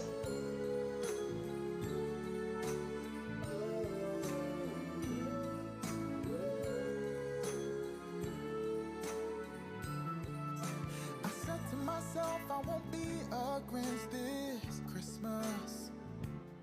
So could you wrap me in your arms? I'll sign you off my wish list. So, Miss Claus, don't let me down. I got cookies and I got wine, red like the velvet on your gown. Please, Miss Claus, don't let me down. I really love to have you round. Maybe I can make you Santa's wife. Can you hear the jingle bells sound? Please, Miss Claus, don't let me. Dear colleagues, friends in the audience, and respected Mayor of Rzeszów, I would kindly ask you to let us start the last panel of the conference. Please take your seats. I'm kindly reminding you about the audio devices that you can use for the translation. We're going to hold the panel in English. We still have a minute left. Thank you.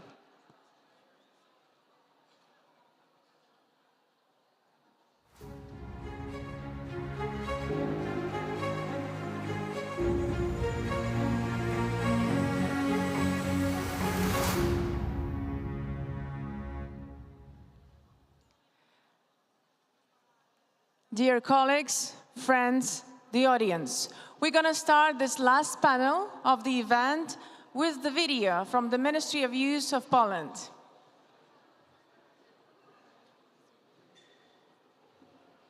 Przede wszystkim chciałbym pozdrowić wszystkich uczestników szczytu. First of all, I would like to convey my greetings to all the members of the summit Worldforukraine, the summit bringing together business people, institutions, local governments, charity organizations, NGOs, all of those who want to help Ukraine at wartime. Also, the Ministry of Sports and Tourism is an honorary patron of the summit. The ministry, since the very beginning, because since the first day of the war, is trying to support Ukraine. Let me remind you that on the day of Russia's attack against Ukraine, the Ministry of Sport and Tourism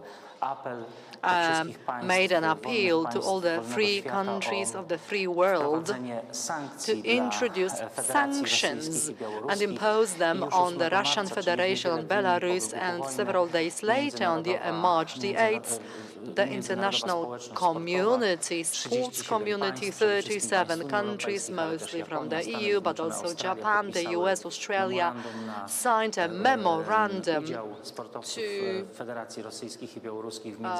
to regulate participation of Russian and Belarusian sportsmen in international events, and the tribunal, arbitration tribunal, confirmed our position, so they rejected Russian and Belarusian appeals to that decision, and the Federation, Russian Federation, Belarus were excluded from international sports events. It is a very important thing because it is international pressure. It makes sense. Sport is used in the current events, current world, is used for promotion of various entities, various states, so we cannot allow Putin and Lukashenko promote their countries through sport. I am glad that international organizations decided that the decision of the Polish Ministry of Sport and the Polish government is the right decision, is the fair decision. But there is more, because Kamil Bortniczuk, the minister, invited Ukrainian sportsmen who cannot participate in the championships and sports events in Ukraine. They were invited to Poland to maintain high level of their sports performance, and hundreds of Ukrainian sportsmen could take advantage of Polish sports facilities. Football teams, swimmers can take advantage of Polish swimming pools, and other Ukrainian athletes fleeing from war to Poland, because not all of them went to the front. There are also those who have other duties and other functions to perform. Ladies and gentlemen, we'd like to maintain policy, and we took over organization of international sports events from the Russians and Belarusians, for example, volleyball championships, rugby championships, and many other sports events, which were held in Poland, and hopefully this pressure of the let us hope that this pressure will lead to a faster end of the war. Dear audience, viewers and colleagues, we are starting the last panel of the conference. It's very symbolic because our last panel, not only having the great panelists, but also having a great symbol. We are talking about the partnerships for the long-term and sustainable goals that we can achieve and we want to achieve together. I'm going to start with Evgenia. Be so kind to present yourself. Quick notice, each panelist are sharing a microphone with the panelist sitting next to him. We're going to do a very short presentation. Two people still somehow delivered presentations, so they're going to present the presentations. My ask, be as fast as possible so we can come up to the discussion. I'm also informing you that we're going to have a Q&A session 10 minutes before the end of our panel, so please be prepared with your questions. And let's start. Evgenia, please. Good afternoon, everyone. Thank you very much for inviting for the panel discussion, especially at such great topic as partnership and building sustainable trust and cooperation.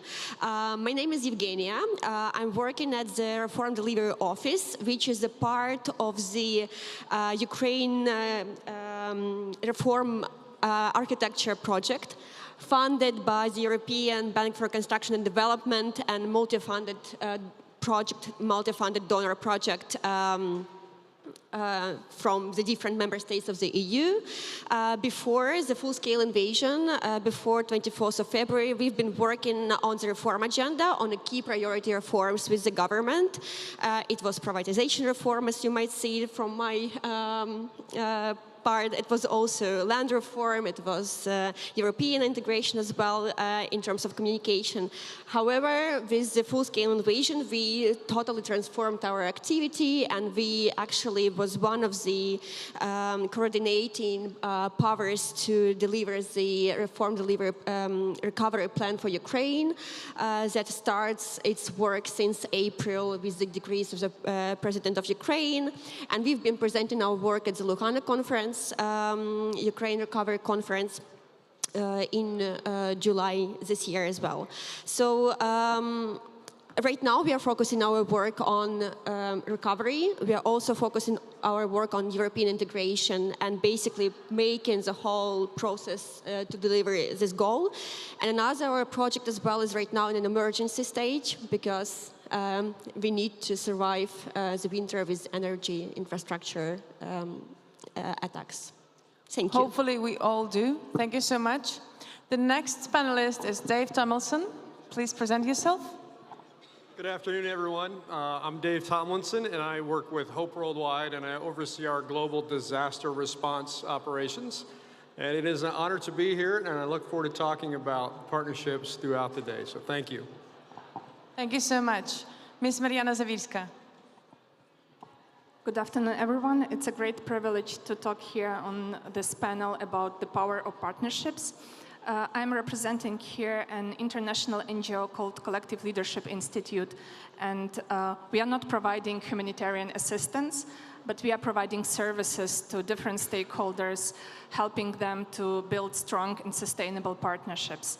And our work in Ukraine started in 2017 with a project on creating multi-stakeholder partnerships to design solutions for integrating IDPs into labor markets on the territories where they were forced to move from Lugansk and Donetsk region. Also, we have had other projects related on decentralization and support of local networks. Right now, we are working in Germany with local municipalities and are supporting them in building multi-stakeholder partnerships to respond better to the needs of Ukrainian refugees in the municipalities. Thank you so much. The next panelist is Mr. Pavel Mania. Good afternoon, everyone. So I'm representing I'm wearing two hats today. So one, I represent Save the Children.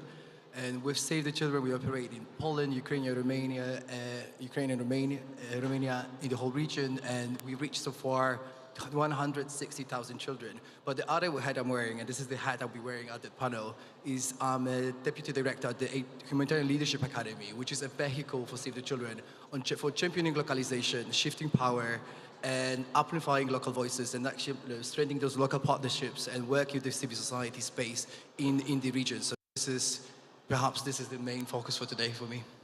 Thank you so much. Mr. Brock Bierman. Yes, good afternoon. My name is Brock Bierman. I'm the president and CEO of Ukraine Friends.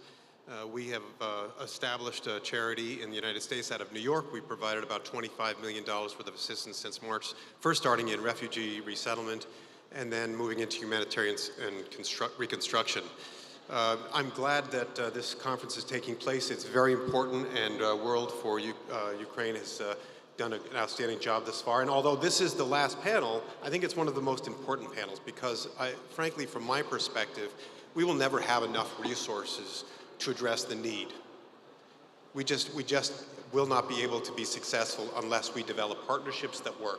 Sustainable partnerships that will help us not just to amplify, but build upon the success. Because 1 + 1 doesn't equal 2. In this case, it could end up being 3, 4, or even in the case of a partnership we developed with the city of Bucha, the regional council in Kyiv, and then also the territorial defense, a rehabilitation of 30 ambulances that cost a fraction of what it costs to buy them outside. And I use that as one example of a partnership at a local level, but we've also have a number of other partnerships with Rotary International and small other NGOs. But at the end of the day, partnerships are going to be a critical fact that will help Ukraine not only now, but in the future. So it's great to be here. Thank you so much. Last but not least, Mr. Michael Caponi. Good afternoon. Thank you for having us. So I'm the founder and president of Global Empowerment Mission. It's easy, this one, because we are a smart partnership model, and everything we do is about partnerships. We're able to amass aid from the whole planet by having partners all throughout different countries, major corporations in the United States, and it alleviates a major cost. We don't have to buy the actual product, it's donated to us, right? So that's one part of the aspect of smart partnerships. The second partnership is on the distribution end. So we serve as a supplier to the region where we import over 100 million worth of supplies. And then we have 165 active Ukrainian NGO partners that work with us in distribution that we oversee and manage. And then we have partnerships with 15 oblasts and various mayors where we're doing small and light rebuilds all throughout Ukraine. Thank you. Thank you so much. So coming to the bold discussion that we need to do, all of us, I think the dialogue is a beautiful way to show and express things. I would love all of you to start with the short stories of lessons learned. Partnership, make an example of what you had in Ukraine. We are 10 months into conflict. There was something great that happened and something where we work more. So 3 things. Great lesson learned, example of the partnership, and something that can be better. Pavel? So actually, when it comes to lessons learned, that I will start with slightly less positive example. So I've been part of this before. I was deployed in Poland. I'm Polish 15 years ago. I was deployed and I saw the mistakes being repeated and talking about localizing the response. Yet we sort of work by default. So we, as a huge international organization, we implement through partners. We did it in the region. That's for 3 for 6 other international agencies. But we see is that are they real partnerships? Are we not asking smaller organizations to implement ideas that are not there? So how we actually champion those locations? So I think we still there. It comes to lessons learned, we're still learning, and I think we're learning throughout all responses. Are we applying those lessons learned from different responses? Yeah, what we see here is a huge opportunity that we have.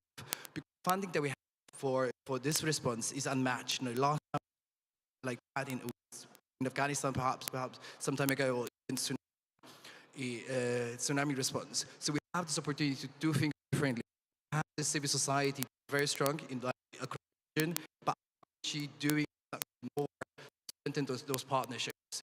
And as the trying to do that, so we believe in inclusive leadership. So this is like a set of programs around the region. We include local leaders, so we call it assistant leadership. And it's not the leadership program that we have in Naho in the region.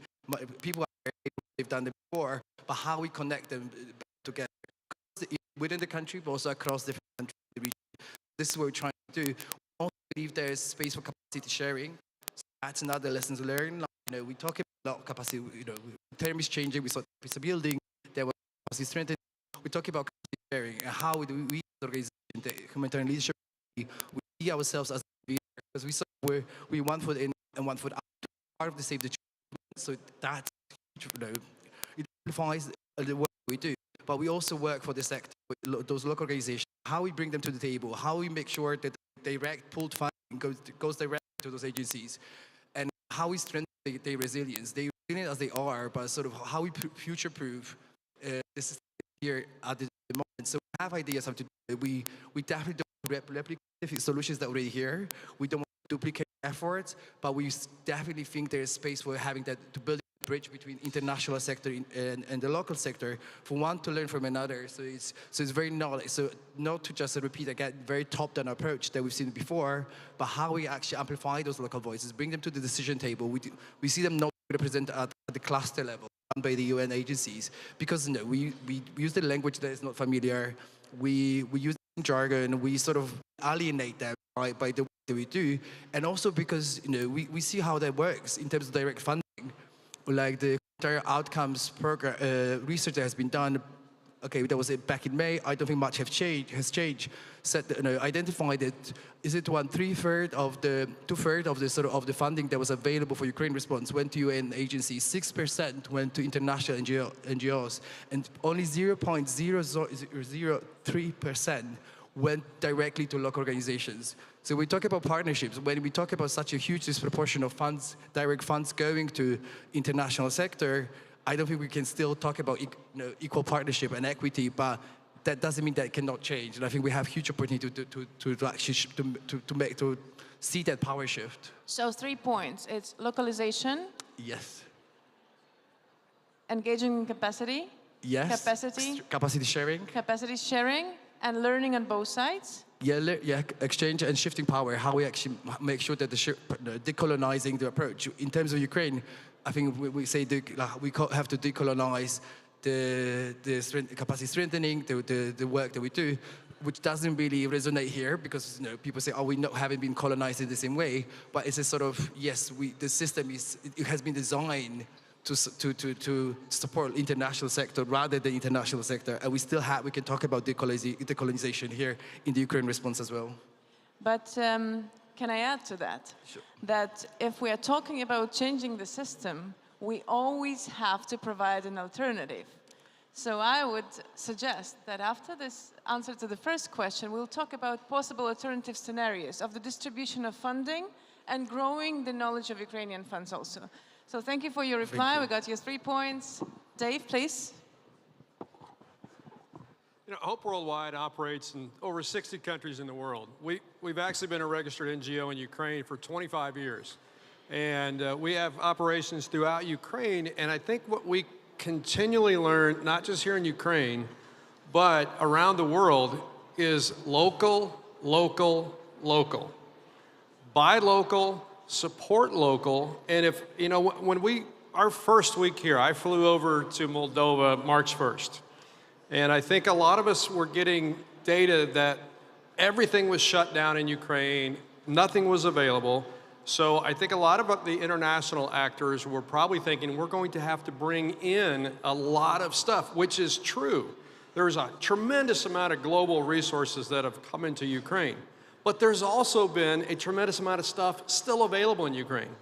And if we can provide funding and provide ways to enhance the local economy, because jobs were lost, jobs continue to be lost, and if we can support local businesses through purchasing and procuring things locally, that makes every partnership better. And I think that's one of the big lessons we learned. One of the things that's really gone great for us, just by sheer coincidence, my team was in Moldova at the embassy. And Alex Romanishin, who is the former Deputy Minister of the Economy for Ukraine, walked into the embassy as well. And they connected. And now Alex has become a tremendous partner and has helped us facilitate with the Ukrainian government, with the Minister of Health, and all the other things that we're trying to do, from bringing stuff inside, which is we buy local, but we've brought a lot of medicine in through great partnerships. But the streamlined processes that have happened, particularly early in the process, and now things are flowing fairly well through the borders, but early on it was very difficult. And but the Ukrainian government cleared the customs issues early and allowed those great things to happen early, so we didn't have to do that. Having that local partnership and that partnership at the governmental level with Alex has really allowed us to do things that we might not have been able to do before. And I think the most important lesson that we continue to learn is when we have staff in countries, use them. Honestly, Ukraine doesn't need a lot of stuff from outsiders to come in and tell you what to do, because you're amazingly resilient, amazingly intelligent. I am so personally impressed with the Ukrainian government. And when I look at the cabinet of ministers and the deputy ministers, I'm like, this is a talented, young, energetic group of people. And it's like, how do they do that? And to be able to do some of the things that Ukraine has done so early. So I think my continual point is work locally wherever possible. And when we come in from the outside and think we might know something that we don't, that's a bad way to do business. And so when we can do that, that's how we can do great things. So lesson learned was a great partnership. Nothing happens with no reason. Yep. Go local. Local, local, local. Local, Yeah. local, local, local, local, local. Not loco. Local. And what we can do better? I think one of the things we can do better from our perspective is stay in our own swim lane. That's kind of what we call it. If I'm not a housing repair NGO, don't try to be a housing repair NGO. Be focused. Yeah, focus on your swim lane. Thank you so much. Please. Thanks. And let me just add on to what you're saying, because I think that One, being focused is very important, but also having that network is important. Now, we're in a little bit of a different situation because we're new, right? We just stood up our organization when the war started, so we literally only have 2 people on the ground. So how do we, from New York, if you will, with some Americans and Ukrainian Americans, make decisions? Well, we shouldn't, frankly. We shouldn't be making decisions. We should be working with eyes and ears in Ukraine because they're in the best place to tell us how to utilize that. But we also need a network, and one of the networks and most successful partnerships we have is with Rotary International. And so in my last life as the assistant administrator at USAID, we had a great program during COVID working with Rotary on helping with PPE and other necessities. And so we reached out to the more than 1,500 members of Rotary throughout all of Ukraine that has 66 clubs. It's a volunteer network. So it's a Rotary club worldwide. So we established... Can you explain a bit more, because not everybody knows Rotary what it is. Has 1.5 million members. I'm sorry, am I getting... All right, is that better? Yes. All right, so, yeah. Rotary has 1.5 million members throughout the world. They have, in Ukraine alone, 66 clubs and over 1,500 members and growing. It's one of the fastest growing organizations in the country. And it's been incredibly effective for us as we have been delivering first the refugee resettlement and the humanitarian assistance followed on by reconstruction. But what's really important is Rotary is made up of local leaders in different sectors within that community, and they know what is needed best. There's doctors and lawyers and architects and builders and so forth.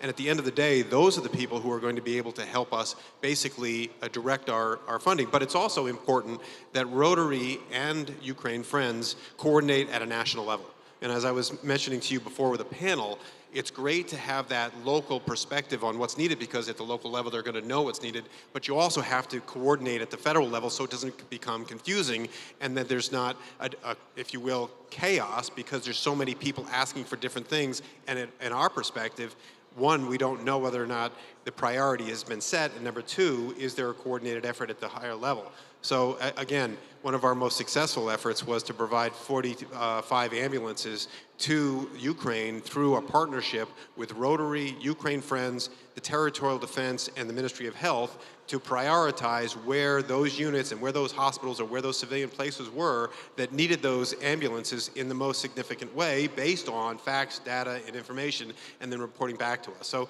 again, that's just one particular effort that we've worked on, but I would say that finding that local network that has the eyes and ears on the ground is going to help you be successful, and there's no point in reinventing the wheel. We don't need to have a large footprint. Buy local, spend local, utilize as much as you can. As I mentioned, the ambulances, if you've got a resource local, use that local resource. Don't bring it in unless you have to.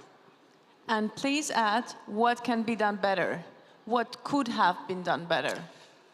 Look, I think a continued effort to coordinate activities, not in a way that's bureaucratic, but it's just information sharing, right? I think it's really important that everybody understands what's going on. That's not to say that the Territorial Defense or the Defense Ministry says we can't work with that particular community. What they're saying is that we're working with these communities and they're helping us identify the communities that are most in need. And then we can work directly with them, right? So it's not a matter of they're telling us where to go, it's they're telling us what is the most highest priority, and then we're working with those communities to make a difference. I also think that it's really important, two things. Communications, communications, communications. Social media is really important because one, you're being transparent, right? So if you're providing an ambulance to the front lines or to a place in need, the community sees that the ambulances are coming, the local people have that expectation that resource is there, and they have accountability. Secondly, it's great messaging to know that the United States, Rotary, through all countries around the world are helping, and then of course the local territorial defense, along with the national territorial defense, are coordinating this effort, so that does portray a level of confidence that the local people need, and then basically I would say just a continued effort to coordinate and streamline the system so that the old systems don't get in the way of the new systems or the war effort. Thank you. Mariana, would you add your point? Yeah, I would like to share what we've learned on the 24th of February. And basically, maybe the feeling was somewhere before that, but that was really very, very present on the day of the invasion. Every partnership lies on people. So everything that we need to do to have strong partnership is to keep people safe, to invest in people, and to develop trustful relationships. So I will tell a story. Before February 24th, Collective Leadership Institute supported 2 thematic networks in Ukraine, basically multi-stakeholder networks consisting from governmental people, local authorities, private sector, NGO people. These were people from Kharkiv, Zaporizhia, Severodonetsk, Lysychansk, Kiev as well, and some other cities. What a good choice of people. Yeah. What a good choice. Yeah. I mean, what we've seen that having invested a couple of years of time in building the trust in this network, we've seen that this network was energized immediately in the morning of February 24th, and they were able to evacuate themselves to save their lives, to save their families, and also to save their communities. One example, we have a person in this network from the community of Polohe, Zaporizhia region that was affected by the front line and is under occupation right now. The person in our network is from the local hospital.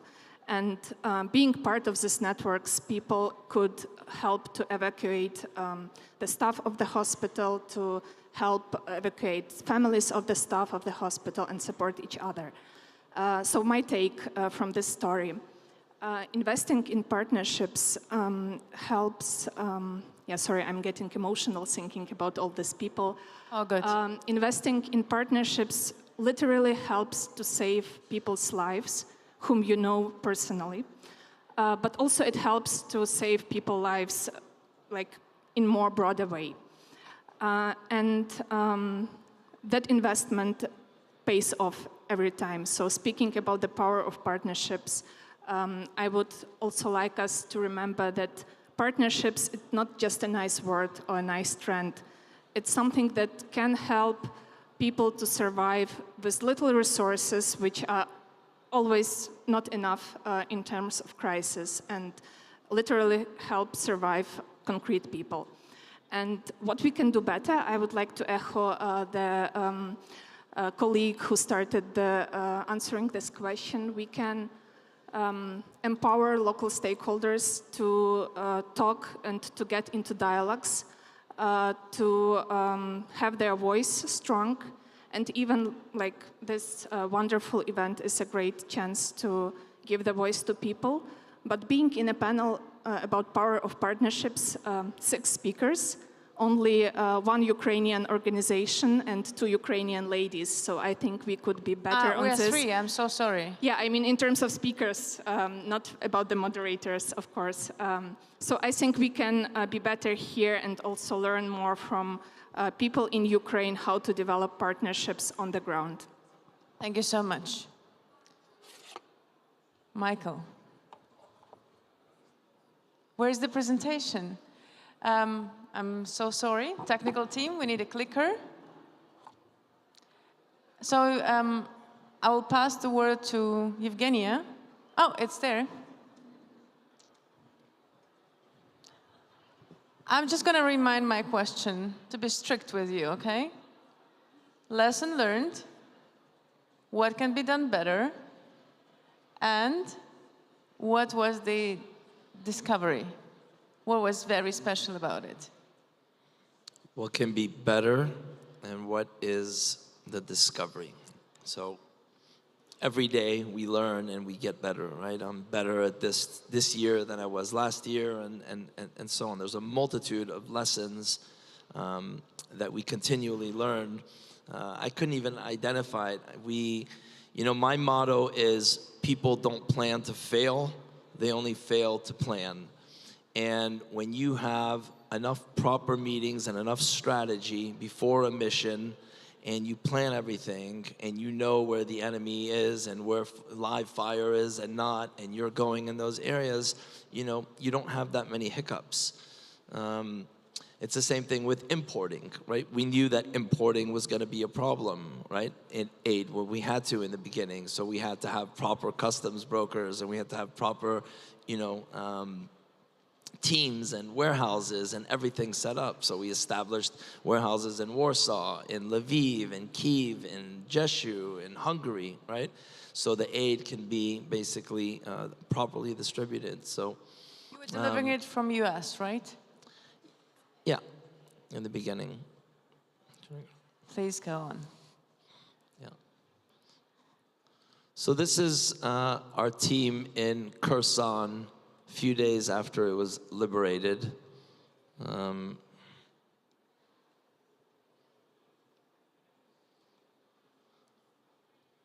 So the 163 vetted partners, right, is a very important part. That includes, by the way, some in Poland, a few in Hungary, but definitely over 135 in just Ukraine.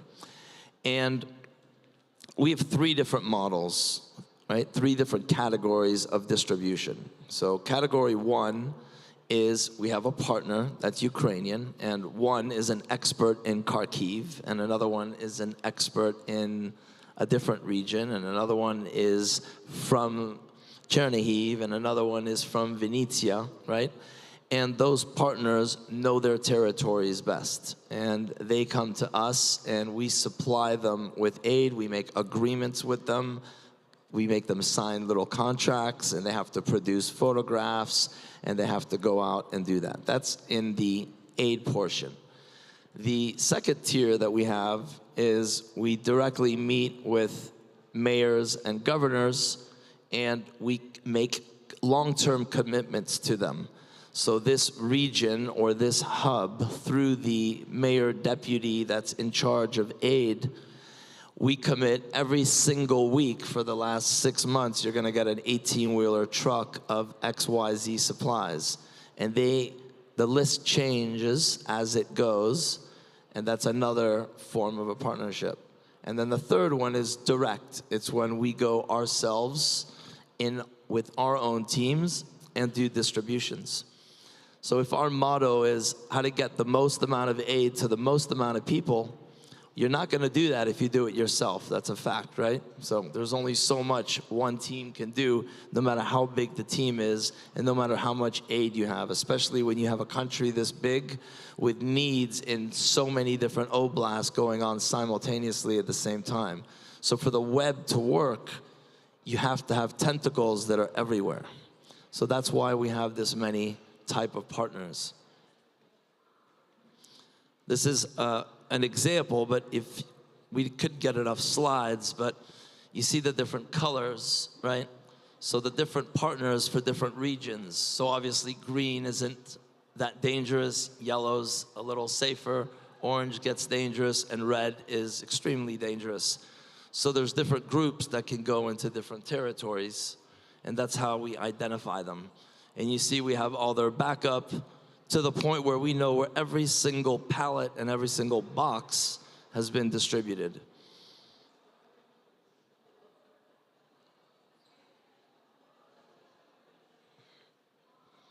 So this gives you an idea of, you know, how our distributions are and how they work with different people. And in that box is another great example of a partnership. And Mr. Thomason was very correct, right? We are called global empowerment. So if there's not a need to import it, we don't. We've completed 230 construction projects already to this date, finished, closed, with pictures. And every single one of those supplies were bought in Ukraine. And every single person who built them were Ukrainian. And our entire team and all our warehouses in Ukraine are all Ukrainian. I'm actually the only one that's American.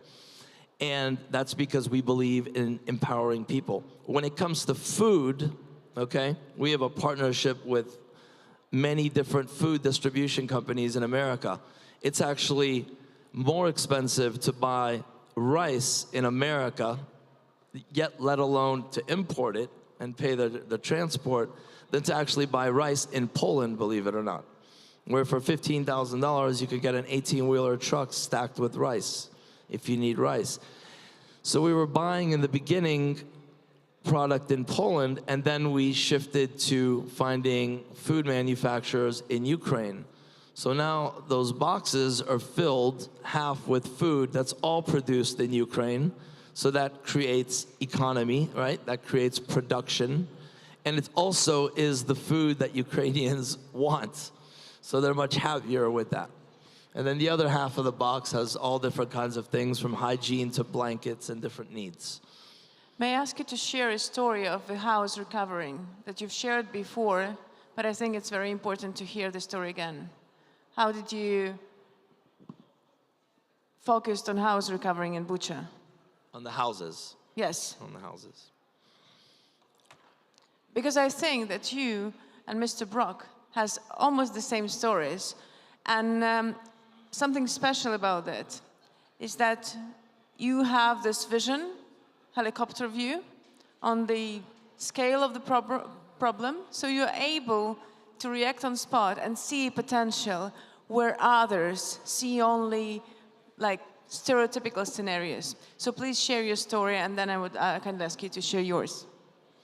Yeah, so when it comes to rebuilding, it's an assessment that you have to make based in areas that we feel are kind of aftermath regions. So Bucha would be an example of an aftermath region, where you have to come in and basically cut all the red tape. The first thing I do when I sit with a mayor and he says, we need to rebuild this school, is I actually say, I'm not going to deal with the Ministry of Education. I'm not going to deal with Ministry of Works. I'm not going to deal with any department. You're going to give us authority to build it, and we're going to start tomorrow.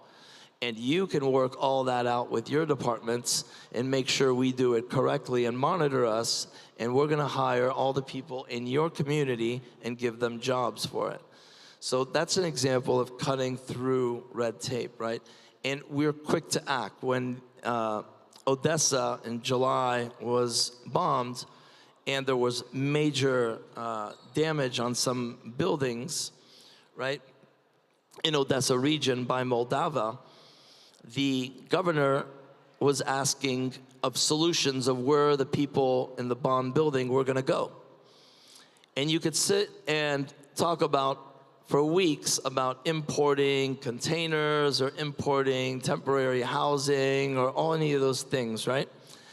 But what we did is we asked them if there was any buildings that the government had right there on the spot in the region that they could allow us to immediately retrofit and turn, basically compartmentalize it, right? Put new windows on it and do that.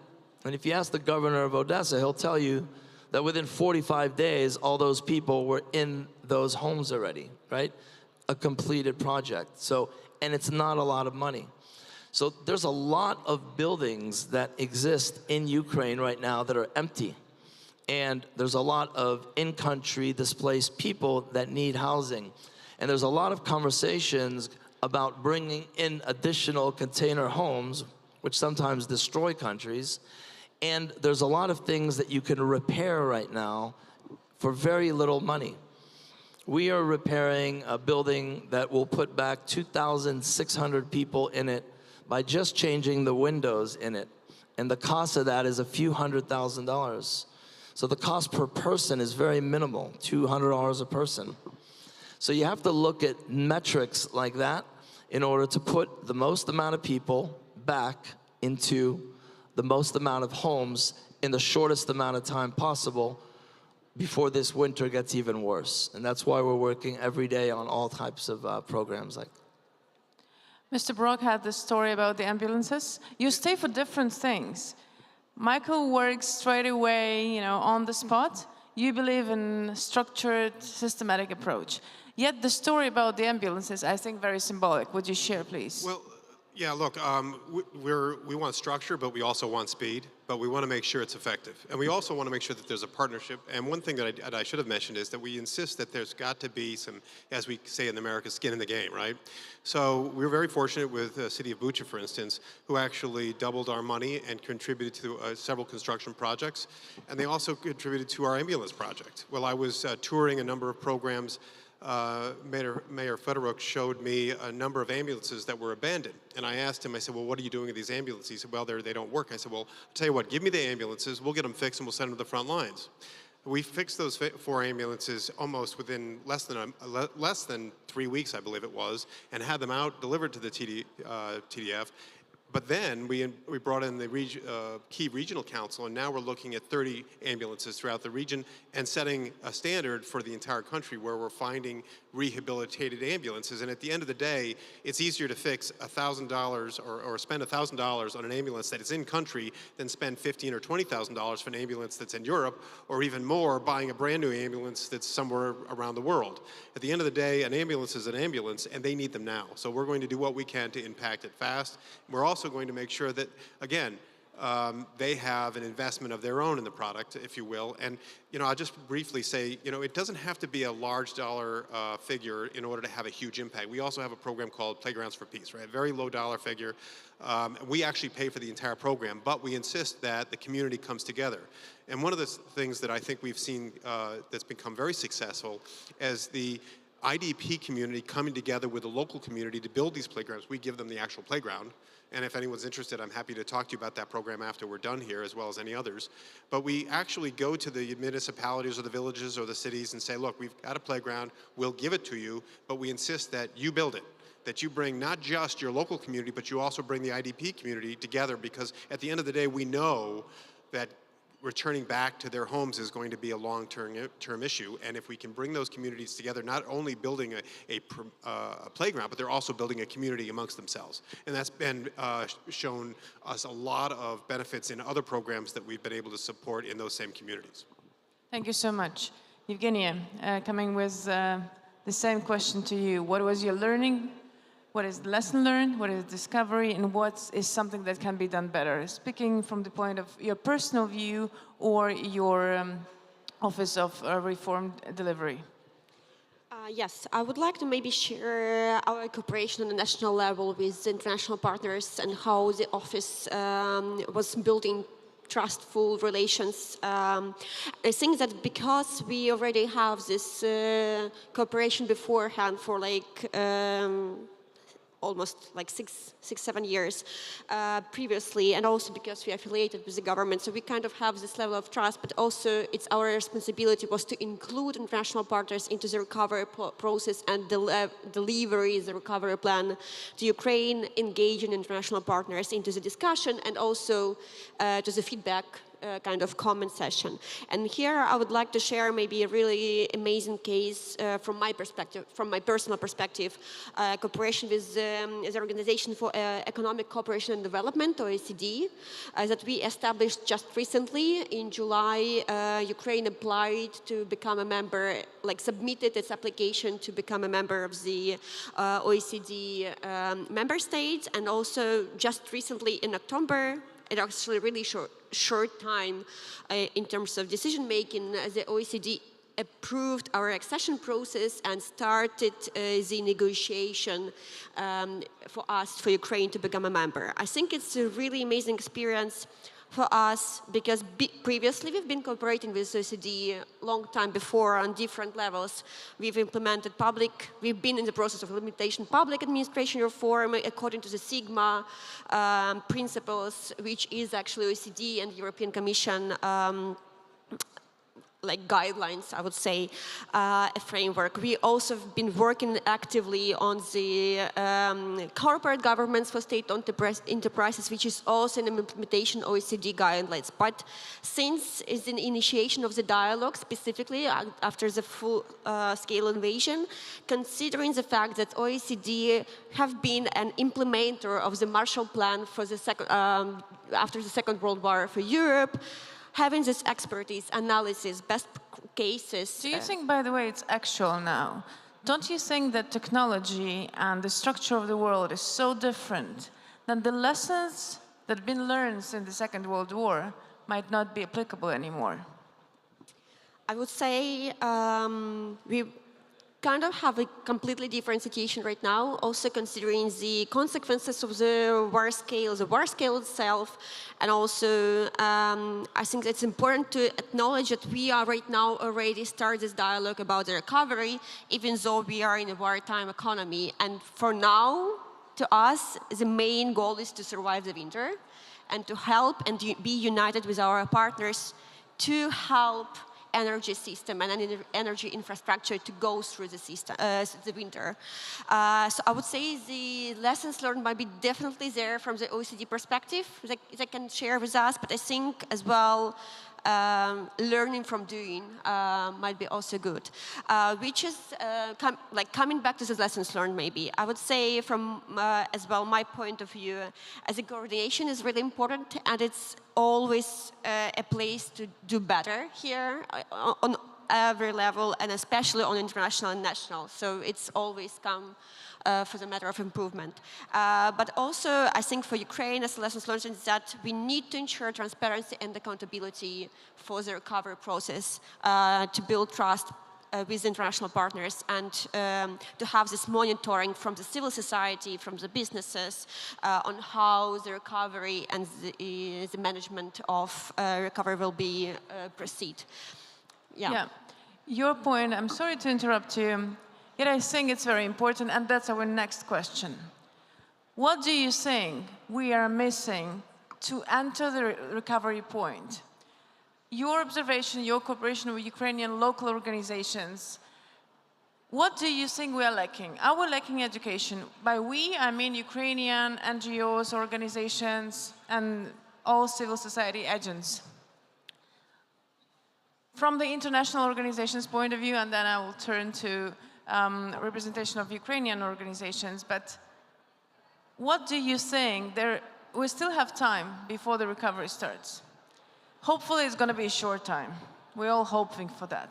But can you mention what is important to correct, to learn, and where to learn in order to be more efficient in the recovery process?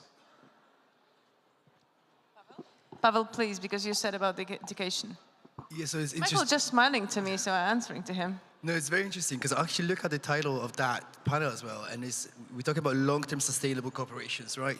So there are partnerships that needed here and now, right? And then I don't know if people are aware, like I'm sure most of us are, about the open letter from local organizations here, like in Ukraine, also in Poland, NGOs as well, saying less bureaucracy, if not now, when? And saying, you know, like, yes, we've heard the stories before, you know, how are you going to do things differently?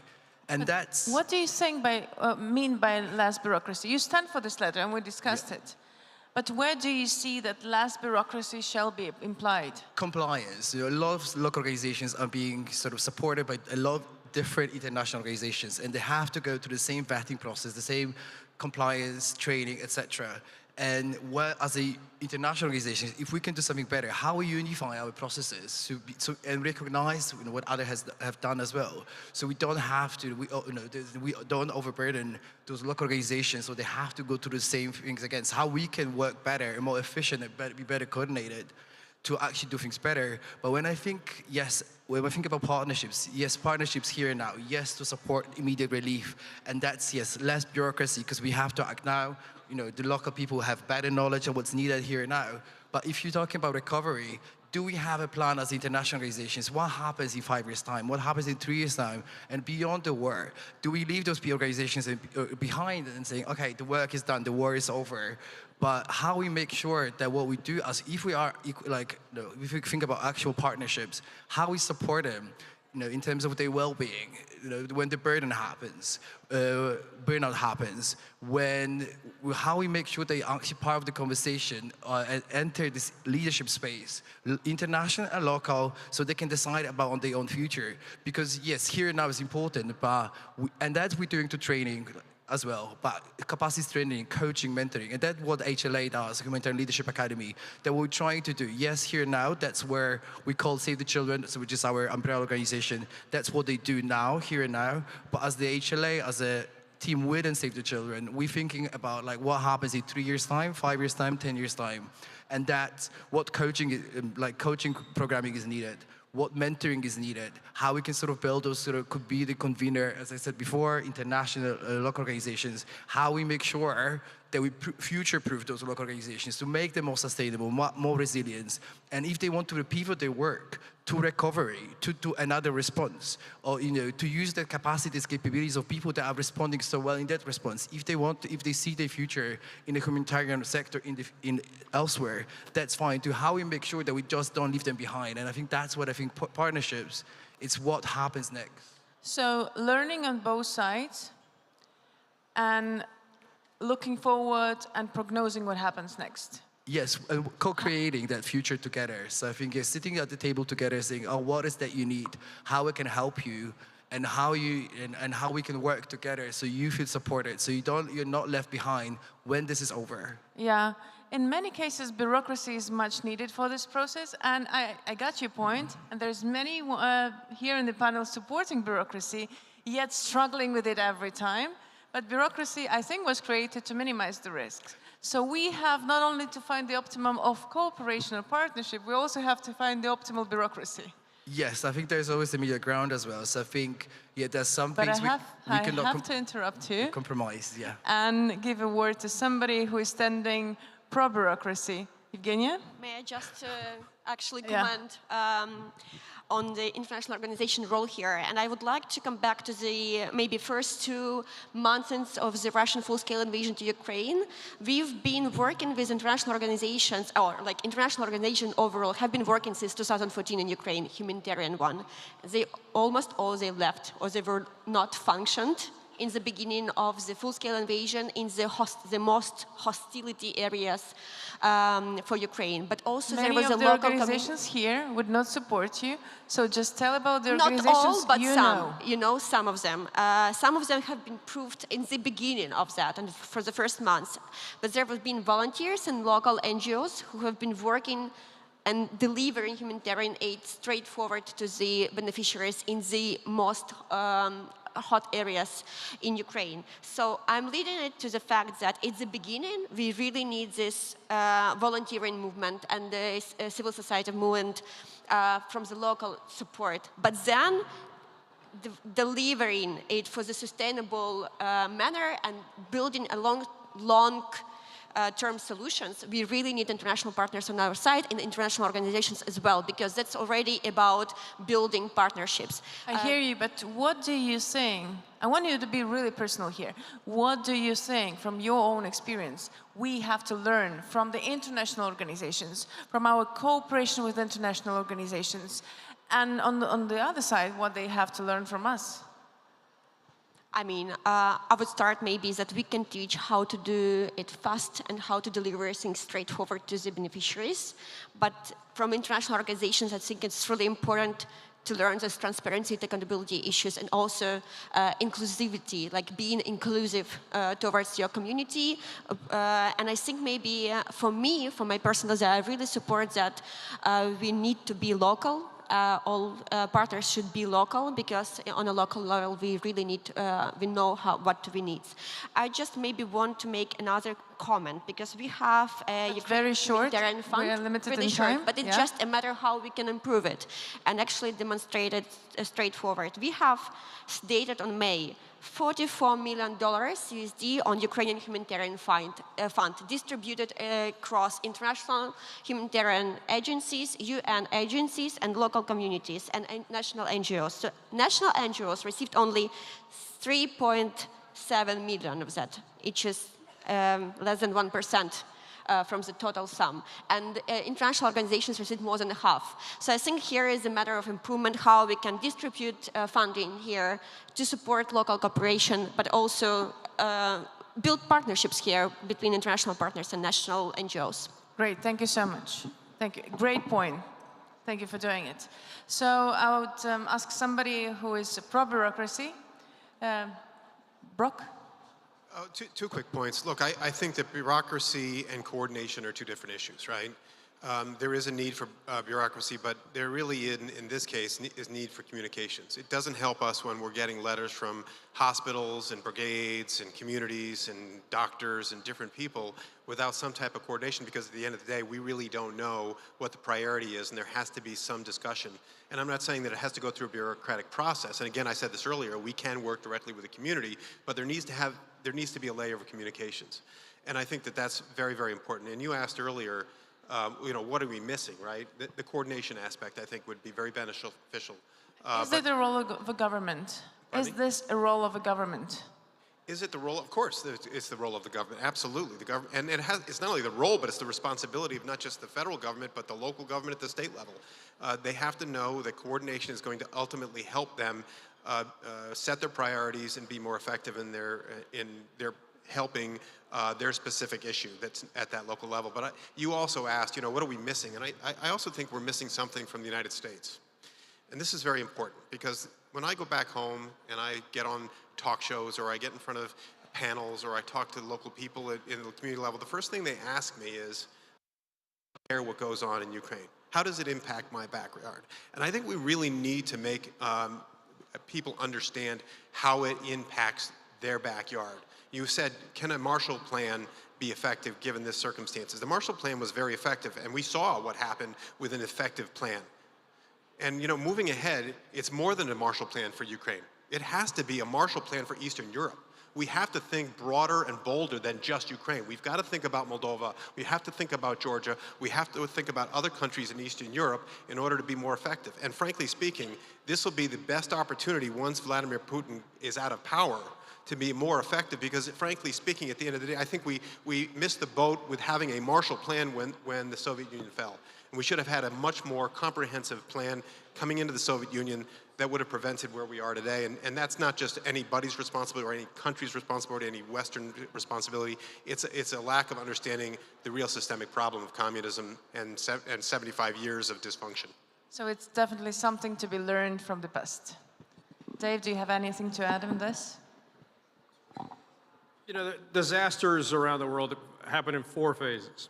Relief. For the person coming from a Hope Foundation. Yeah, relief, recovery, preparation, and mitigation. And the problem with what's happening in Ukraine is, on one side, there's exact humanitarian relief. I need that right now. So that's going on. But the other side is a recovery side.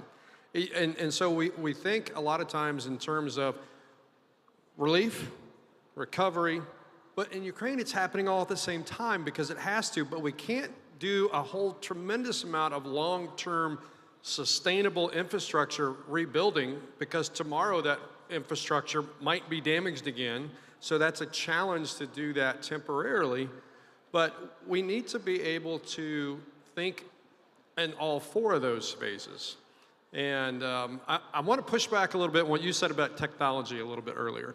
Because technology and social media, one of the issues that we see, and Brock just mentioned the communication issues and putting that out there, technology is amazing. But what happened early, and I think you even mentioned specifically with a hospital. I got an email from a specific hospital I had never heard of. It was a doctor in one of the hospitals desperate for stuff. Same time, we were working with the Ministry of Health already with their list, so we knew that. But through social media, somebody knows somebody who knows somebody who knows somebody who sends them an email, who sends it to an NGO saying, hey, wait, you're Hope Worldwide, you have a $20 million budget. Why can't you fix this? Or AmeriCares with a $1 billion budget, or whoever it is. And so we have to think, that's that coordination issue that's so critical that the government and the municipalities and whatever local government has to step in and say, we are going to be the holder, if you will, of that kind of information. And I know through our processes, if we can't do that, it gets very difficult in the sense of external actors trying to come in and help where they need it because they don't know who to help. That coordination, and so when we use technology, it makes things easier, but it also creates another issue that if we don't go into it wide awake, we're going to have real serious coordination issues because people are getting that message from multiple locations. And then what happens that, well, I see this desperate need, so I'm going to help it. Brock sees the desperate need, so he's going to help it. Pavel sees the desperate need, so his organization is going to help it. And all of a sudden, there's 17 trucks of baby diapers in the same spot in Lviv, where maybe they can't use them in Lviv, but they really need is food in Kherson. So that coordination issue is just so critical, and the government really has to be the driver behind that at every level. Let me ask you though, if you don't mind, don't you think, let's put the elephant on the table, right? Yeah, can you? Let's put the elephant on the table, if you will, right? Please. By doing this, by having this kind of uncoordinated response and a backward approach, you're inviting disinformation from the neighbors to the north to say, look at the corruption that's going on. And so we have to understand that this will be played out in a way that will be not only destructive, but counterproductive to what we're trying to accomplish. The local levels have to understand that this coordination is critical to our success. Otherwise, it's going to play right into the hands of those who want to make the system collapse. And it totally does that. And if the driver is not there for that communication to come in, and we don't communicate it effectively, Hurricane Katrina, Brock and I both worked on Hurricane Katrina, largest hurricane that hit the United States in history. It was huge. And there were so many communication issues that we just don't communicate, and we've got to solve that. And the governments were sitting there, let's do this, and then you'd see on CNN or BBC or wherever, oh, it's an uncoordinated mess. Some of it was an uncoordinated mess, but in other areas, it worked very well. It just depends on where you were at and what mechanism and lesson you were learning from an external agency. And that literally happened. The tsunami in Thailand, all that stuff happens like that on all these major catastrophes to do that. So we have to learn those lessons from the other things that have happened globally that are similar in nature. Nothing is really similar to this because in history, at least in our history, a big superpower has never come up and gone, I'm going to invade my neighbor. It'd be like Canada coming into the United States. You know, US, I'm going to go attack Canada. You know, in that whole coordination. So it's unprecedented in its nature, but it does create that. Yeah, I have to stop you both. I just add one last quick thing, and that is, look, let us be the bad guy. You know, if the local community is having a problem with a federal or state level, then let us call them out on it. Let us be the people that are saying, you need to stop this type of coordination or this type of bureaucracy or whatever it is, and you need to start in this direction to get this particular assistance coordinated in a way that's helping communities. So look, we're happy to play the role of moderator in a way that is productive both at the local level, the state level, and the federal level. We're definitely not going to decide it here, but we pointed the elephant in the room, which is good. What I'm saying is problematic here is that I don't understand where this cooperation has to happen. Who has to raise this question? Somebody who have already done the job? Somebody who is in the government? Who is the actor to do it? Whose role is this? Mariana, can you please elaborate? It's all of our fault, and it's all of our responsibility. And as international actors, we can't come in and say we know everything, because we don't. And so, too often that happens. Oh, that organization knows everything. They don't. And we have to show every level.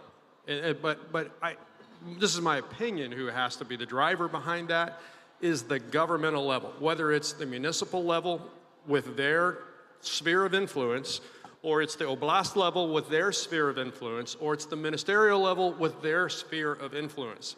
So whoever that driver is, and I don't know that there's a great answer because it can't be done by one person because it's not possible. Just like we've all talked about, there's not enough resources that any organization up here, there's a lot of organizations up here that are billion-dollar organizations. They don't have the resources to do that, even them. So it's not one person, but it's every level taking their chunk of responsibility for that coordination. And people in Lviv shouldn't necessarily be coordinating for people in Dnipro. So it should be that level, which there is a lot of that going on. So I don't want to come across as it's not going on, because it is. But that's where the responsibility lies. Mariana? Yeah, thank you. Basically, I totally agree with Dave. And for these coordination issues, we need to build so-called local containers, so people who are committed, who have expertise, who have authority, who have mandate, who have contacts with the local authority or some constituencies, who have information and who have expertise. So you can't put all these parameters into one institution or even into one person. And what we need more, like coming back to the name of the panel, long-term sustainable cooperation. What we need for this? We need people, individuals. We need transparent processes, yes, and we need systems that function, and we need strong connections within the systems between the stakeholders. And coming back to your question, are Ukrainian NGOs lacking capacity or whatever they are lacking for long-term cooperation? I think here we need definitely to put our attention on individuals.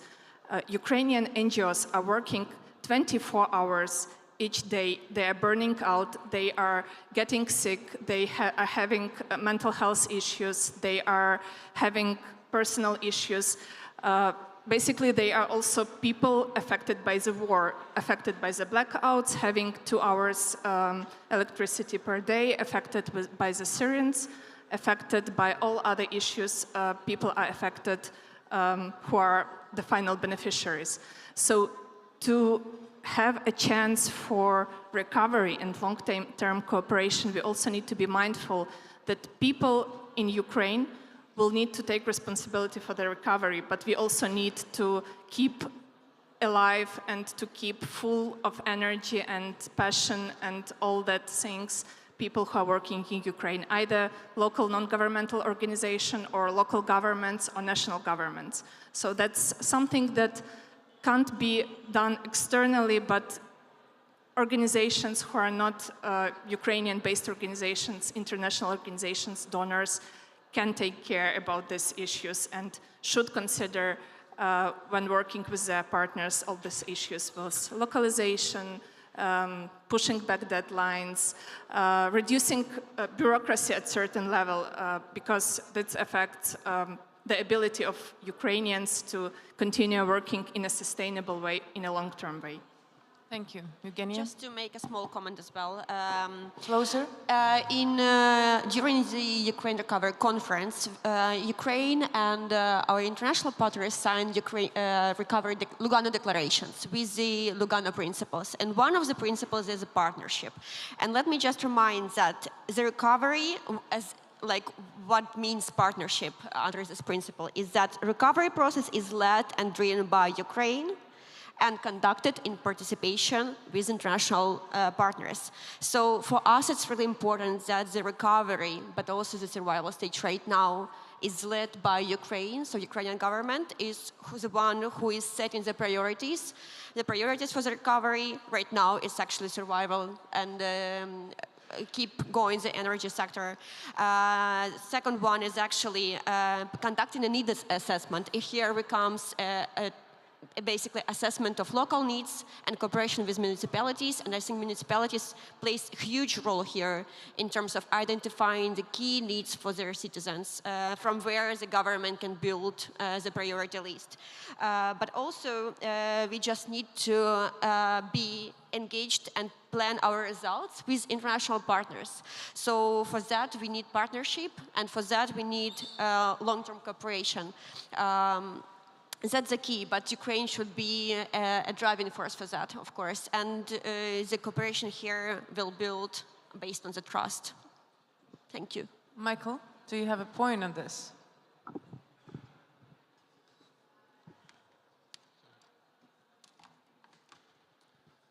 So what you said about coordination with the municipalities is, in my experience, in this specific country, has been by far the best, right? So the municipality, just to give you an idea, this month alone, we had 70 full-size trucks go to various municipalities. So the days of being a cowboy and trying to just show up somewhere and being like, we got a truck of aid and disorganized, we don't do that anymore. So everything is coordinated from that deputy mayor or deputy governor or his office, right? He's the one that's saying, okay, in this particular building, we have 300 specific people, and we would like you to bring your truck at 10 a.m. with X supplies, and then at noon, we're gonna drive 30 minutes and we're gonna go to this other building in this area, and we're gonna dump the other half of that truck to those people, right? And everything we do is coordinated from them. They're like the guides in a way, right? So that's an incredible partner that we've had here. And Ukrainians are incredible. And there's different countries in the world where you deal more with central government, and then there's other countries where like Haiti, where you just have to operate basically, solo because they don't have the skills to be coordinating it properly. But I think here, if people go through that channel, you'll find that they're extremely knowledgeable and know their stuff, and they know what's needed. And there's different needs for Chernihiv than there are in Donetsk right now, and there's different needs in, Odessa. So.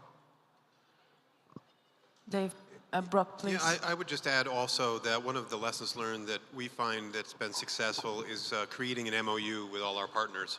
Yeah, closer to the, right. So creating an MOU, a memorandum of understanding, right? So it's great to have a photo op when you're signing something, but also what it does is it becomes clear what it is you're doing, right? You're putting it in writing. What are the expectations? What are the deliverables? It has to be transparent, and it also has to be in writing so that everyone feels comfortable with what's going on. So we insist that we create MOUs with all of our partners. And that's been very, very impactful. But I also would to mention that using social media to get out your word and telling people what it is that you're doing has also helped us with not just organizing, but also gaining more resources and more actual internal people to help us with our efforts. Thank you. Pavel, what do you think? Who has the role and who is the agent for this function of coordination of need? So like as everyone said on the panel, like there is no one body that's responsible, but we know, like we're seeing that in Poland, in Ukraine, that UN is always trying and it's always failing in doing those clusters, but maybe how we can challenge that as well. And I think for me, yes, we should reinvent the wheel when possible and see if there are other actors that could do it better, but it's again how we bring those local organizations to the table so they can participate in those decision making. Also acknowledging that they're impacted by this crisis and sort of and under-resourced and going through all those hurdles. So just being understanding of that, but how we can equip them, how we can make that, how we make it possible for them to participate in those decision-making, acknowledging the impact the crisis has on them as an organization, as individuals, as humans. But we cannot exclude them, and everything we design, we have to design with that in mind, that it needs to involve all actors on the ground at different levels. But yes, we have great examples of municipalities doing a great job, and that's across the region, and that's unusual in comparison to other responses, how we learn from that. But for me, it's also like how we use that crisis and all the learning for the sector as well, and for the humanitarian sector and system, so we don't repeat the same mistakes. So how we actually make sure that the learning, to have great opportunity, because we see things being done well, we can do them better. But how we make sure that we learn again this time around from that huge opportunity that we have in Ukraine response, seeing great things are happening, improving things that are not happening, but make sure that we replicate it in other crises, because as we said before, the other things that are happening around the world, in East Africa, just to mention, because that's also impacted by what's happening in Ukraine in great level. So let's not forget about that. And making sure that the learning happens, and yeah, I agree with everything that has been said. Thank you so much. We have 40 minutes left, 14. And do we have any questions from the audience? Can you raise your hands? Yes, thank you for the question, please. Anybody else? Don't be shy. Hi, good evening, everybody. My name is Aśka Warchał-Beneski. I'm the newly appointed NGO Forum Coordinator in Poland. So I believe, Paweł, we're going to be working together soon. And also, thank you for raising the Ukrainian letter of Ukrainian NGOs to the international community. As you know, in Poland, also similar letter was published. And we know that international local collaboration, even if they are not, INGOs are not homogeneous, local NGOs are not homogeneous neither. But it's true that there are tensions on this line, right? And I was wondering, like even in the beginning of November, I came to Geneva, and one of the INGOs operating in the non-government controlled areas told me that because of these tensions, they are afraid of the security of their staff on the ground. That there is a big misinformation with some INGOs, like what is their mandate, what is the funding they have, and what is the distribution of this funding that I think we can all agree is problematic, no? So when those tensions occur, I was wondering, like, what is your response in your organizations? And I really like, Mariana, your point that ultimately we have ideas. Like, I'm a strong believer in partnerships and collaboration. I think it does save lives and it creates the space for incredible synergies to happen. But ultimately, like, it comes to individuals, like how those ideas and how those strategies are executed on the ground. So I was wondering, with your INGO staff, how do you work with sometimes maybe, or maybe it doesn't occur, but if frustration occurs with your staff, working with local organizations, maybe you take the blame for, you know, the misconduct of some other American NGO. Like, how do you deal with your staff to resolve those problems and kind of de-escalate the situation? Thank you. Thank you so much for your question. Anyone? Michael? Dave? Please? You know, my colleague in the corner right here is our Hope Worldwide's country director for Ukraine, Vladimir Yermakov, who's sitting right over there. The one who is looking in the phone.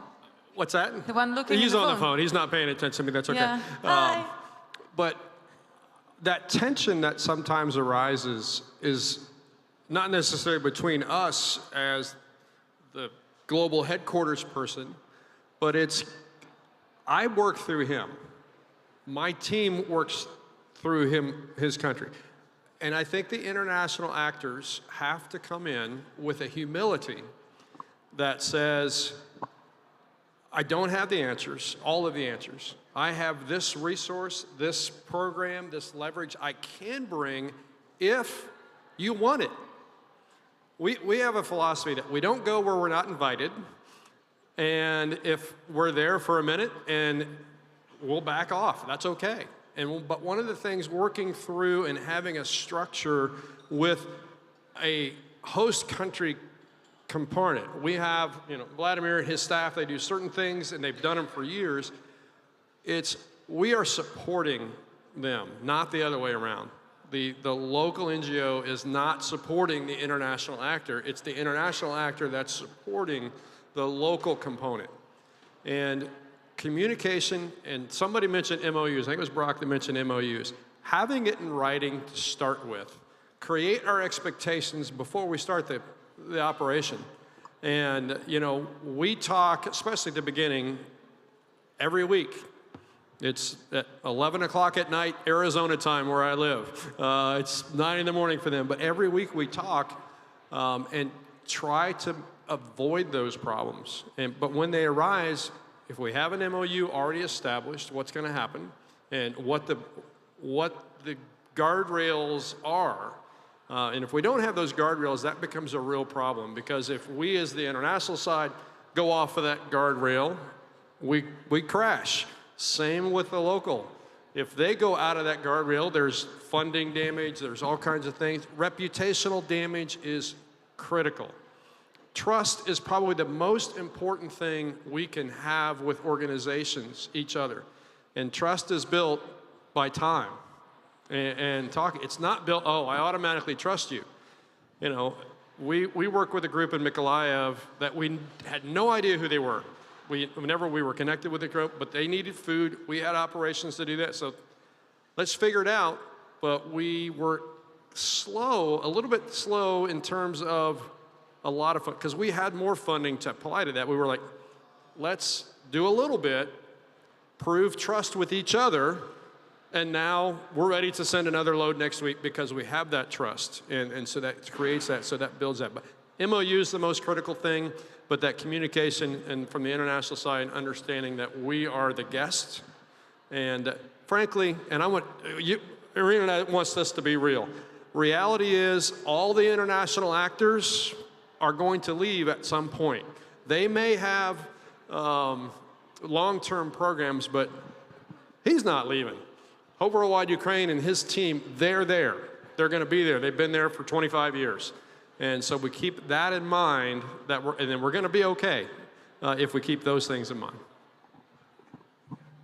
Please, Brock. Go ahead. Just to add some more complexity to this, and I think that we're sort of seeing that happening. For a lot of staff that we work, like myself, and I was born in Poland, having worked in 15 years, for the last 15, 18 years, I work for international organizations. Am I international, am I national or local? Who I represent? And there's a lot of people in that position as well, because I think we can use them as conveners as well, but they do work for international organizations, and I think that's really sometimes frustrating for them, for that staff. There has to be in between, because they understand both realities. And we may have to make sure we take care of that stuff as well, because they're in between. But it has to be understood that they're not perhaps 100% representing local organizations just because they live somewhere or speak the language. They understand the context, yes. They help us, yes. But they still are representing the agenda of international institutions like myself. And so, yeah, just to recognize that it's a complex issue and have a particular sympathy for that stuff. Thank you. So, look, I just want to step back for a second, too, on the coordination aspect of it and some of what we don't.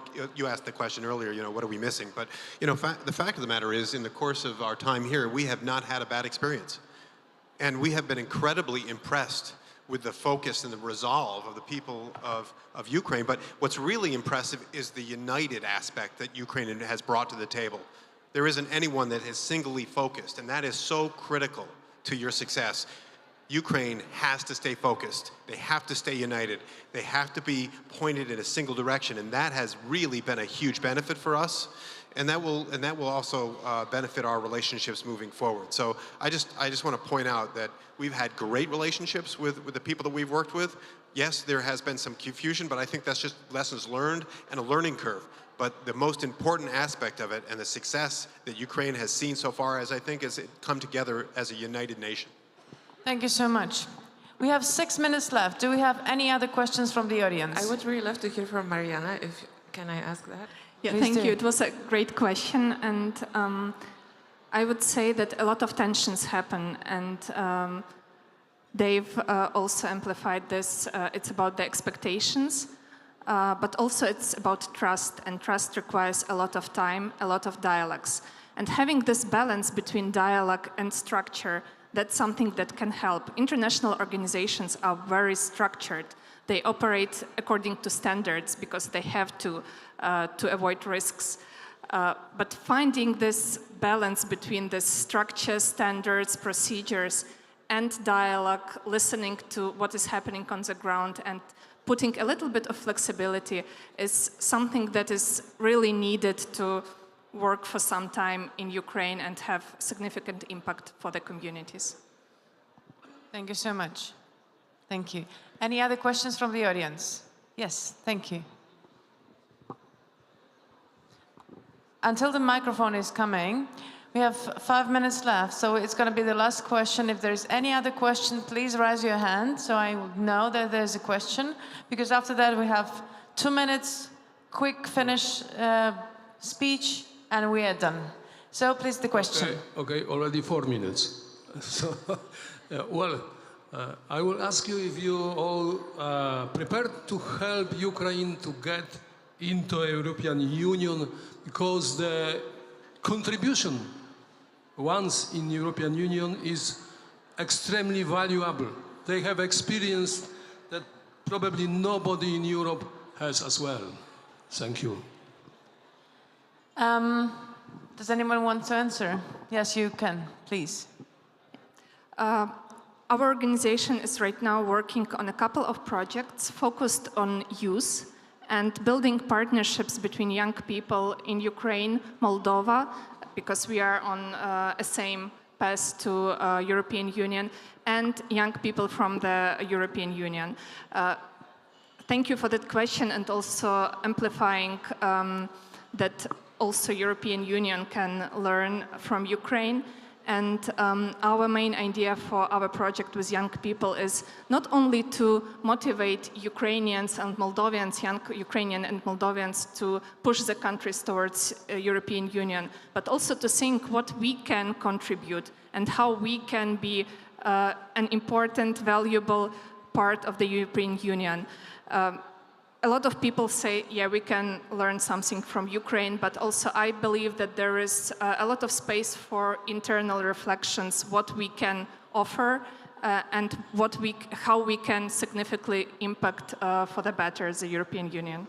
Great answer, thank you. Evgenia? Also commenting, thank you for your question. And actually, European integration and becoming a member of the EU is the strategic goal for Ukraine. It's written in the constitution as well, and also written in the recovery plan. So everyone in every sector is actually considering reforming and producing structural reforms to become a member of the EU. And Ukraine actually understands that's a price to pay. That is right now our hero is doing. But also is that membership of the EU is not coming for just because for free or because we are right now in a wartime. Just to let you know that it's 73% of obligations under the association agreement was conducted and fulfilled by Ukrainian government. It means that it's not for granted. We're not considering the status for granted. We've done already a work for the last 8 years.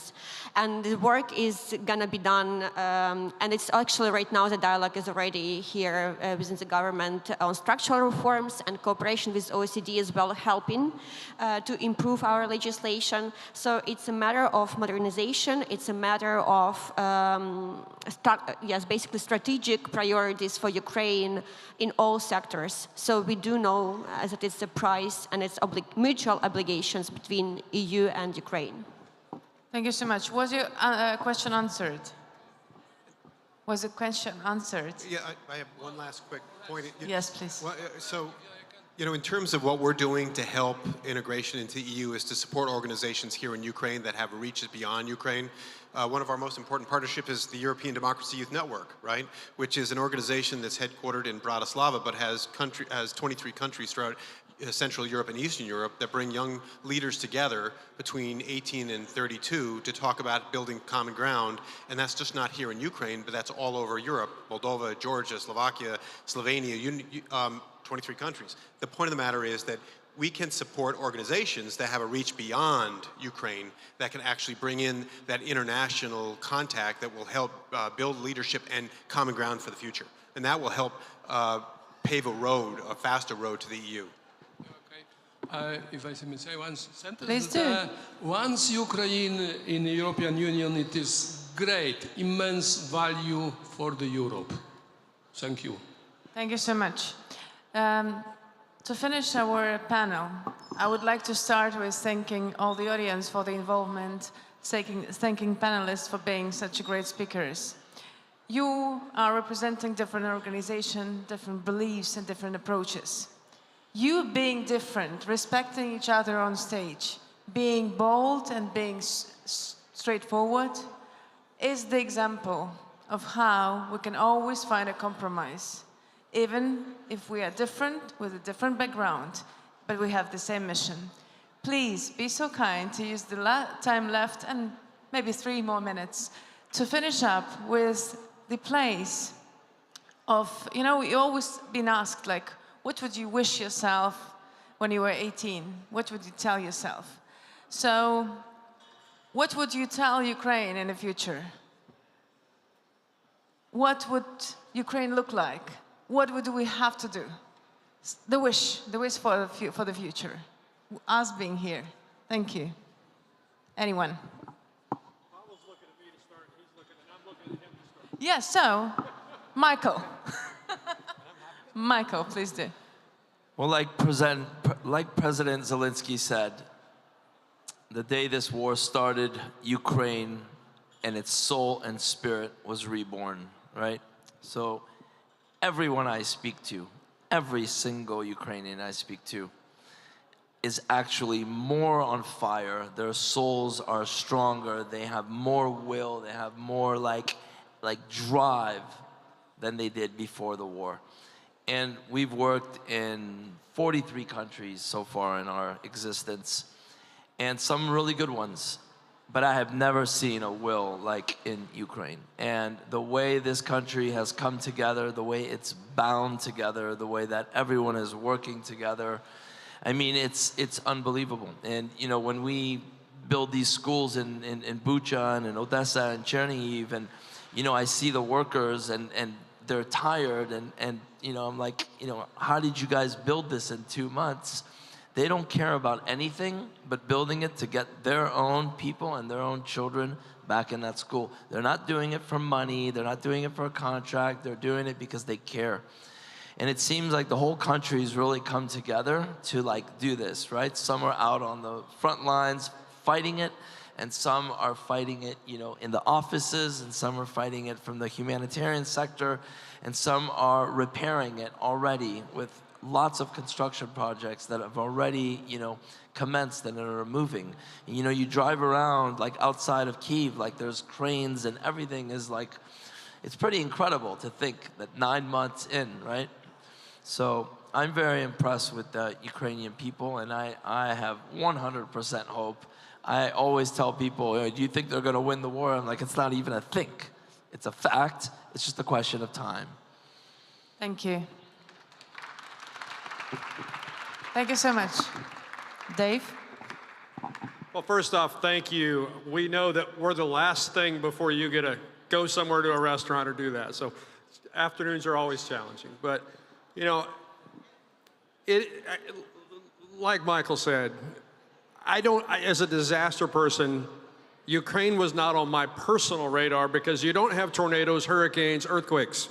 But when this started, we had this thing, and working through Hope Worldwide Ukraine and their partners throughout, and even since the Donetsk conflict, things are continuing to improve. It will get better. It's getting better in various pockets.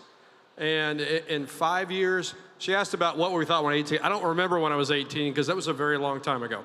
But when we think about how we can in the future do that, the power of everybody together, including, Hope's a faith-based charity. Our roots are in the faith tradition. So having those communications with the churches, with the partners, with everything else, keeping in mind that everyone coming to the table, Ukraine will continue to be the amazing place it is. And on the international stage, your human capital is so needed. And I just want to say thank you for being here. So. Thank you so much. Mariana, please. Are we clapping? Yeah, I think that's hard to add something, but I'm very attached to the name of this panel, the power of partnerships. And partnerships, they made what seemed unbelievable at the end of February, even in March, and even in terms of EU integration and the candidacy status at the beginning of June. So the words for Ukraine in the future: believe in the power of partnerships, keep invest in that, they will pay off this investment, the time and efforts we put into partnerships is very important in the long run. Thank you so much.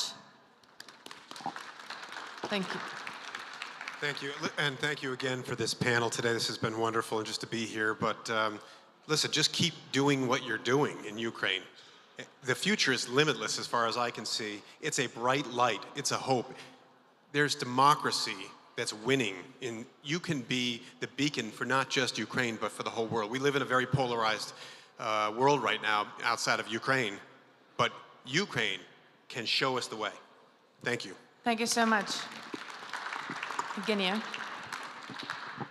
I have just put the microphone like this. Maybe, but to Ukraine, I would say, Ukraine, you haven't messed up this time. So we're actually doing a great job right now on all levels, I think, and we need to keep going because we need to survive at first, to win, and to recover. And we need to recover with our partners in the partnership on our strategic goals and priorities, and our partners as well an obligation for us how, which country we want to build. We want to build a transparent, open, good government country with the rule of law and democracy. That's what we're doing right now. Thank you so much. Pavel. There's nothing to add really, but just keep doing what you're doing. Let's not waste this opportunity, because I said before, what happened in Ukraine, how we manage that response, how we recover, it will have huge impact on how we prevent crisis in the future, how we respond to crisis. So let's not waste this opportunity. We have huge opportunity here. We're doing great things, so let's continue and let's learn from that. Thank you so much. And having a last and short word for every Ukrainian NGO that is hearing me out. I'm a very straightforward person, so I'm just going to say the partnerships would never be able to be constructed or built without the knowledge of English, the language, and the education. Educate yourself and learn the language. There will never be better time than this. We just have to do it, and we're doing great. Thank you so much for the panel. Thank you so much for the conference. We're officially done.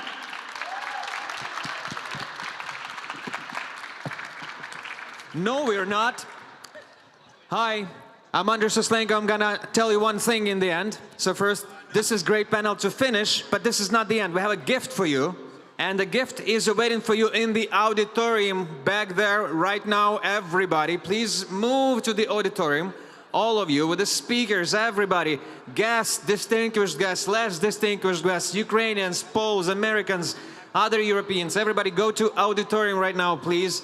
There's something that we prepared for you, a gift that we want to leave you with, so you will have a wonderful experience in the end. Усі, хто зараз тут, ми завершуємо офіційну частину, але ми переходимо до аудиторії тут, аби ви змогли отримати подарунок, який ми для вас приготували. Прошу усіх в аудиторію. Просто зараз. Просто зараз. Я там не почну, поки ви не зайдете. I'm not gonna start over there before you come. Please, join the auditorium right away.